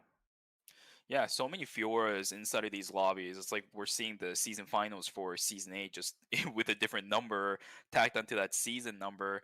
It's fine. JCP has always been one of our very core Fiora players who has consistently shown up in a lot of these tournaments. And, you know, even being paired up alongside players like Lucite, who is also one of our other core Fiora players inside of Eternal Return, JCP holds his own for a very good reason in that he always plays Amp. But his main weapon go-to is going to be the Rapier, no matter what the meta really is. So let's see what ends up happening as we're going to start loading into game number 6 here. A couple people already starting to run down in towards their next couple of zones. We're about 25 seconds into this game. But yeah, this is going to be interesting just to see how the early game dynamic really works out specifically for G-Work. Can he get that tree safely by himself? Again, there is no Eva around, but still a lot of other characters that can go up towards the top side and provide a little bit of threat to this game. Yeah, I am wondering. Oh my god, Alto, Jesus Lord, what was that? That's way too much damage coming out this early. I'd be scared to even still TP at this point, honestly. I don't even know if I'd go for it. There's a lot of people in Chapel, man. That's spooky. Yeah, literally. Oh my god. That's how many people are here? 1, 2, 3, 4, 5, 6, 7, and there was also what, about 8 people have been here so far? I think 10. Because 10? a couple people hyperlooped out already too. Like, yeah, we had true. Scoreboard hyperlooping out, we had Alto hyperlooping out, more people hyperlooping out. Now Eliso is about to die. Like, it just never stops. He's trying to get away here. He will be able to. I don't think Sarami has his F-stop yet. Yeah, just barely. He's level 5 right now. So Eliso gets to walk away, but that's a lot of time being wasted on this Adela who, for what it is, again, is so far behind. Jesus Lord, man. Closer and closer. These kills come. Sodomy, yeah. My God. What are these players doing this early? Some games the bloodlust just has to kick in, you know what I mean? Yep, and for a good reason too. These guys all want to get whatever points as possible, and if they can get it early, then that's less people that you have to deal with. And Nia is feeling the exact same thing as once they're going to completely obliterate his opponent. Wait for the end game to get kills. Nah. You get caught up in my ultimate, you are dead. That is insane. Poor Neon already getting taken down that early. Our resident Barbara player, God. I don't know, were you here for One Circle's collateral earlier that he got? I can't remember. I saw the replay. Yeah, that was just insanity. That kill, I think that was probably my biggest highlight here of the entire tournament so far. But with Mongnati trying to take out Violet, and I feel like we've seen Violet die in this exact place too many times now. Well, if your routing just kind of goes through this path, of course, if you have a Bianca that's going to be this strong by the time you're on those items, yeah, you'll die there quite often at least. This time around, Violet was able to get away. Oh my God. Couldn't really say the same thing for Pablo there, almost. Oh, Eliso's exact same bailed. thing too. He's so far behind. Like, look at this. F-stop goes down. He has nothing. He is so dead. He has nothing, man. Oh no. Adela down yet again. Sarami is going to be able to finally secure the kill on that as well. Popo on the Leon. He's struggling up against the Mai. He's going to be dead to right. G-Work picks up the kill. And now it's Sardabi in a whole heap of trouble. But does G-Work have the cooldown for this? I think he doesn't. Oh my God. And Sardabi barely managed to get away. Down. Seats going to be down too. What is going on here? Is Sarami trying to run away? But all these hatchet Emma definitely dealing a lot of damage. My God, dude, this early game is absolutely insane. Yeah, 4 players already dead at the beginning of night 1, or at least a little bit into it. My God, man. There is way too many people dying right now. Jesus Lord, guys. Literally, what is going on? Tack it on. Tack it on. Tack it on. Shuvi, tack it on. Tack it on. Write it down. Scorekeeper. Oh. One circle? Anyways, let's see what's going on with TNT over here. Meanwhile, fighting among Nani. That is a lot of hell. Man, that coffin, or well, locker in this case, just has so much healing to it. It's insane. It's kind of bonkers how much damage the Bianca is doing when she is running EOD boots, by the way. Like, this is a tanky Bianca build, so you can't even burst her. Usually that's the answer that a lot of people have into a Bianca. Let's burst her before she goes in the coffin and bursts me down instead. But if you have EOD boots, the odds of that happening is far, far gone. You know, oh wait, that is a no. Is he actually gonna fight Gongchan? Here we go. The calling card brings him into the wall, knocks him up, but I don't think Gongchan wants any more of this. Just gonna let him follow around the wall. I'm gonna try and get some of that throwback, but I think he's... What is this? There's no way. Are we just playing Ring Around... What the heck is this? Are we just playing Ring Around the Rosie? Oh, King-chan's losing on this though. Remember, the additional healing from the side of Estelle is not really helping King-chan at all. He's gonna get taken down. There's just the water, the fire extinguisher to knock that down. What the heck was that? That was interesting. Interesting. Also, you know, while the battle zones go on real fast, Shuvi, I wanted to throw a question out there to our lovely audience members. I don't know if any of you have opened up any of your secret boxes yet, but I'm curious, has anybody gotten anything good out there from the secret boxes? I'm kind of curious about that. I haven't gotten a chance to open mine yet because, well, you know, what's in front of us, you know, like what I'm currently doing. I got 100 event TMP. Okay. Does that give you anything? Okay. No, not really. But I will say this, by the way, for people who missed out on the Season 8 champion emotes as well as the profile pictures, you can get them today. the profile pictures are today. If you were here yesterday, you were able to pick up the emote, so make sure you guys check your drops in Twitch as well as the drops UI inside of the game too. So yeah, go for it. Sadami gets taken down by G-Work. He still has a lot of work here left to do. But Alpha actually getting contested here by one circle, but after the ultimate gets popped, immediately decides to back away there instead of searching for the corpse, and that means a mythical freely over on the side of one circle. Oh, and G-Work meanwhile taking the forest battle zone pretty easy. Oh, there it is! What happened? Arc reactor! Arc reactor! Arc reactor, arc reactor, arc reactor, arc reactor for G-Work, and he's gonna do it again. What we saw in game number 5, he's gonna be back at it again. As every single one of the zones that he goes to, I'm actually surprised for these battle zones. He has enough to get the arc reactor, which in and of itself is impressive. The fact that he keeps winning is also something that's impressive as well. Yeah. Dina in a lot of trouble. TNT, he's going ham. TNT went absolutely wicked there, just playing with Dina's emotions, going left and right all the way over him. Big win there for TNT. Gonna be able to farm the rest of the zone too, so that's a double win for him. Meanwhile, a Mithril picked up, and I believe that is gonna be, is that a Totem that I see? Or no, it's not Totem, my apologies. I keep forgetting Totem is, what is it, Iron Ore and Mithril? I thought it was, yeah. I don't know, my brain saw the Stallion Metal, but it is gonna be the Legs of Steel for him. I don't know, my brain, dude, this is game 6, you know what I mean? It's starting to like rot a little bit up there in the noggin. Yeah, I'm the fresh blood that joined in post game number 4, so. Alright, good night. I got you covered. I'm here. Don't worry. But yeah, my brain, I'm so used to duos yesterday too. I was like, oh my god, Totem. We see so much Totem nowadays that I even still think it's in solos. Oh my god. Totem just upsets me, man. Totem, oh my god. But at least we have Arc Reactor in here, you know what I mean? They have Arc Reactor too, but... G-Work kind of breaking the norms when it comes to accessories, and this is one of the reasons why I feel like the accessories is really nice. You have a lot of accessories. Options. Exactly. Well, goodbye to that.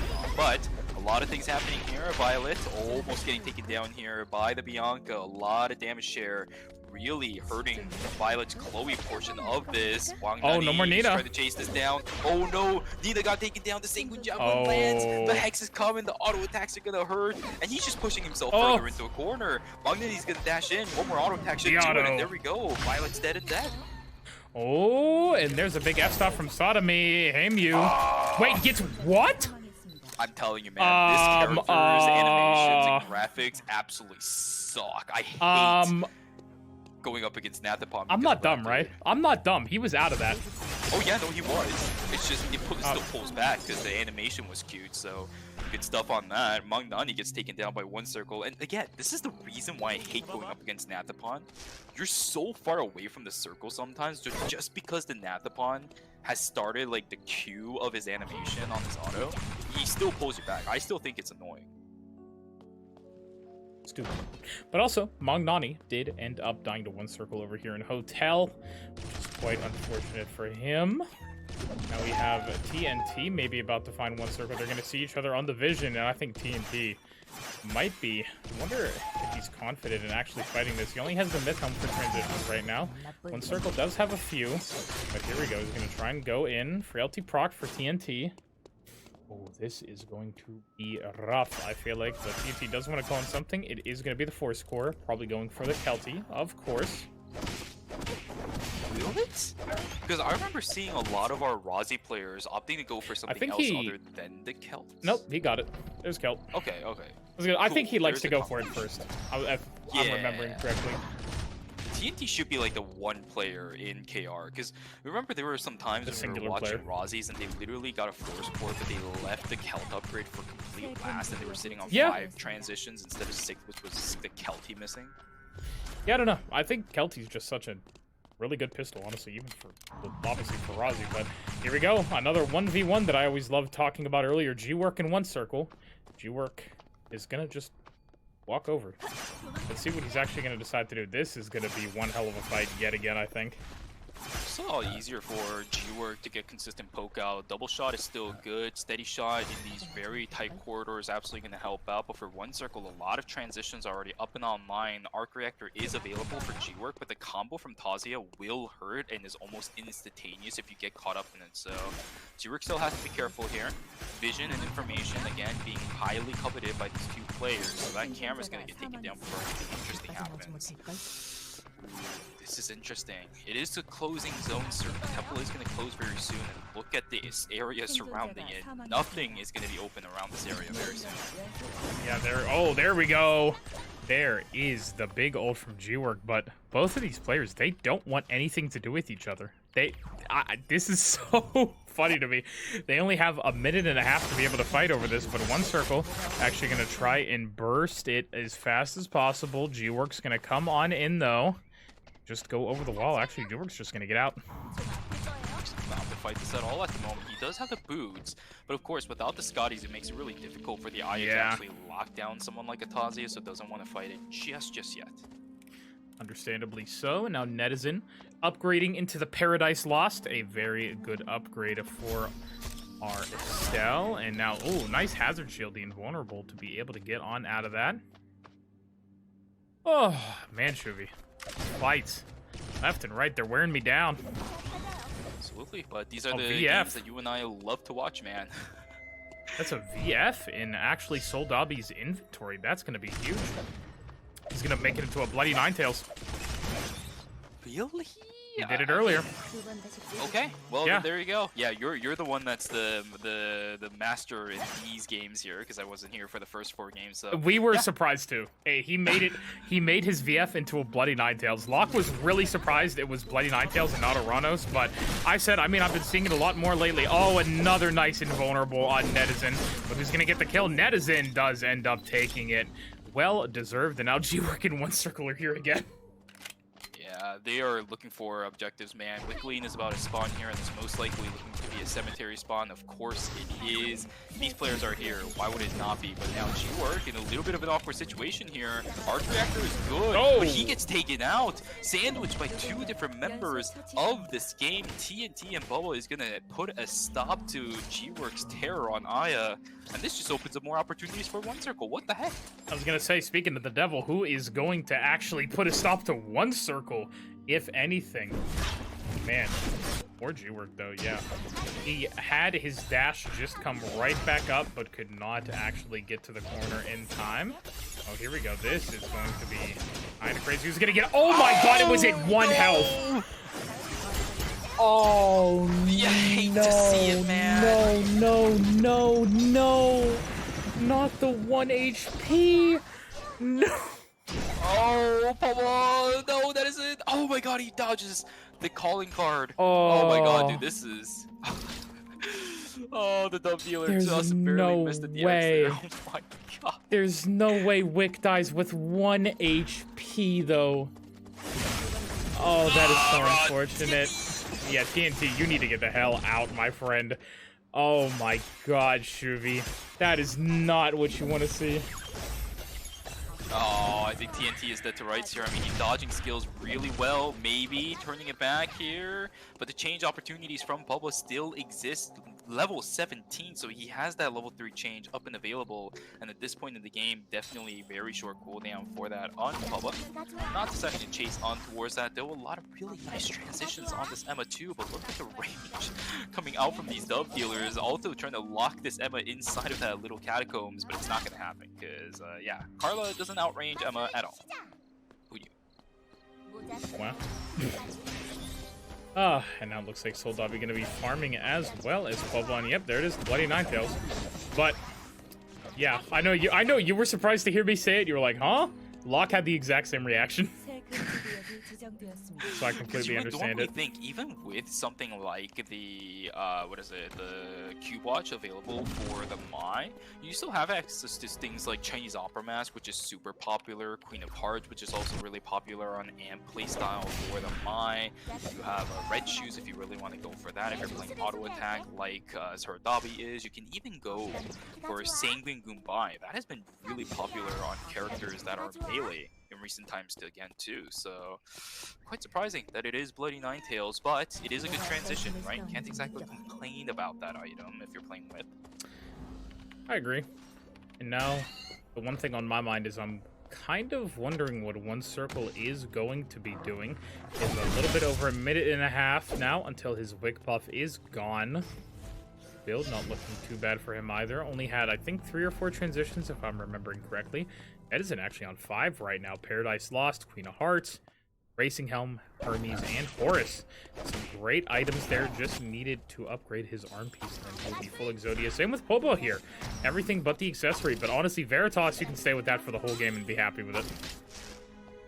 We'll see what the results of this all is. Everyone's been building up until this point. 16.5 minutes into game number 6.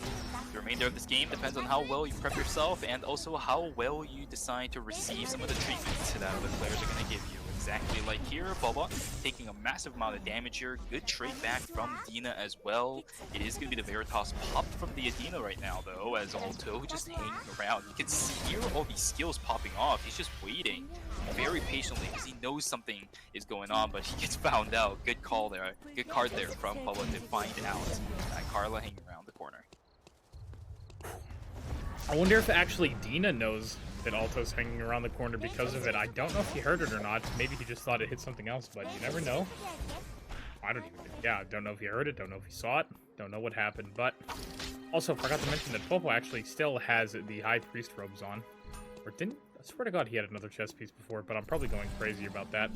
But just remembering it incorrectly, and now Soldabi getting chased by Netizen, of all people, actually. See Soldabi gonna actually dash, trying to make no noise at all, confuse Netizen on where he's going. Oh my God, what is this?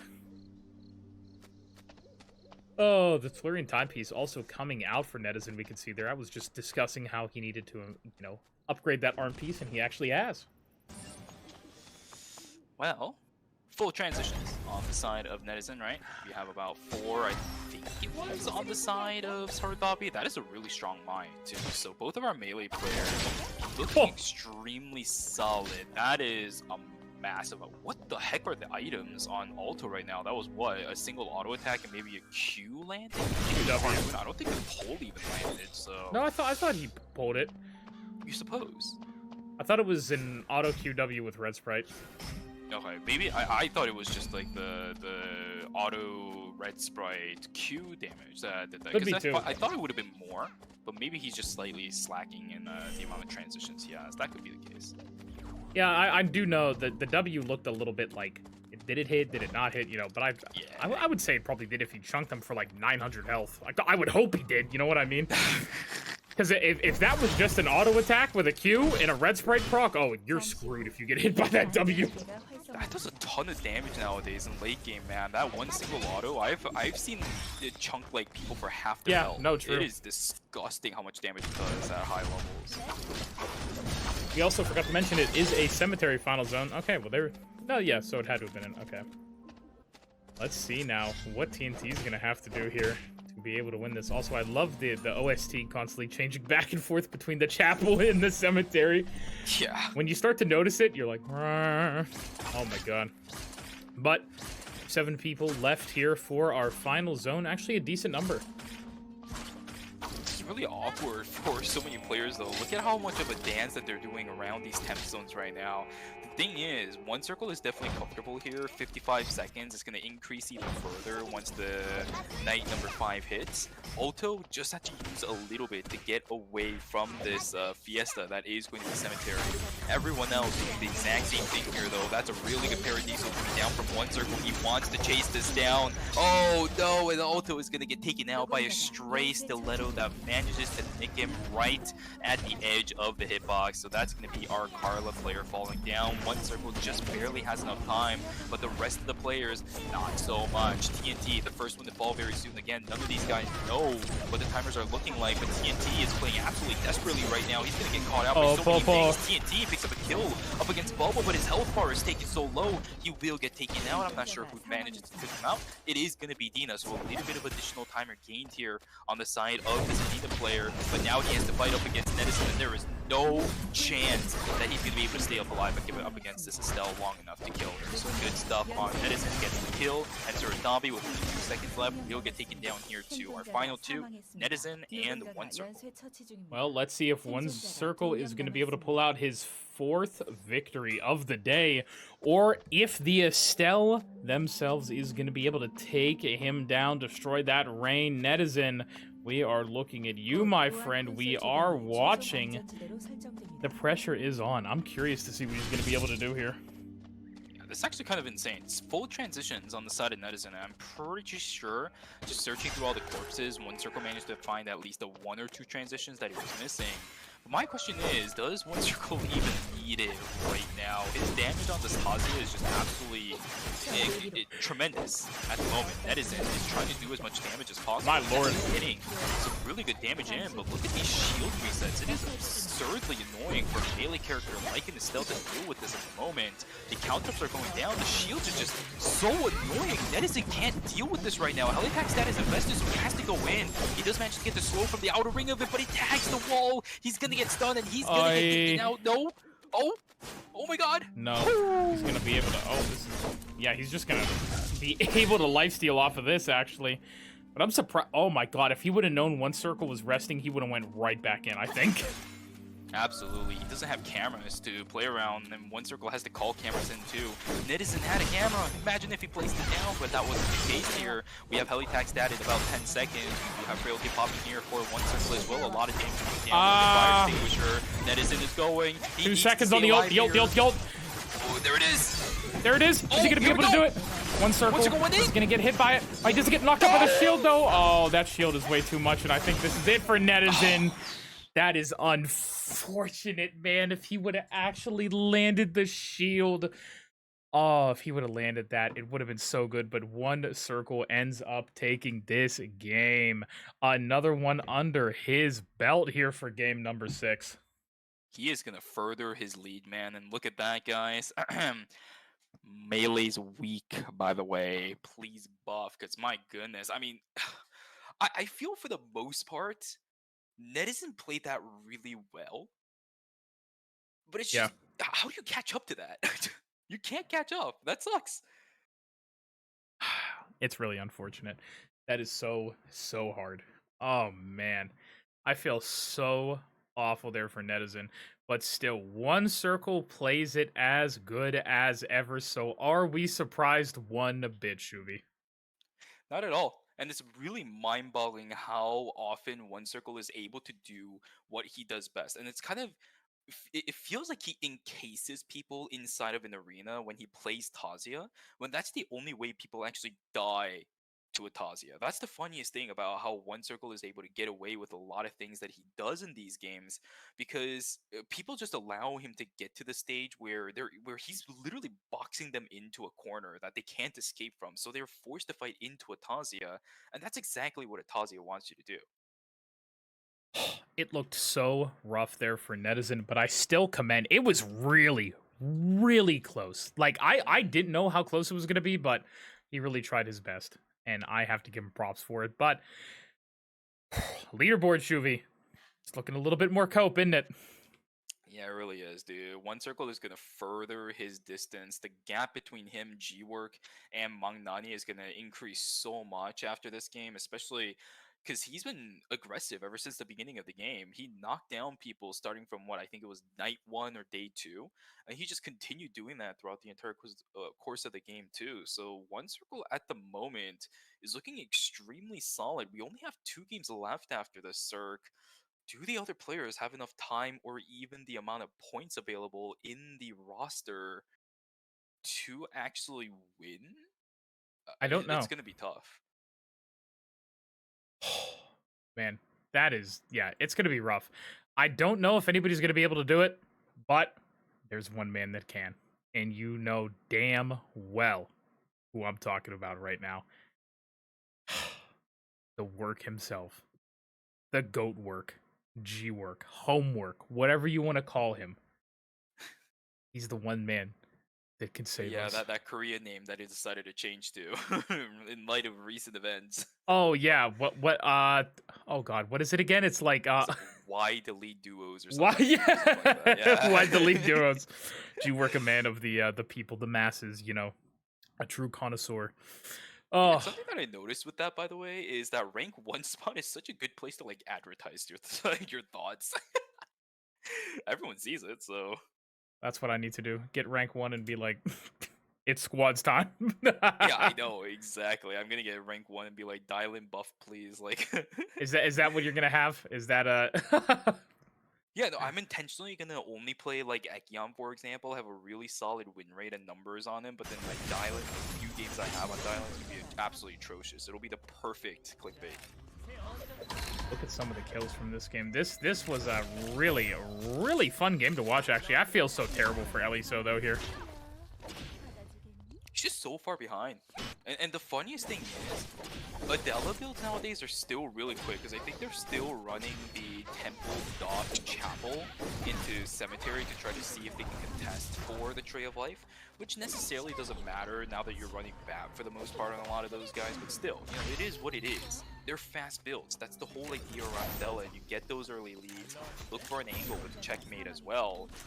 At least those always behind, man. Every single time we see him going up against some of these players with full transitions, he's literally 3-4 items down, and it absolutely sucks watching him have to go through it.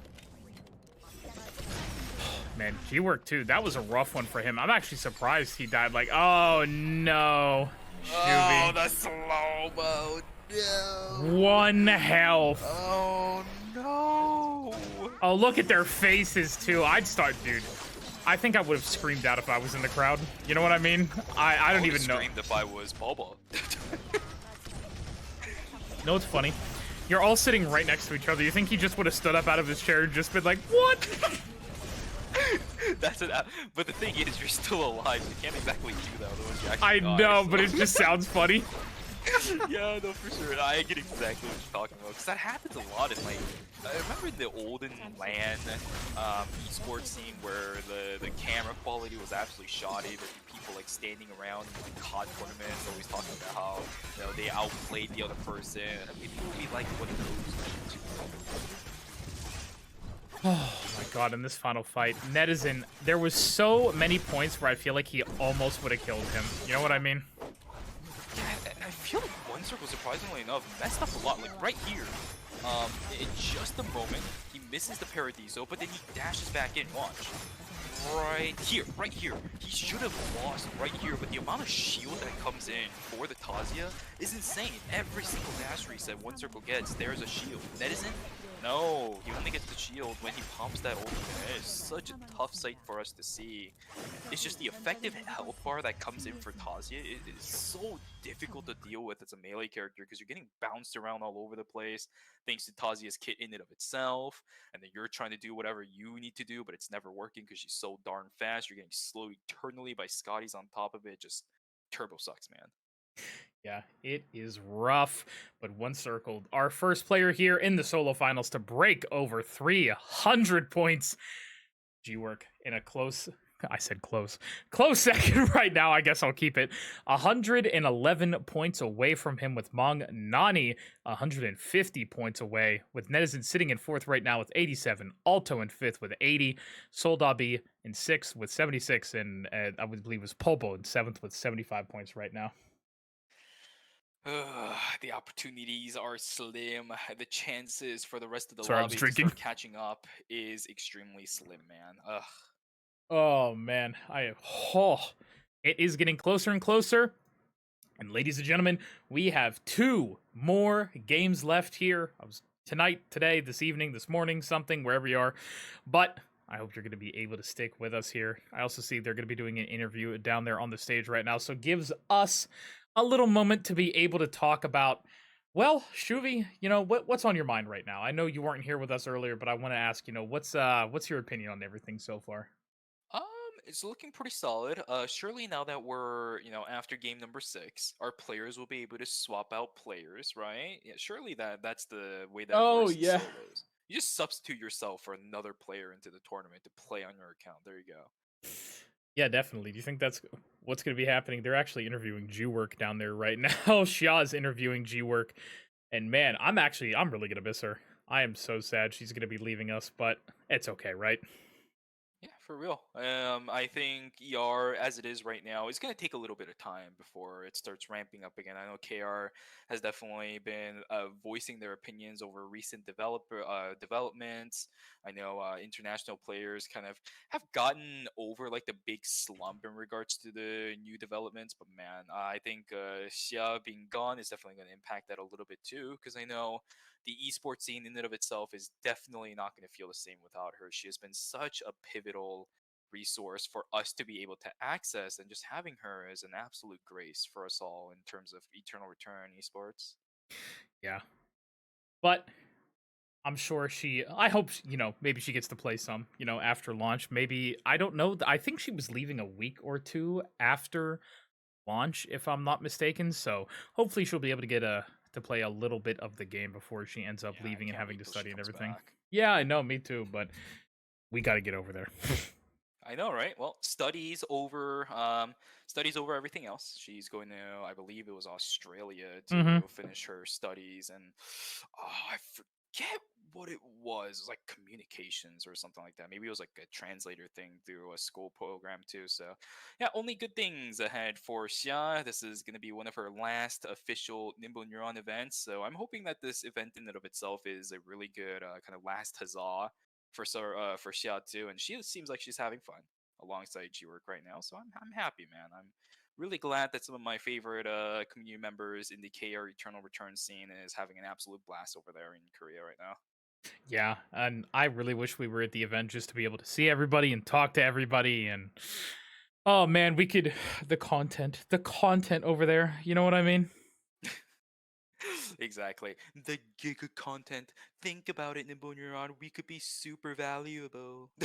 Exactly. Pay for the content. We promise. Oh, I see a question about when do we get our Wendy comeback? Wendy, I feel so terrible for him. I don't know if you know, Wendy gets out of the military on leap day.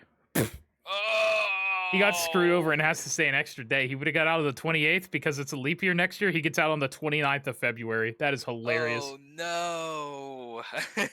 Yeah. That's just timing diff, dude. Honestly. F's in the chat. Big F's in the chat for poor Wendy. But yeah, 2 more games left today. I hope everybody's still getting their boxes out there. We don't have to wait for a leap day to play our final 2 games. I was gonna say. I think also people should be getting 1 more box out there. I think it's 5 boxes, right? Am I crazy?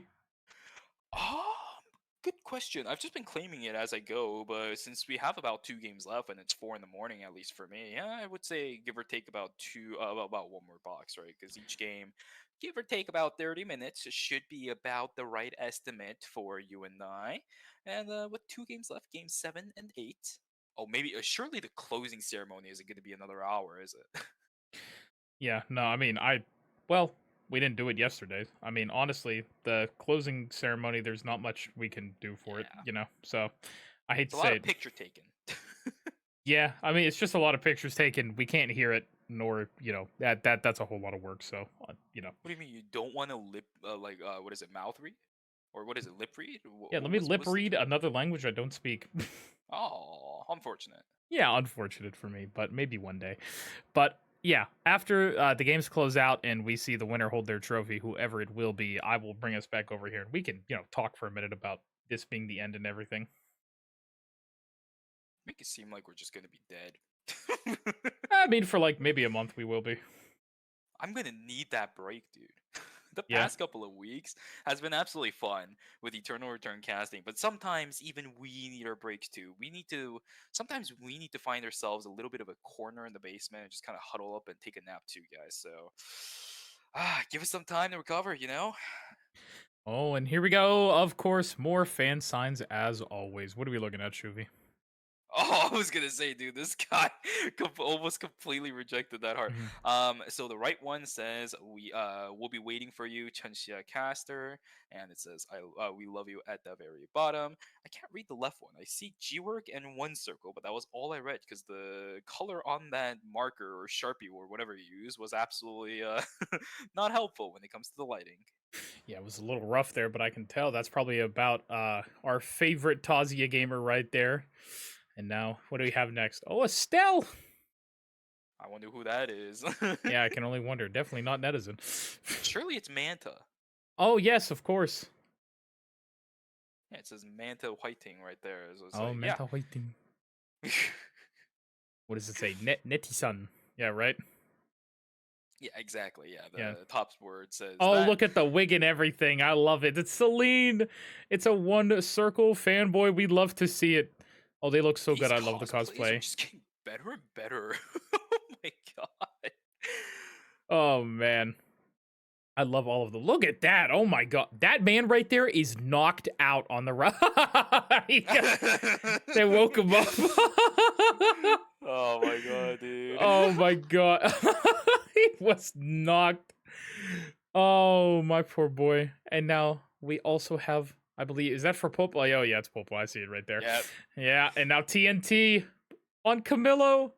I love them. Look at that. They're so adorable. Oh, man. Oh my god, dude. Cosplays, drawings also get better. It always surprises me every single season because I thought the season before had really good drawings, and for what it is, they did. But then the next season comes in, it's like, whoa, dude. Ay. Look at that, giving hearts and everything out there.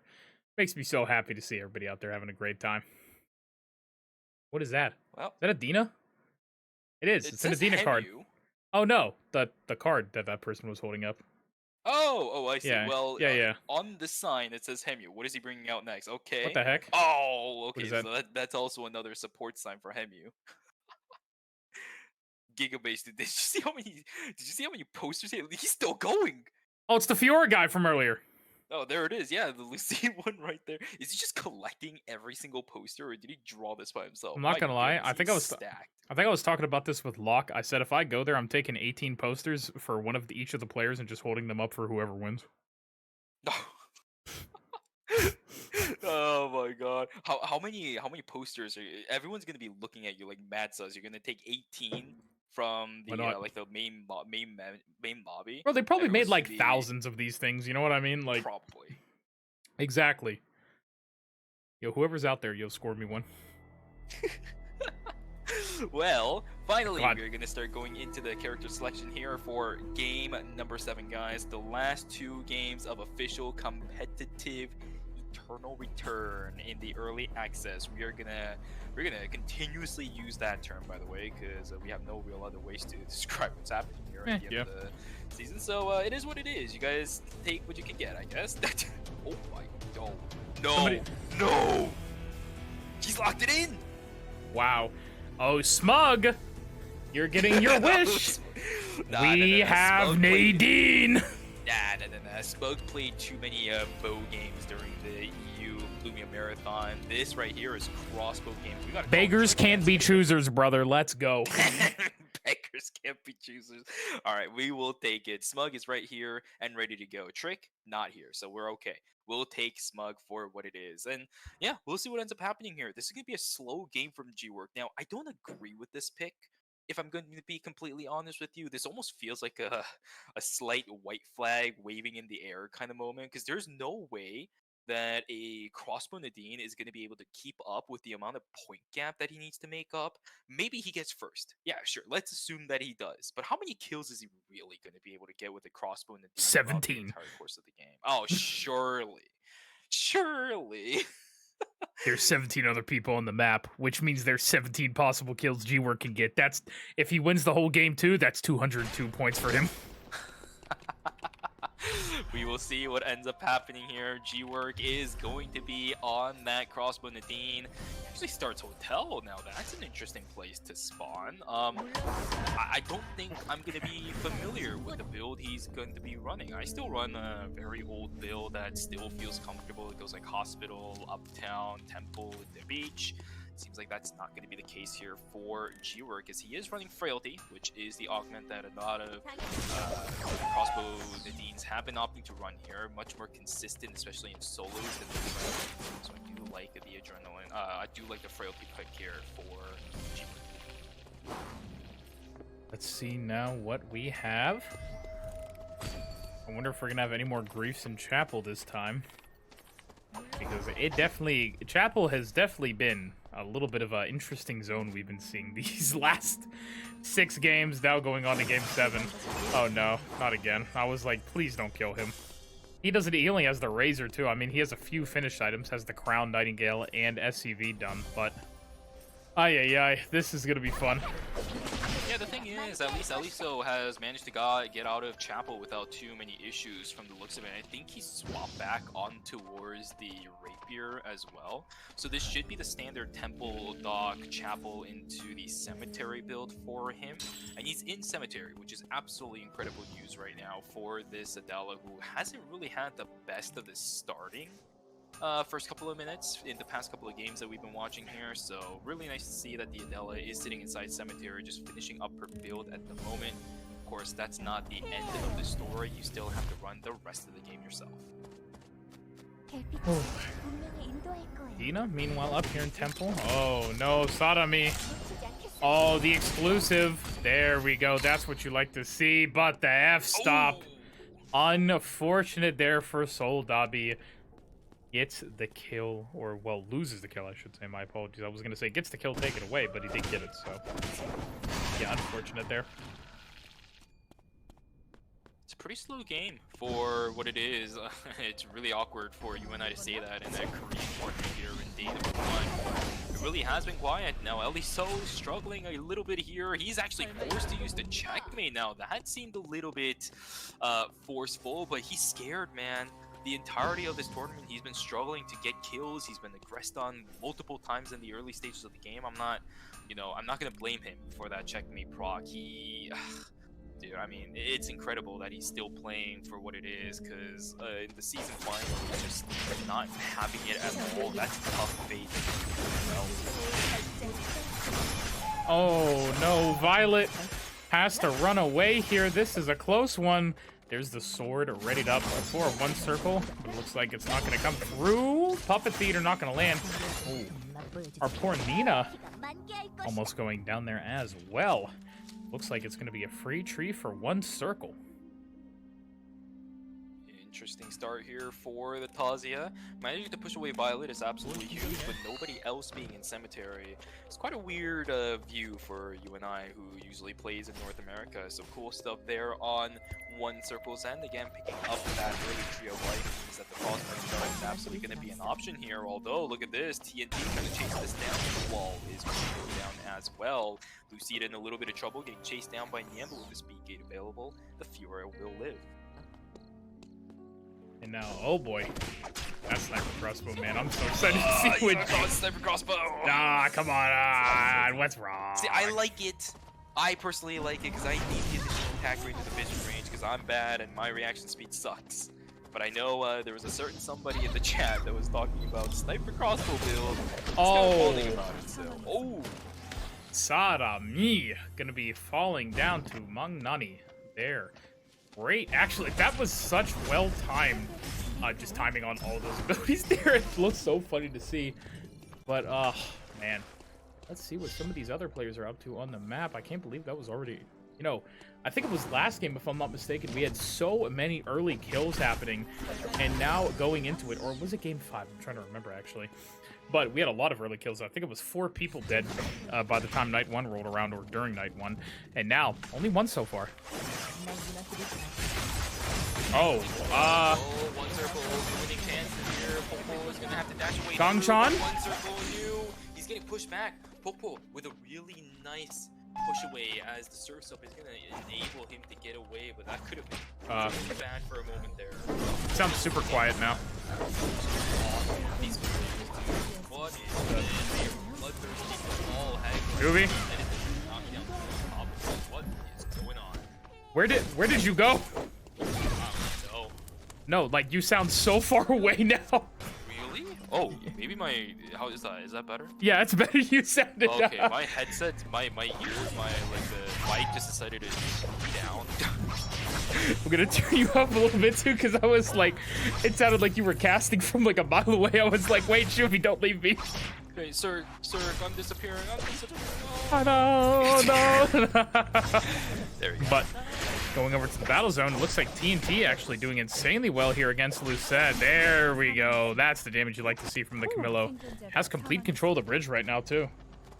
Yeah, but the problem is there's still 2 players left that he needs to deal with inside of Pawn, and there are 2 characters that he's not really going to have a lot of fun dealing with too. So we'll see what ends up happening there. So Dabi with a good amount of damage up against right the before? Adina.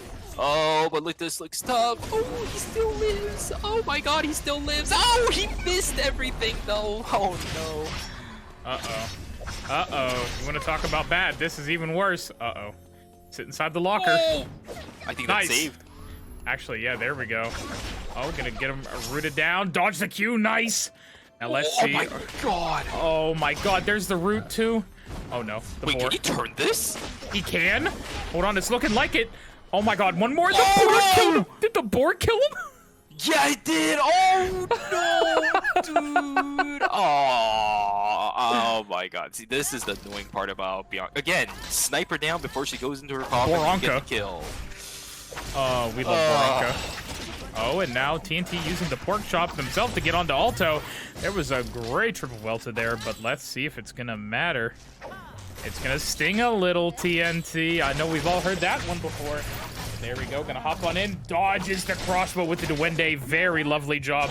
And there's another Duende, but I don't think that was the Duende that he wanted, unfortunately. Now he's gonna use it again. Get a little bit more healing, and there. Oh, one more auto is gonna close that out. Man, a lot of those harpoons and auto attacks going in towards the CC immunity from Duende, so good play there from TNT to try to counter a lot of the big damage and disruption sources coming out from the Carla. All 3 Duende procs were actually very useful there as it blocked every single auto coming down from the Carla, so nice stuff. Popo trying to knock down Soradabi, but that duck dive is going to miss and it's not really going to work. G-Work's going to get taken down and that's a permanent death and the Dean is done and done. Wow. Unfortunate there for them, but wait, oh man, just the fact that G-Work's dead too. That is so sad. No more Nadine Shuvi. I don't think. Maybe he missed. Like maybe he meant Laura. You know what I mean? It's kind of close. Okay, let's be real. He does play Nadine. He was also very well known as a Nadine player back then. Up against the Kathy though, dude, in Factory, like that's we don't even have to see what happened to know what happened, you know? It's just the life of a Nadine up against an assassin. What are you really gonna do about it? Oh man! Now Netizen. Oh! Violet. Looks like I'm just gonna start screaming out names of who dies. Tack it on. Looks like our Europeans are not going to be too happy, you know. We have Smug, who's going to be sad about G-Work. Manta is sad about Netizen. And Soldabi, who tutored under Danny Manny for the last 5 years, is going to be very sad, clearly, about his student dying. Exactly. Exactly. Jesus Christ, man. Oh, my God. Let's see. Now what's going to happen here? Hey, Mew, that's a little bit of damage, my friend. Oh, nice suture, though. That's what I think he was looking for. I saw that there. Oh, Neon. I'm not going to be able to find that kill on Haymew. This is such a funny game, Shuvi. Yeah, the amount of kills, the amount of action. I feel like even the camera person is struggling here right now because there's no way you're able to keep up with all of this without losing your mind at the moment. So let's see what ends up happening here. We are still having one circle trying to exert the dominance over the map as he can, as much as he can, I should say. Looking at where he is right now, that's probably a cemetery spawn for the Omega 2, but teams and members are not really going to bother going in towards that area at the moment as Hemu as well as Alto is fighting it out for position inside of cemetery at the moment. Let's see what ends up happening. Whoa. What was that? You saw that transition too, right? Like, yep. I think that was a replay. Yeah, I was just gonna say, I was like, are we in the replays right now? Did I fall asleep? Like, hope I didn't. But let's see now, Pokpo. Never mind. Okay, we're gonna take it to hospital instead. My bad. But oh my god, why does that range look so long? Oh, it's actually Adina. who's getting the Omega this time, and it's Eliso going to be taken down in the battle zone. But speaking of battle zones, this isn't one, and it looks like Magnani might be taking down Heimu here. Circulation not going to land. Oh. Passive auto doesn't kill, just one more. There it is. Heimu's going to fall down.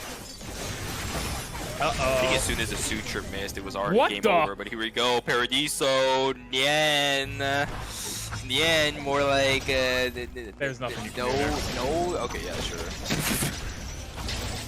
It's okay, buddy. Don't worry about it. But now, Popo, look at this, trying to take down Alto, but Alto's going to be in between one circle and Popo. This is not where you want to be at all. He needs to grab at least something to get a little bit of that timer back. 3 seconds, Shuvi. Does he not see that one on the ground?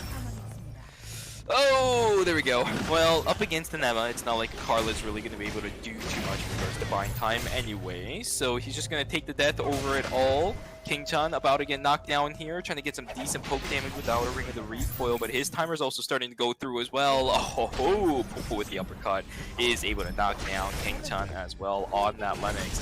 Here we go, TNT trying to knock down Dina as much as possible, but the thing is, once you start going into Duende, everything is extremely predictable, and that's the reason why TNT is taken so low right now. Still continuing the chase is going to Dina, but you gotta be careful with that, so we'll decide to back away. Now this hospital battle zone is still going on. Popo trying his best to take down one circle, but the timer's looking kind of cope actually now for one circle. Popo just needs to get out of here 1 more second, and one circle's gonna lose the battle zone. Ooh. Wow. The versatility of Emma really helping Popo there for a few additional seconds. Can't run away from a Tazia, well, just try to fight into her and then try to run away from her when their cooldowns are actually down. This is what Popo did there, so cool stuff. Alto will be able to get away from Nien as he manages to keep himself alive. Just sitting on the golden ghost though, he is extremely far behind right now. Yeah, it is really sad to see that he is that far behind. I'm surprised at it actually. Oh man, and now let's see what Dina's gonna do. Dina actually taking the Omega. I don't know if we've seen Dina actually. Did Dina ever take Omega this game? I feel like it's always been one circle or G-Work, and now we actually also have Football taking the Wicca line down. We have so many people taking different objectives this game. I kind of like it. Hey, it's game 7, man. This is where you got to start changing things up. So, yeah, I like it here as well. And that is going to be the Wickling going down in favor of Pokpo. And I have a strange feeling a Queen of Hearts is upon us, Cirque. Could be a Queen of Hearts indeed, wanting to get those duck dives as low as possible. He wants to be able to dive in. Now, let's see. One circle actually on the back pedal this time. Uh-oh. Whoa, why did that... Oh, no, not the Duende. Oh, that's the wrong timing for the Duende. TNT is going to get taken out here. You can't cancel that in the middle of it and try to dash your way on out. Aliso trying to run away here. He's taken extremely low. The Wild Dog is absolutely hammering away on seats, but nobody wants to continue that fight. As over in Avenue, fight still continue on as it's going to be King-chan versus Dina trying to find what is inside that box. It is a Mithril. Mithril, always lovely there. Oh, that full swing. Unfortunately gonna miss. Pokpo, oh my god, the speed. But there is that overclock Q just gonna be running on away from Pokpo, because look at his build right now. I'm wondering what he's gonna do with that tree actually. He has 32 credits, so he might need to farm a little bit more if he wants another upgrade. Don't really know if there's any viable options for him to go for in the accessory slot, because that's the only one he's looking for. I think the only real transition he can go for is Sanguine Goombai to kind of keep up in line with what the Jolly Roger wants to do. Otherwise, I mean, a Meteorite into a, Moonlight Pendants, I guess is the best option he has. I'm not entirely sure, actually. Sitting there trying to think what he could do. Moonlight Pendant wouldn't be too terrible. Trying to think, my brain.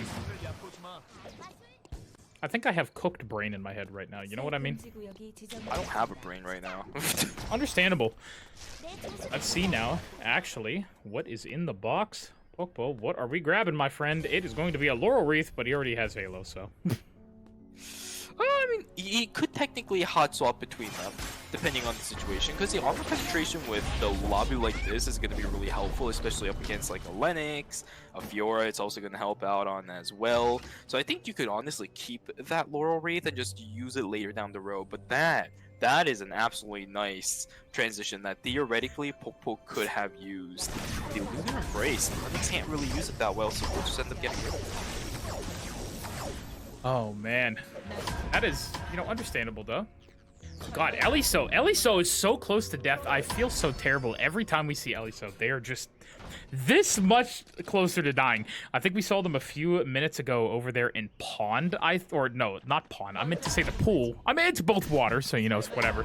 But you know, what is happening?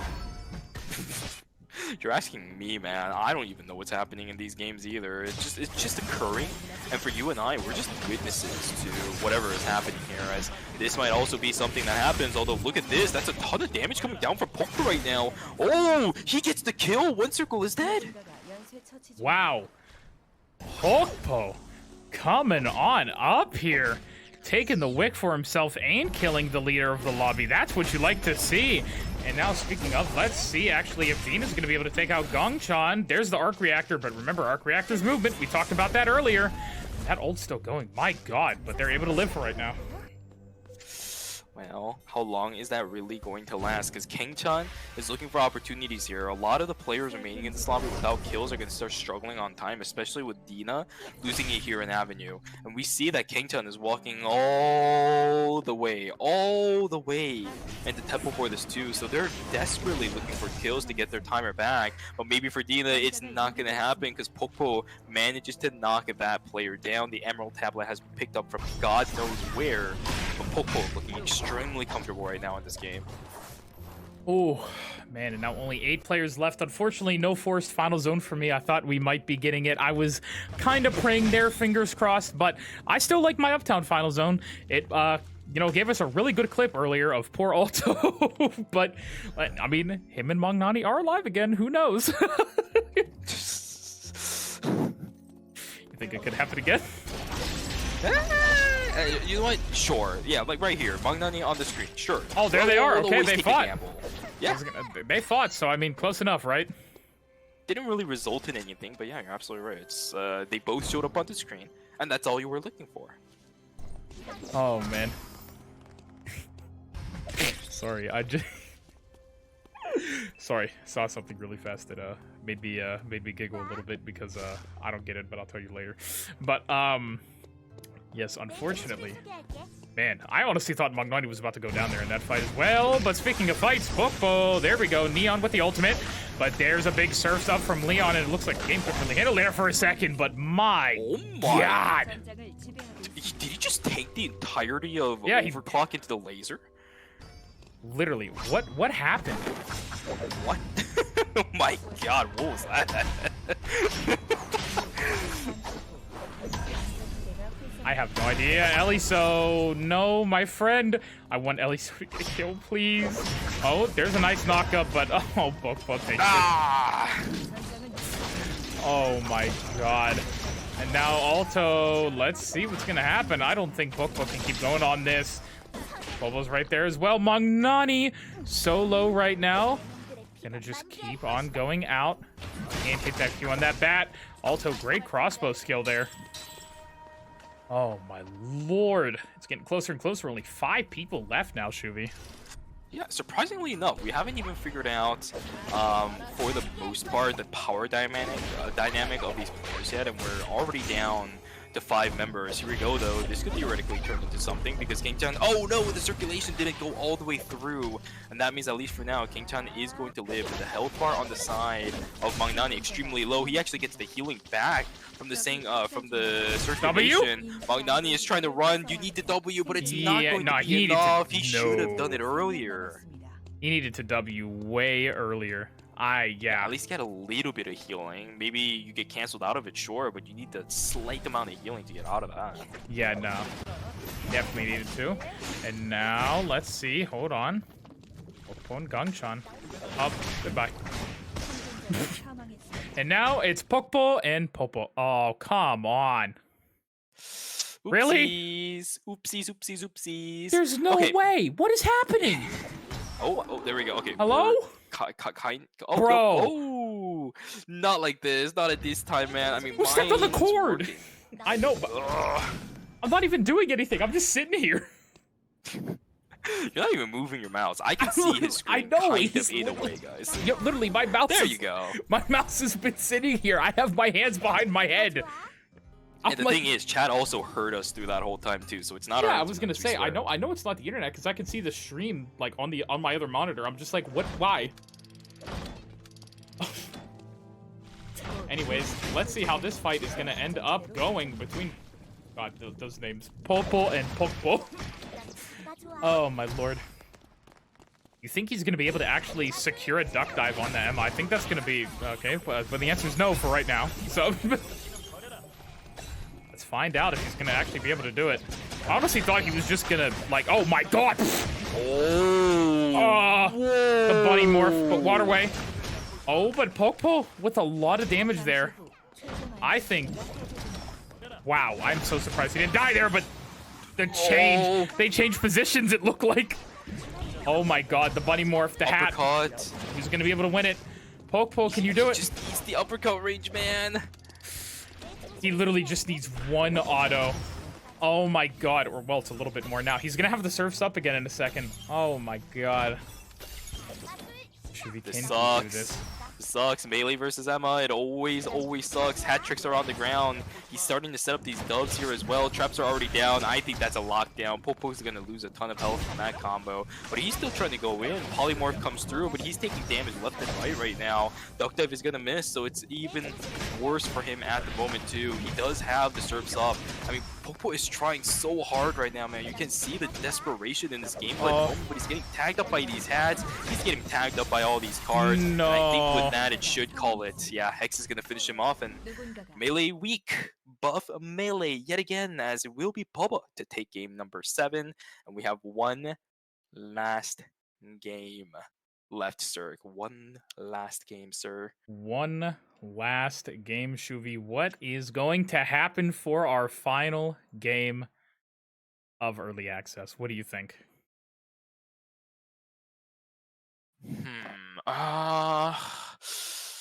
I think G-Work is definitely going to play something funny. Yeah. that probably will come through. One Circle might play like one of his actual main characters, though. It would be fun if he swaps over onto something that he also likes to play. It just, it's never bad securing your spot as first place because you never know. But at the same time, I don't want to only watch his Tazia coming out. His Tazia is absolutely amazing, but at the same time, I want a little bit of fun. It's the last game. Have fun. You're super far ahead on the rankings. If anything, you probably just extended it again. So yeah, I was gonna say. God. Our final game, ladies and gentlemen. We're going right into it. Well, not right into it, but Shuvi, how are you feeling? I feel like, I don't know how to describe my feelings right now. I feel like my heart is being torn in like 20 different places.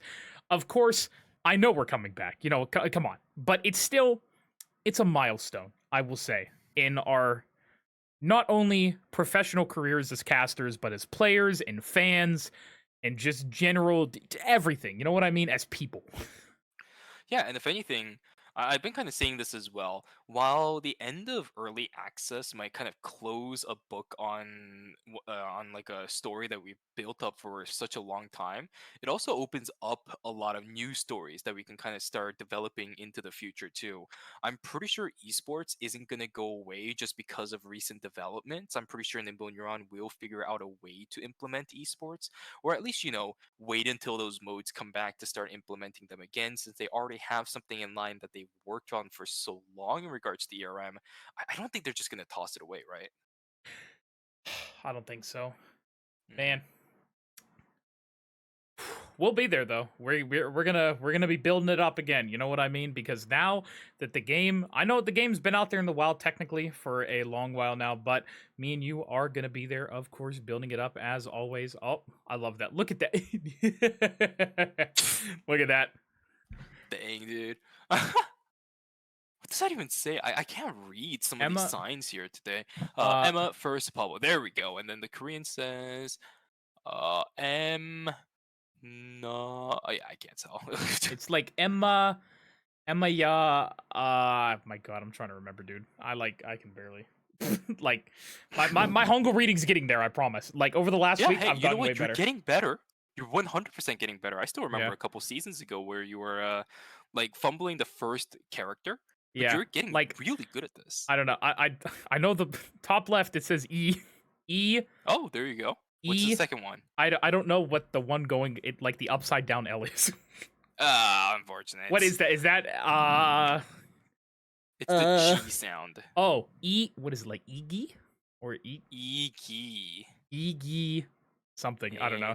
Indeed. I'm getting I wonder better. who this is for. I can't tell. One circle? Yeah, surely. The character in the middle is Tia, right? Oh, clearly Tia with glasses. You know. Oh my goodness. But yeah, one final game, ladies and gentlemen. But yeah, it's gonna be a good launch. We're gonna have a good time. Me and Shuvi, we're gonna be doing a lot. I don't know what we're gonna be doing, but hopefully a lot. Like I said, I'm still trying to hopefully run some kind of tournament. That's my main goal right now. I really want to. That'd be fun. You know I'm always going to be here to back you up if you ever do something like that. So good stuff, good stuff. This isn't the declaration, guys. don't assume anything because we are saying it out here. We might just be talking because we are both tired. Absolutely. It is what 6 in the morning for you. It's about quarter to to turn 6, 5 in yeah. the morning for me. Yeah, we're tired. Yeah, and I was gonna say there's a lot of you out there as well. So even if you guys are just lurking out there, you know, watching the stream, we still appreciate you all being here. We love all of you out there, man. It's been a great time. It's been a great season with everybody. We've come a long way. It was a fast season too, I will say. I feel like we just got these ERMs left and right. We were doing clues tournaments, and now we are finally at the finish line. We absolutely are. The finish line is here, but then again, after we finish this race, there's another race that we're going to be signing up for, and that's the official release for Eternal Return. That, man, and then, dude, I don't know. The dev journals coming out recently have kind of been a little bit on the side for me, whether or not, of course, the dev journals are definitely there for us as a resource to determine what our interests in the new season or the official release is going to be. But looking at all these changes, I think it's going to take a lot of time before esports really comes back. And you know, even if we do get an esports scene that comes back as soon as the official release actually happens, there's going to be a lot of adjustment time for players, for the casters, for analysts, for even the viewers too, to understand the changes and kind of get adjusted to that all at once, because we're getting a lot of changes all of a sudden at the beginning of the official release. And if there isn't enough time for us to kind of absorb all that information in a competitive setting, I don't know, man. It's going to be really difficult. Yeah, I was gonna say it's really, really hard. Like, I think a few of us are gonna be doing those patch notes videos, and I'm sure maybe you'll be there with me, because I know Locke's gonna be there. I would love for you to be there, but we want to do something like that where we're just gonna sit around. Like that video of the patch notes is easily going to take a few hours. There's gonna be a lot of stuff happening. I mean, I've done some of them. I've done some of my patch notes review videos back when I actually did those. Man, regular patch notes take me 30-40 minutes just because I like to overanalyze things. If a big official release patch in and of itself is gonna come out, then I'm gonna take like 3-4 hours. We're gonna be there for a while, aren't we?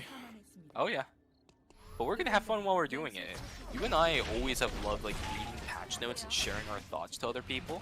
And for the official release, of course, that's going to be something that we actually have to talk about, because a lot of numbers, a lot of ideas right now are being sent out to us and given to us on a topic basis. We're not really getting any complete pictures of a lot of these things, especially like for example, the new credit system coming through. You don't know distinctive numbers, right? So it's these small details that really comes through, because just relating it to something that came out really recently in regards to new content like this. When the credit system first came out, it was really nice, but then credits were really strong, and then they adjusted it. Like, we need that adjustment time. It's going to be a while, but the preseason will at least give us a few weeks to be able to figure everything out. And like I said, I'm hoping I can do a tournament during the preseason, because, you know, it'll be fun to kind of like test all the changes out. I'm sure there's going to be a lot of hot fixes going out. Man, watching this play again, I still agree with what I said. I think he needed to just W instantly. Yeah, it is what it is, right? When you're panicking in a situation like that, as Oh a yeah, Blanca, definitely. There's a lot of ways for Lennox to stop you anyway, so it is what it is, right? You have silences, you have the whiplash. I'm pretty sure King Chen was waiting for that opportunity, and Same thing for Magnani too. He knew that was happening, so he just wanted to run away. But Blue Viper does a lot of damage. Oh, now there we go. This was so close as well. Pokpo almost taking it. You can see him there. Oh man, he definitely was trying his best, but it was so close. Almost had it. I thought he was gonna kill him there at one point, actually. Yeah. There's so much damage that the Leon is able to do, but never enough to actually fully eliminate the Emma. And by the time your skill rotation's gone, you don't really have anything to actually dodge what Emma wants to throw. And dude, I swear, they need to change the fact that Emma's dove permanently disappears after you use it, because I always forget where it is and it hurts so much. I've been on the lookout for trying to play into Emma a lot more smarter too. But dang, dude, whoa, this scoreboard, my god. This is going to be a fun one. Let's see if Mong, Nani, or G-Work are going to be able to actually dethrone One Circle here. This is going to be a tense game for those two. G-Work needs to come out swinging. Both players need, what is it? If 7-8 kills with first place. More than that, if they get... Magnani does, but that's just... That's if One Circle doesn't do anything. Yeah, if he gets... So, there's a lot of weird things that could happen here, because it's game number 8, and you and I have always talked about this too, and we've actually seen it throughout the course of the season, where one team or one player just completely swaps it around and plays something completely random, and they become the Joker card that really dominates. For some reason, the high... placement players when it comes to the scoreboard, if that happens and One Circle gets caught out in a really awkward spot like Chapel, as we saw a lot of people get caught out in earlier, this scoreboards could still change depending on how G-Work and Magnani does. Also, Shuvi, give me 1 second. Apologies, chat. I will be right back momentarily. If you can just keep talking for 1 second. My apologies there, sir. Yeah, but I see it, Bernice. Woo! Fine. Yeah, there you go. All right, ladies and gentlemen, the final game of the competitive season of Season 9, and of course, the official release. We are a go on our character selections. Let's take a look at what these players are cooking. We have double Adelas potentially coming through here. Not really seeing anything else of interest at the moment. Yeah, I mean, Cirque's going to come back and he's going to be really disappointed that they're in the release, but it is what it is. Overall, pretty standard character selections across the board for every single one of our players, right? Not too surprising, because in the end, it is still going to be a tournament, first and foremost. So yeah, we will see what ends up happening here. Lucite sitting on the Nikki, though, is definitely interesting, and of course, her Dobby sitting on the Luke is going to be an absolutely fun rotation of everything that is to come here in our last game. I'm excited, guys. Again, it might be the last game that we get to see for the competitive season here, but it doesn't matter because we are going to be delivered some absolutely quality games. Guys, the next 25 minutes, get ready in your seats, because we are about to see the story of a lifetime finally come to a close here in Season 9. Here we go. It's finally time, Shuvi. Oh boy, did I miss any interesting picks? We actually have a Nikki this game, Lucette. Gonna be on the Nikki, that's interesting. Yeah, and Sir Dobby going back onto the Luke here as well. He picked up Mai a couple of games, but decided at this point it's really not worth it. And I kinda agree too. I feel like Mai in Season 9, especially on the current patch, you really need Phantom Jacket to be very much useful, especially in the early stages of the game. That's when you can start brute forcing a lot of fights. But he hasn't really been able to get that tree consistently because the top side's being contested by something that he really cannot fight into. The one in Cemetery is constantly being fought by One Circle, which is impossible, I think, for Amai to actually completely catch up to as well. So yeah, he's, I don't know. The Mai, definitely not a character pick that I would say has been super successful here for Sir Dobby. And now it looks like G-Work actually trying to take out Neon here. Is this going to be an early kill? I was going to say already has the Spy Umbrella and the Straight Jacket, so wouldn't surprise me. And now Dina maybe going to take out Violet here. Oh, we have seen too many of these hospital grease before. Violet, unfortunately, will be our first kill of game number 8. Yeah, and that sucks. It really, really sucks for Violet because he's also been struggling throughout the entire course of the series here. Always getting into scuffles with Magnani, which is literally the worst character for Violet to go up against, right? Soul Link gives you bonus damage and both of Nina and Chloe takes the damage, and that is consistently happening here. And that is going to be Lucite getting taken down here as well. One circle on the Tazia, not even giving Lucite a chance to breathe in that matchup. Absolutely unfortunate for him. 2 players gone, just like that, in a quick snap. 2 players just gone into the dust. Man, unfortunate. As I always say, unfortunate is the word of the day. The word of the year, honestly, for myself. But it feels really unfortunate because the thing is, each one of these players dying is just a story that is ending. You know what I mean? A chapter ending for a lot of these players before launch, and you hate to see it. Really saddens me. More so than that, the earlier they die, I mean, they just have to sit there and watch as the game progresses, right? As you said, it's the end of a story, but there's still stories being written with the rest of the lobby too, and just kind of being in that seat, watching as everyone else plays the game that you just got knocked out of. I really can't even feel, begin to imagine how these players are feeling when this, again, is their last solos tournament for a very long time to come. But that makes it all the more impactful. You know, whoever wins this is going to be the victor for a long time, honestly. And I think that's the biggest thing about all this happening.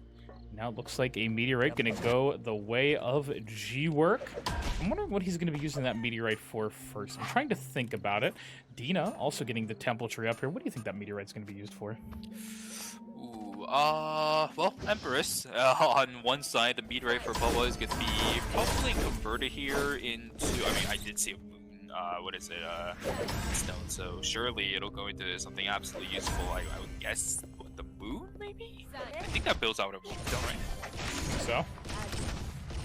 Gungshot. Oh, that one's going a little wide, my friend. And unfortunately, they will go down. TNT, grabbing Gungshot there. Aye. Another sorry ending, Shuvi. Yeah, already we're having 3 players down of the tournament in and of itself, too. I would say tack it on, but we've had more aggressive nights than this. 3 kills is definitely not much, although Mangani trying to add that list to the table. Getting a lot of damage here down on the Hemu. God! Oh, no! Landed everything! Oh. Hemu allowed Magnani to land everything too. He walked back into everything. Oh, that is absolutely tragic. 4 kills now. I guess we can start saying tack it on. Tack it on. Tack it on. Tack it on, Shuvi. Tack it on. Now we have 45 seconds till our battle zones are up and ready to start cooking. It looks like we have Factory Avenue and Uptown. Now, Shuvi, if you were in this game, what battle zone are you going to? Ooh, good question. It's one of the personality tests. Dude, I like Uptown. Alright. I'm, Where are the shuttles even in Uptown? One's by the Hyperloop and the other's by the console, right? Am I crazy? Yeah. Oh, no, it's the like one's down by the top right bear. corner. There's Yeah, one the down by top the right bear. corner and down by the Yeah. bears. Yeah. Need to see it again. I'd probably go to Avenue. I think it's so fun to fight in Avenue. Like, you know me, I love playing Magnus and Bernice. So fighting in a very narrow corridor as Magnus or Bernice is lovely. That's true. But the problem with Avenue is that I find it a lot of times really annoying to actually secure those drones, because the area at the top side is so open, but at the same time, the complete opposite side of the spectrum is true. The bottom side drone is in such a tight spot that it's hard to actually play around it. I can agree. It looks like we have Pokemon Soul Dobby gonna be duking it out over there in the Uptown house. A new beachfront property, you know what I mean? Coming up for sale. Dockfront, harborfront, dockfront. Something. See, he's saying that because we're gonna get a new zone down towards the south side called Harbor. Oh, true, warehouse. Yep.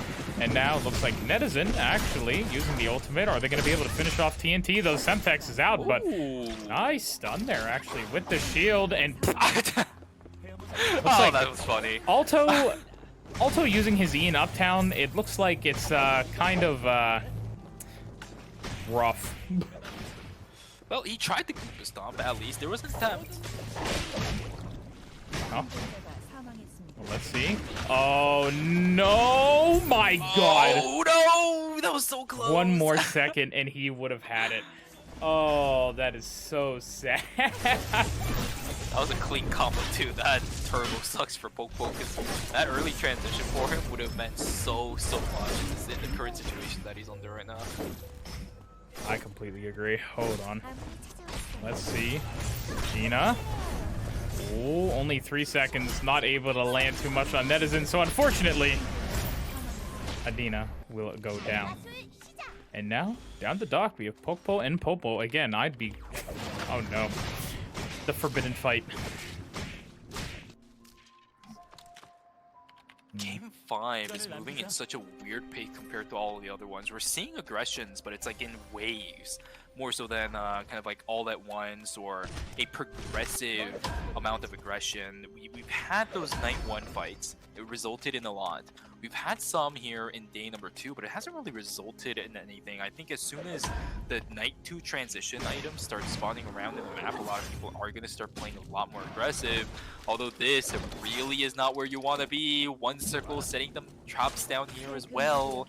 Popo is stuck in the corner, man. He's just going to get autoed down to death. Cannonball is really nice, but there's a certain limit to how much damage that they can soak up. Oh god, Popo, you got to decide to go in now if you're going to. There we go. Okay, here it is. This could be really big for Popo. He doesn't decide to fully commit to this though. Oh, I don't know about this. I mean, he should have done, I feel like, the surge up and kind of try to knock this down. But that's the full combo here coming through from one circle. A lot of good damage going through. More traps going down on the ground. Oh man, dude, Popo is just, where do you go? What do you do? Yeah, I don't,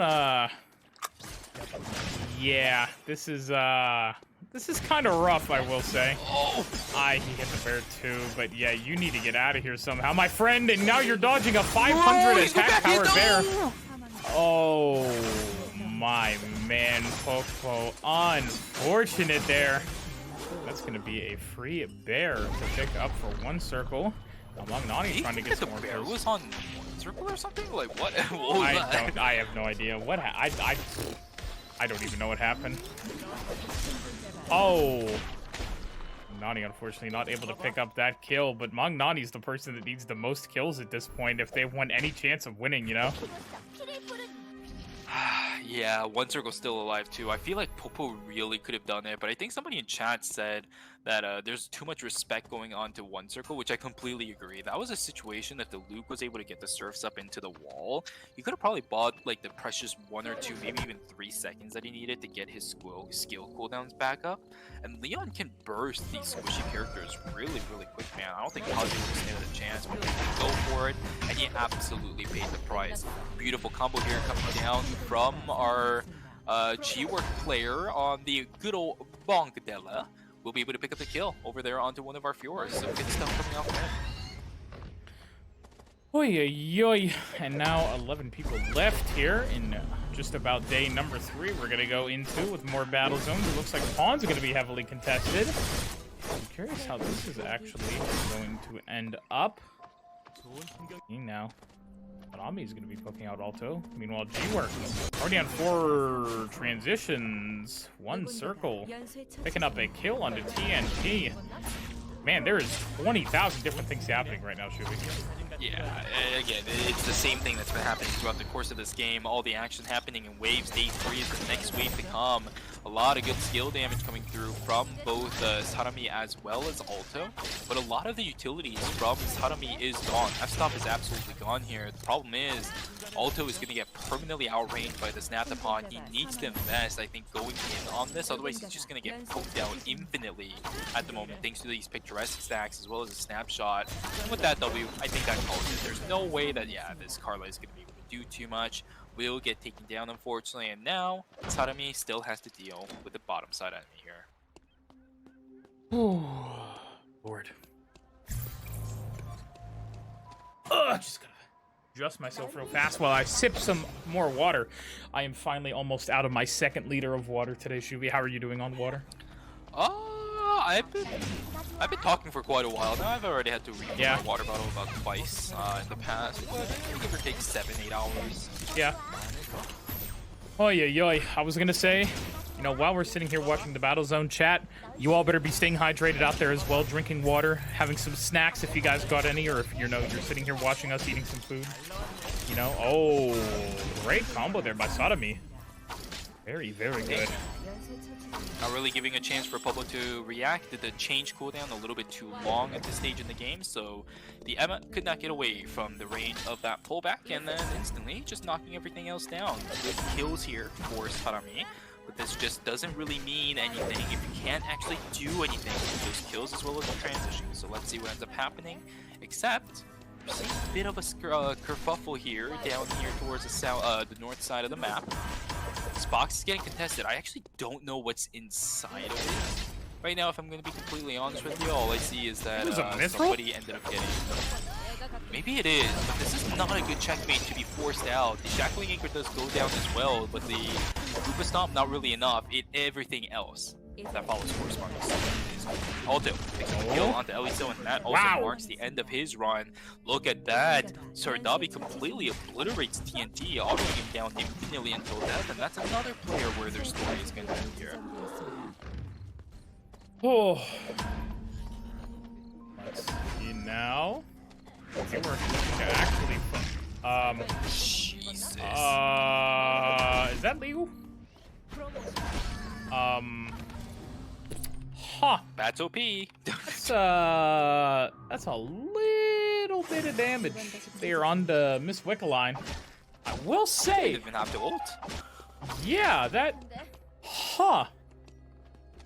I thought they nerfed her after release, but I might be mistaken. You know. Well, he did have a ton of pieces there, and remember, castling does damage based on how much damage the piece itself does, and it multiplies depending on how many different pieces you have. So surely that was completely okay. Yeah. Yeah. Well, I mean, what do we know? You know what I mean? Yeah, we're just people who sit here and look pretty while the players do all the hard work. Just some, but Edison trying to fight it up against one circle again. Never mind. Nah, that's not a fight, dude. That's a steamroll. Yeah. Huh. That was a little bit unfortunate there for Mr. Netizen. Was a little bit of damage coming out from Ndogorami for one circle. I think I don't think anybody can catch up at this point. I'm not trying to be like yeah. Say the same thing. Yeah, I think not trying to be a Debbie Downer for any of these other people, but it's now literally a fight for second place. it's a fight between Magnani and G-Work for second. Well, Alto has found the camera inside there. We do have the satellite radar coming in just a moment. It is day number 4. Although, could be a little bit dangerous, at least on the side of Alto, because you still have to be careful, right? Even if you made distance up against the Tazia, if one circle wants to go in, he will do. No, Alto's actually... Wow, Alto's gonna respect it and just go all the way to the Avenue TP. Oh my god, the knockback on Adina. Is gonna sit in the ultimate though and allow Magnani to heal, but I think this might mean that this be a G-Work second place. I think that's a G-Work second place. I'm smelling in the future, Shuvi. Oh my god! Have to see. Okay, that could have been extremely dangerous there for Bobo, but just barely managed to get away using the change. That is the luckiest heck. That would have been an instant 1 KO, I feel like. I definitely think it would have as well if the Paradiso and everything hit. My god, with the Shurikens? No chance. Imagine if it was a Nathapon instead of an Emma. That's just a nuke. Yeah, I have noticed, though, when people fight up against Tazia, no one really uses their mobility skills until they're caught out by the Paradiso. I've noticed that chance. Maybe it's oh just my one circle. What just happened? Where did Alto go? He got swung on, my brother. He got swung on. Oh, but now it looks like G-Work. Oh, no, G-Work. You need to run, my brother. There's no way Soldavi is just gonna go on Vita here. This is... Oh, this is targeted. Oh my god. Ain't There's no way. No way. Never alone, North America. Let's go. We love Surely it. he doesn't die doing this, right? Like, it's close. He hasn't been able to kill Athena, and now he's on the back foot of it. He's the one that has to run away, and now what is it? G-Work comes in and says, "No, you guys don't get to enter through here." Wait. Oh, I think Dina's dead. Oh, they rotated through skills too much. No. No. Oh no. The agents of G-Work. They have made him kill himself in timer. Oh no. The dude. mind control. It's Yeah, the problem here is friggin' MK Ultra. It's literally MK Ultra. MK Ultra. Oh my god. CIA mind experiments. They're making Dina kill himself in timer. No, that is so unfortunate. I wonder how much timer did he have before he left? I'm not entirely sure. It definitely wasn't a lot though. Dina has been constantly being pushed back in a lot of cases. You get 2 kills, but you know it is solos. You get a lot. You get a lot too. But if you're constantly being forced into a corner, forced into a red, no matter how many kills you have, you're gonna be low on time regardless. Of course. But Shuvi, our final zone of the season is going to be hotel. We're gonna take a nice little siesta over here at our hotel. Does the hotel have a name? I don't actually know. I know the hospital has a Be name. the one that tells me because Did you you're kn- really good at this. Now, do you know the name of the hospital? Ah, it's like, wasn't it like you something? It's Hudson Memorial. Oh no, I was thinking of something else then. Oh, unfortunate. Hudson Memorial. Well, there you go. You see, you know it. I don't. I'm the lore man. Related things is definitely not my forte when it comes to Eternal Returns. Now, 5 people left here, Shuvi. 1 circle. G-Work, Pobo, Sarami, and Soldabi. The Melee Alliance only, unfortunately, has 1 member left. Oh, Sold. Pobo, sorry. I went to say Sarami, and oh no. That was a close one. Holy. That was a really, really close one. Oh. But now... That's the beauty of Emma, though, this late into the game, right? Your change cooldown is so short that you can get away from situations like that as long as you have a stack of change left, which, Popo, for what it is an absolute master at controlling, so... I agree. Oh, Lordy. Lord. Very curious now what is going to happen here. I was going to say before, we only have 1 member of the Melee Alliance left. Mr. Soul Dobby, the Luke, coming on in. Question is, are we going to have a Melee win this game? I believe it's like, what, a 20% chance? Well, he is either way, Exodian. It's going to be a tough. Yeah, Exodia is here, but look at the players remaining, dude. He's the only Melee. I believe. F. No, I believe. You notice Popo also has heavy knee pads this game? Yeah, feel like we didn't talk about that. Broken here by clean sweep, so it doesn't really matter in the long run. The thing that really does matter though is that Sordabi only has 20 seconds left on his time. That's not fun. Oh, G-Work actually gonna be forced to go out there. He's gonna get pulled back in though. Who gets it? Sadami is the one to pick it up. Soul Dobby actually holding the zone all by himself right now. Not able to land that clean sweep. Has the lowest timer out of anybody right now. Actually needs to try and get this kill. Oh, but the F-stop is going to mess him up. Isn't able to go back in. Only 4 seconds for him. Full swing doesn't land. Is he going to get it? Wait, he gets it! Soul Dobby! But now he only has 5 seconds to try and kill Popo, which feels like an impossible task. Oh, and Popo outplayed that too. Goodness gracious, man. Throw the man a bone. Jeez, what was that? Now, Shuvi, we're back. It is a one-on-one circle, technically. We have 1 circle. I've said for the 10th time. What is he? Is he just picking up the water 100 times? Might as well. You get XP from it. He's still not level 20 yet, which is quite surprising considering how active he's been. Look at him. He's got 5 kills across the board. I guess getting kills kind of denied his chances at getting some of those masteries for his level in and of itself. And he's also still running the Azor dagger here too. So a lot of transitions he's actually kind of lacking at the moment, whereas it's the same case for Poet too. So he's very... I don't know how to say this, a very controlled final zone where, you know, instead of both of these players having capabilities to one-shot each other, it's going to be a slow and drawn-out fight. Yeah, it's going to be hard because both of these mages have so much movement against each other that one little mistake can honestly cost you your life. Oh my god, but wait, one circle. My god, he has 40 seconds, but still. Pobo's willing to just tank the entire nuke there, not caring, just wanting to force one circle out of there. More traps going down. There we go. Let's see, Pobo just gonna actually end up hitting that camera, trying to get it out of here right now. One circle calls in another camera from what I can see. Only has one trap left, 9 stake. I'm sorry, 2 traps left, apologies. Let's see what he decides to do. Gets chunked to half by Pobo there. Great play. Hex going out as well. Frailty down for one circle, but the Paradiso. Oh! The Nice change. dodge there by Pobo to take our final game of the season, Shuvi. That is it. Gosh, that was a really good fight at the end there from Pablo, and I feel like I should be much more hyped about that.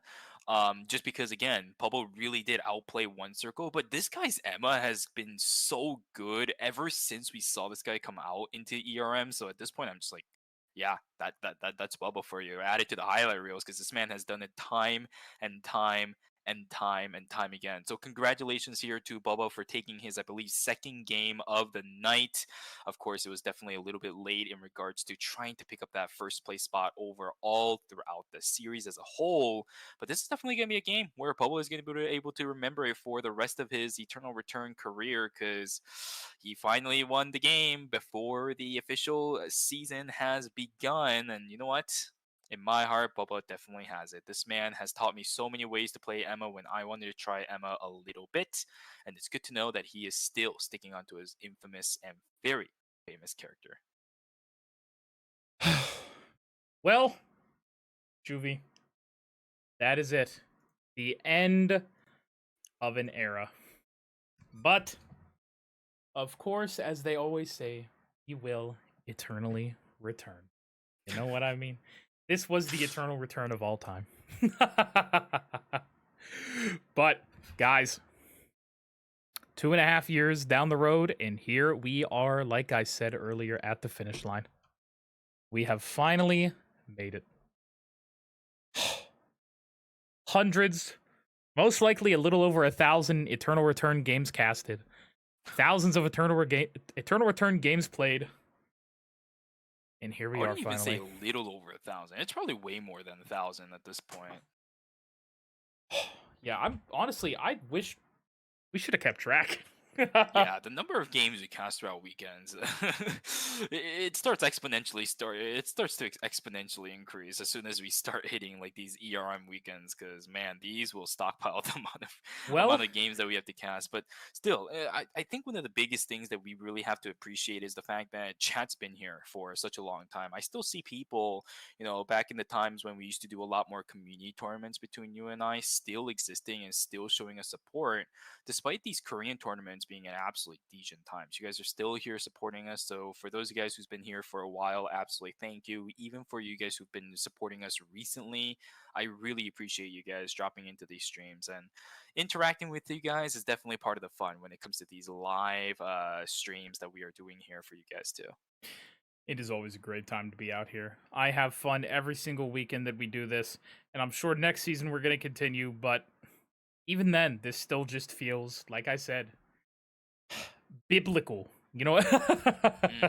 for us, at least, Oh, I don't know how to describe it, man. I just really want everything to go well next week. And I can't believe I'm saying that. Next week, Shuvi. Next week. Dude, dang, man. I wanted to play some ranked games today, but I should say yesterday, but I didn't have enough time for that.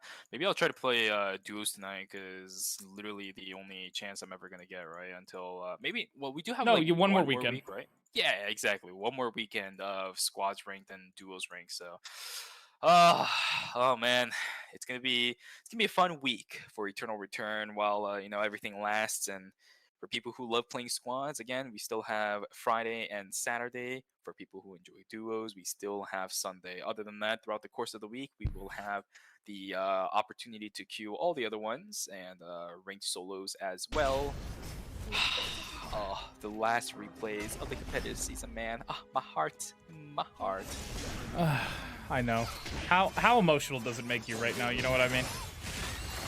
Yeah, it really does. Now that we're actually here, I didn't really think that I was gonna feel too emotional about it, because again, I've always been trying to stay optimistic about the closure of the early access and going to the official release. Now that we're actually here, it's just big mood, Yeah, no, it really just makes me, I don't even know how to describe it. It's crazy. I feel so, not heartbroken, I don't know what to call it, but I can definitely feel my heart going, you know what I mean? Your heart's going, your heart's moving. Yeah. But guys, like we said, that's the last of it. Man, I'm just sitting over here like shaking my head. I'm kind of at a loss for words, so my apologies on that, but I don't know. Me and you, we have worked so insanely hard, and as much as this is about the players, I will have to say I think it's about everybody here. Us, the players, the fans. It's about every single one of us out there. You know what I mean? We have stuck with Eternal Return. I've been here for almost 3 years now. I was 22, now I'm 25, but wow. It's been a long time, Shuvi. I can't believe it. It's a good homage. These highlights definitely showing us a lot of stories, I think, in a very short amount of time. A lot of our players here, funny enough, has genuinely stuck on the one character for the most part of their career, and still they're playing them to the absolute masterclass that we are seeing them in ERM. It's not just us that have traveled through time. It's definitely the players just honing their skills constantly throughout the years, making sure that they're always able to show us some incredible gameplay whenever they come out into tournaments. I'm hoping we can see a lot of them in the future for Eternal Return competitive as well. I just know that that might not come to fruition for a lot of players that we also know and love, just because of scenarios that at least you and I are not going to control. But I hope that all of our players had a lot of fun here throughout the entirety of Season 9. The players for both duos yesterday and solos today, I hope they had fun. I really do hope so as well. They all did wonderfully. It were some great games. All 16 of them we casted this weekend. Big thank you to the players just for giving us a wonderful time. You know what I mean? And for the casters as well on the Korean side. And in general, I feel like we've been forgetting to kind of give credit where credit is due in regards to getting us to where we are. The staff over on the Korean side of things too. Seriously, thank you so much for giving us the opportunity to be here during early access, and we definitely hope that we're going to be working with you down the road as well. But of course, the closing ceremony is going to be starting soon. The host is talking right there. We can't hear him, but that's okay because we know who's first place. It's definitely a given at this stage. We don't have the scoreboard, surprisingly enough, not just yet. First place is definitely obvious for us, though. One circle on his Tazia throughout the entire course of the night, dude. This man absolutely popped off, and then so deserving. And there can't be any other player better suited to get the final award as the first place finisher in Eternal Return Masters solos than One Circle. He's had such a solid career throughout the course of his Eternal Return pro scene. Oh man, I'm so glad that he's the one to take it away of all people. Yeah, no, him, G-Work, Magnani, everybody has played wonderfully, but One Circle stood above the rest here. And as you can see, there's the trophy right there. And he is going to get it. Season 9 has officially concluded here, ladies and gentlemen. Once he gets that trophy, it will be immortalized. There it is. And there it is, 369 points. And wow, Magnani actually overtaking G-Work Shuvi for second place. By 4 points, bro. 4 points. That is insane. But there he is up there getting the trophy right now. We can see what is he doing. But you'd love to see it for him. There he is, a well-deserved victory. Our final solo competitive winner for a long time, I feel like. Indeed, indeed, indeed. Again, a player who has had such a meritorious pro career in Eternal Return during the early access. We, of course, would love to see him continuing his career in the official release as well. Solos and duos will be back, guys. It's not going to be gone forever. And by then, I'm really hoping that the game mode's going to be a lot more kind of figured out by Nibunran. That's the reason that they're taking it down temporarily. And for the players, I really hope that they're able to continue their experiences in Eternal Return. For you guys in the chat as well, exact same thing goes out to you. Same thing to you as well, Cirque. We're going to have a lot of fun in the official release, but for these players, this might be the last time we see them for quite a long time. Yeah, I really do hope they end up joining us, and I hope a lot more competitive eyes will come onto Eternal Return, especially on the Korean side. I'm hoping, who knows, maybe we get the DRX Kia team one day, One Circle G work and Sawten again or something like that. You know what I mean? Maybe that'll happen, but for right now, like we said, ladies and gentlemen, that is going to be it. Gonna take it back over to us because, well, there's nothing really we can do for the closing ceremony. You know what I mean? Bitrate Dedge. Yeah, the bitrate is unfortunate over there, but that's it, guys. I mean, I'm just gonna say it's shit. What else do we really say here? You know what I mean? I think we've said enough. I think we've said a lot. We have definitely spoken our minds about what we're gonna be doing. But, I guess, Shuvi, the last thing, ER to the fucking moon. Let's go, brother. We're going to have a great launch. It's going to be a goated time. We're going to have the best time ever. I hope you all are hype as hell out there. I know I am. It's going to be a good time. We will do it, brother.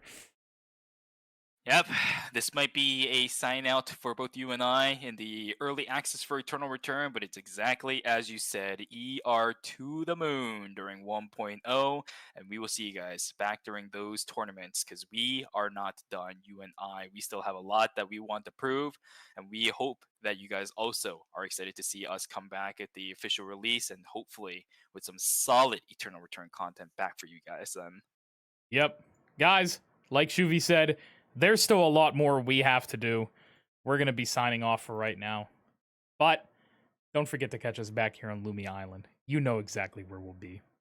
But if you want to stay up to date with us, you can check us out on Twitter, Instagram, whatever our social medias are. You'll be able to find us somewhere. Discord as well. We're in most of the Eternal Return Discord, so if you guys need anything from us, you are always more than welcome to ask. But, Shuvi, the last thing I think we can say, thanks for watching, everybody. And until next time, we will catch you back here. Bye. Bye, everybody. I'm not pressing in stream. Bye, guys.